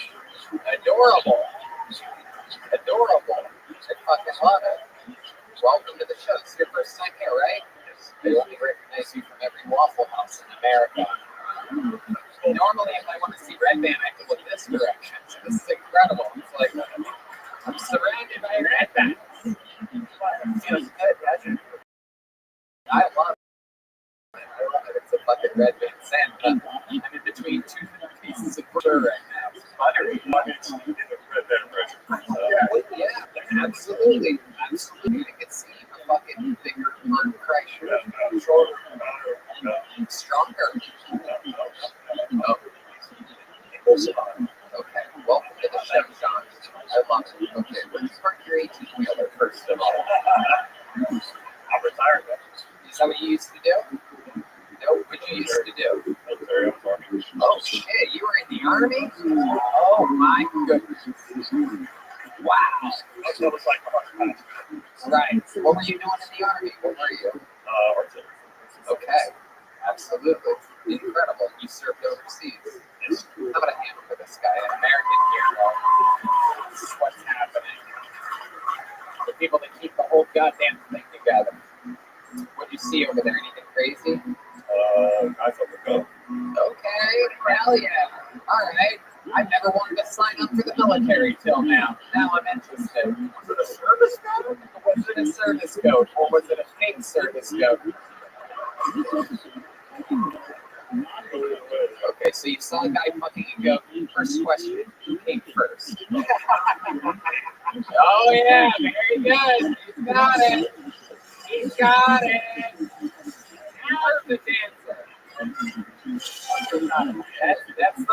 That's the moment you're gonna remember when you wake up tomorrow morning. You're gonna be like, God damn, I got that coastline in. I'm fucking doing it. You're gonna treat yourself to extra steak and eggs tomorrow. I can tell. You're gonna rationalize it. I earned this one. I feel like Jonathan Bucky's was the first. Yeah, it is. He's humble, hardworking, likable, good to the military. Incredible. What? Oh shit! Food court marshal? Is that what happened? Because holy shit! I can see why that would be full of gas. He's a fucking food marshal. I walked away. I was skating the bus. One of the charges was an excessive cussing. I was drill sergeant. Wow. Oh my goodness. They got you for excessive cussing. That was one of the charges. Jesus. This is the American military you were fighting for, or fucking France? Oh, you cuss up some lunch, man. You already war. And got the court martial from the judge. One of the charges was referring to spouse and female soldiers as cockholsters, cocknothers.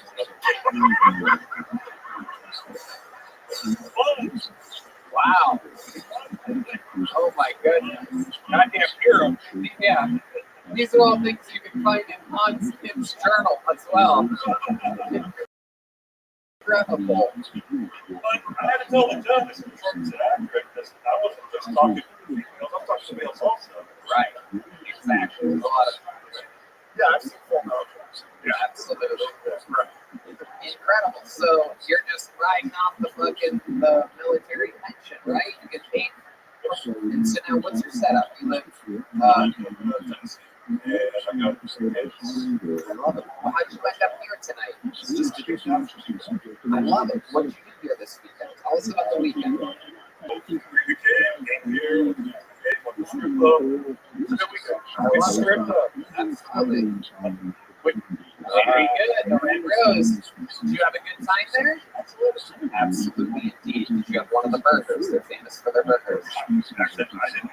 Wow. You didn't eat. Oh my goodness. Did someone dance on the area that your stomach covers? I like it. They give you a little belly button dance. Incredible. John, what's a fun fact about your life that we'd be surprised to know about you? Anything crazy ever happen? Any special skills, talents, ever win something, or fucking anything crazy? Yeah. What's that? Oh shit. Then what's he yelling? Something's all more incisive. Okay, that makes sense. That makes sense. Oh, he's black? Oh my goodness. Does he live in Tennessee as well? San Antonio, that's right. That's why he sounds like that. I love it. Okay. And John, you have a wife? What's your situation? Ex-wife. Yep. Okay, what STDs did you get?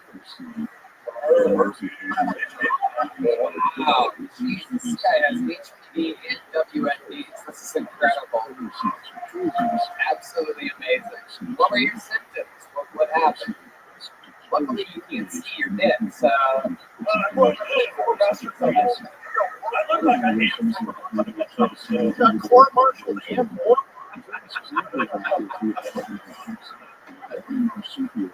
Oh, wow. What's the jersey you're wearing? Is that a competitive hot dog eating team that you're on or something like that?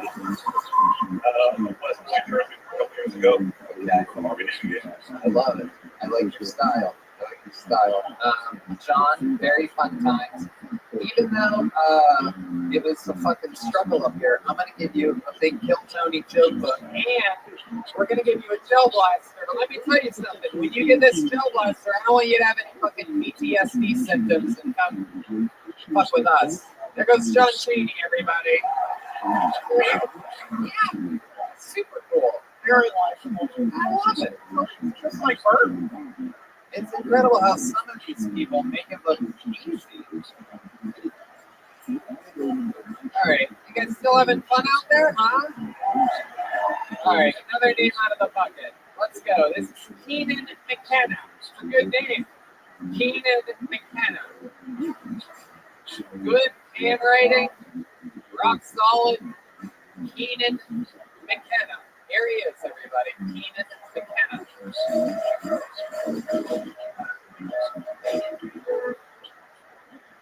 Anybody else is absolutely love guns? Somebody, thank you. Well, cowards, I don't only love guns, I love gun violence. And where my goal is like a little bit like let's still say, it's the violence. It's the violence. I protect my family. But the violence.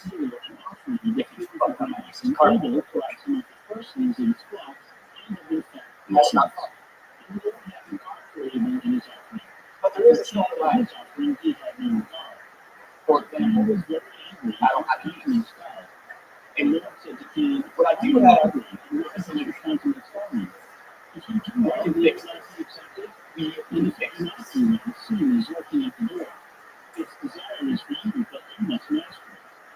Think about it. Why have there ever been any shootings in the death? Well, actually, there have. You'll never hear about it. Holy shit. Keenan McKenna. Oh my god. Literally being dude from the audience without any fucking. Okay. I don't know where to begin, dude. That sounded like a fucking manifesto. I thought you were right. I don't want to be honest. You're the only person I'm not giving a gel blaster to after this. Jesus Christ.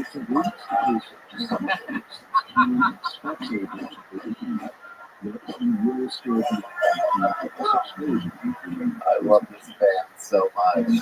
All right, Johnny Dirk, let's talk about it. Keenan McKenna, that's your first time doing stand-up, has to be, right? Okay, where are you from? You're from Seattle. You're just visiting Austin right now? Okay, yeah, that sounds about right. Found out about 2 weeks ago. And you're like, I'm going to go there and fucking just bomb the fuck out of it. Right. Oh, you're like, that choice. Yeah, yeah, exactly. Do you think this is the last time you're going to do stand-up? Oh, God. Wait, what was your question? I was asking the last time. You're going to keep doing this. Did it felt good for you out there? No, not at all. Right. What do you normally do? What do you so tell us about the rest of your life? Seattle, a very sad place. This is what people from Seattle are like, by the way. So actually, pretty much July, I came down to Texas in August. I saw a show open. And he went home and killed his fucking rental. Vibrations with the record, his house. I know one time the person sort of shot me. All right, stop trying jokes. It's not worked so far, Keenan McKenna. Just stick with the truth at this point. So something blah blah blah blah. August, September. What are we getting at here? Basically, I saw this stand-up show in my life. Goddamn right. Huh? Absolutely. That's what happens until you hear of me. Then you hear of me, and then you see it, and then that happens. Okay, we've all been there. And then what? I'm not right. It's not right. And my life is really tragic. I think it's more of a tragic fucking tragedy. Now, when you say you think you have writing, do you mean on bathroom walls with your own shit? Yeah. You saw the part of the Joker movie where he just goes crazy. He's like, this is what I have to do. This is like that version. This was like watching an origin story. Yeah, it really is. So, what was the job that you were doing before you decided to do this? Okay. Oh, okay. I would not have suspected. Right. So you loaned up. Okay. Right, loaned up from earlier. Right now, she's in the corner like, I heard that so many times. Anyway, so you were doing loans, and a bunch of people were telling you that you're funny at the loan office. They're like, you're hilarious, Keenan. You should fucking go do that. Go get out of here. Go do something. I got that loan. What? She said, I thank you. What? The fuck?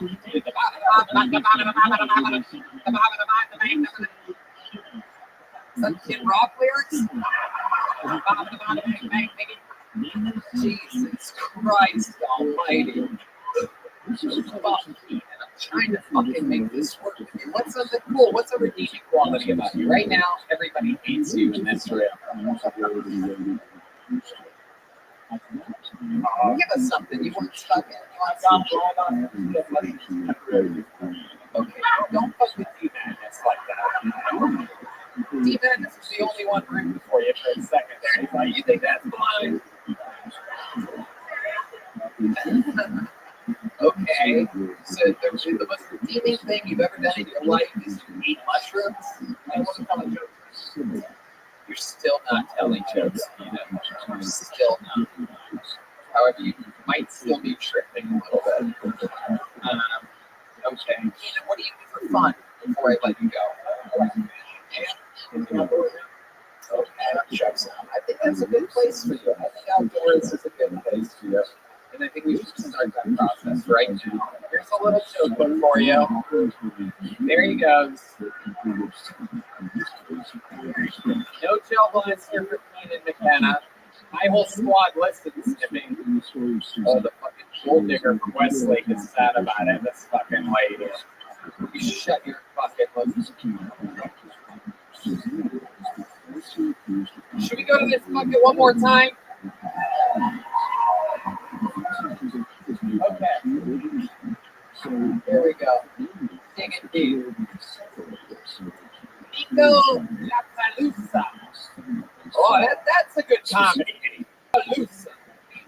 This has got to be good. I'm positive of this one. I was way wrong about Keenan McKenna, but Nico Lapalusa. There he is. Make some noise for Nico Lapalusa.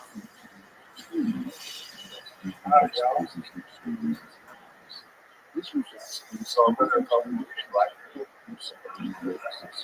Because it's like the person I love on condition. I think I need to update conditions of my love a little bit. I was watching a chick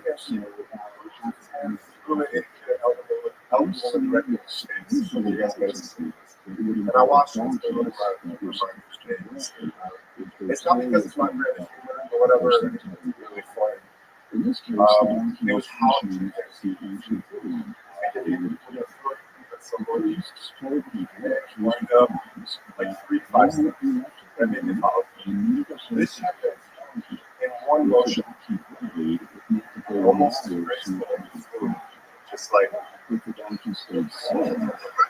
accuracy, directly in the face. And I was just thinking, where am I hesitating? You know? Nico Lapalusa. Okay. The crowd loves you for some reason. I don't know what's going on here. I just think I think going up after Keenan McKenna is everybody's best friend. Everybody's like, oh, yeah, bravo. Oh, that was great. It was barely funny, but holy shit, it wasn't Keenan McKenna. Oh, my goodness. So, Nico, welcome. How long have you been on stand-up?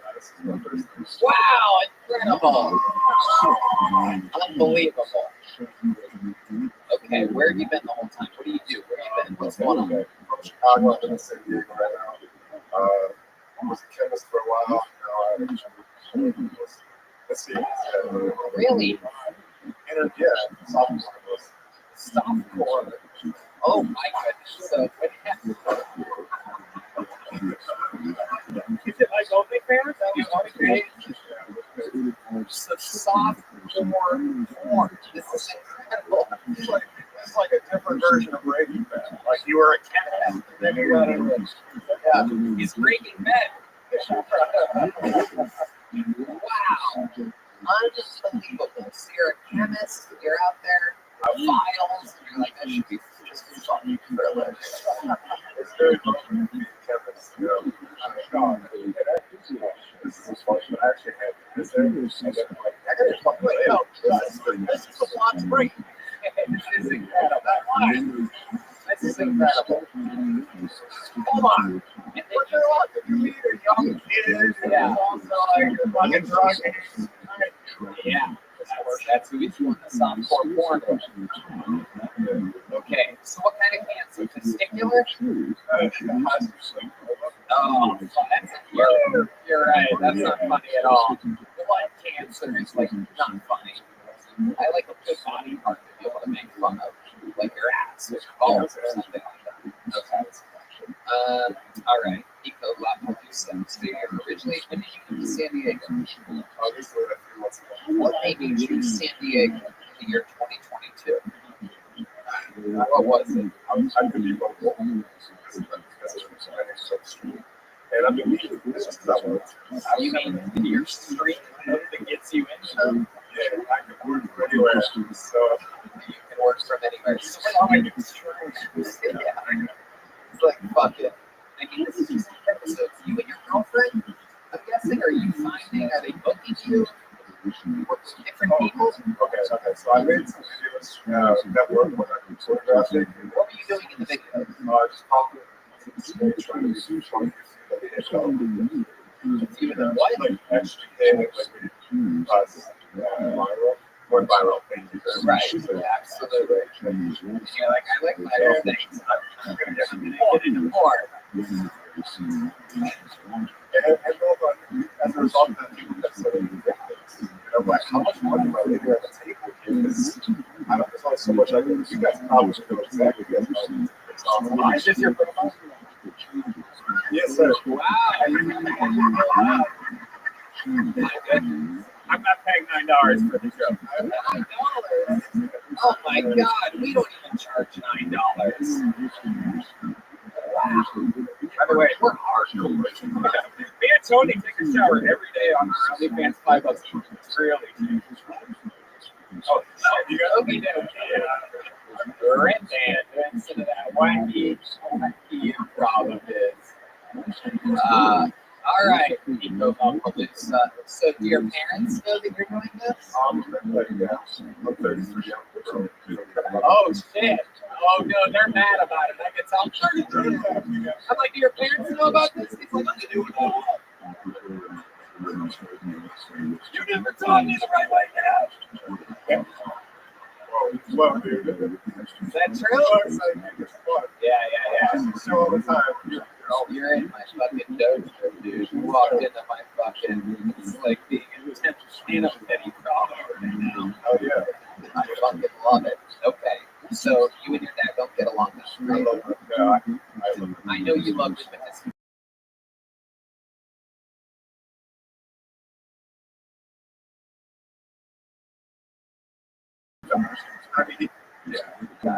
because I'm guessing your name is Nico Lapalusa. I'm guessing he's in Chicago. He's school Italian. What's his name? Antonio Lapalusa. Alfonso.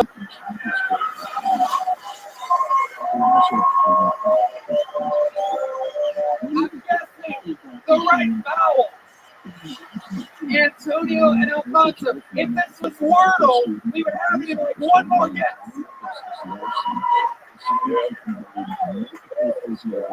Somebody get the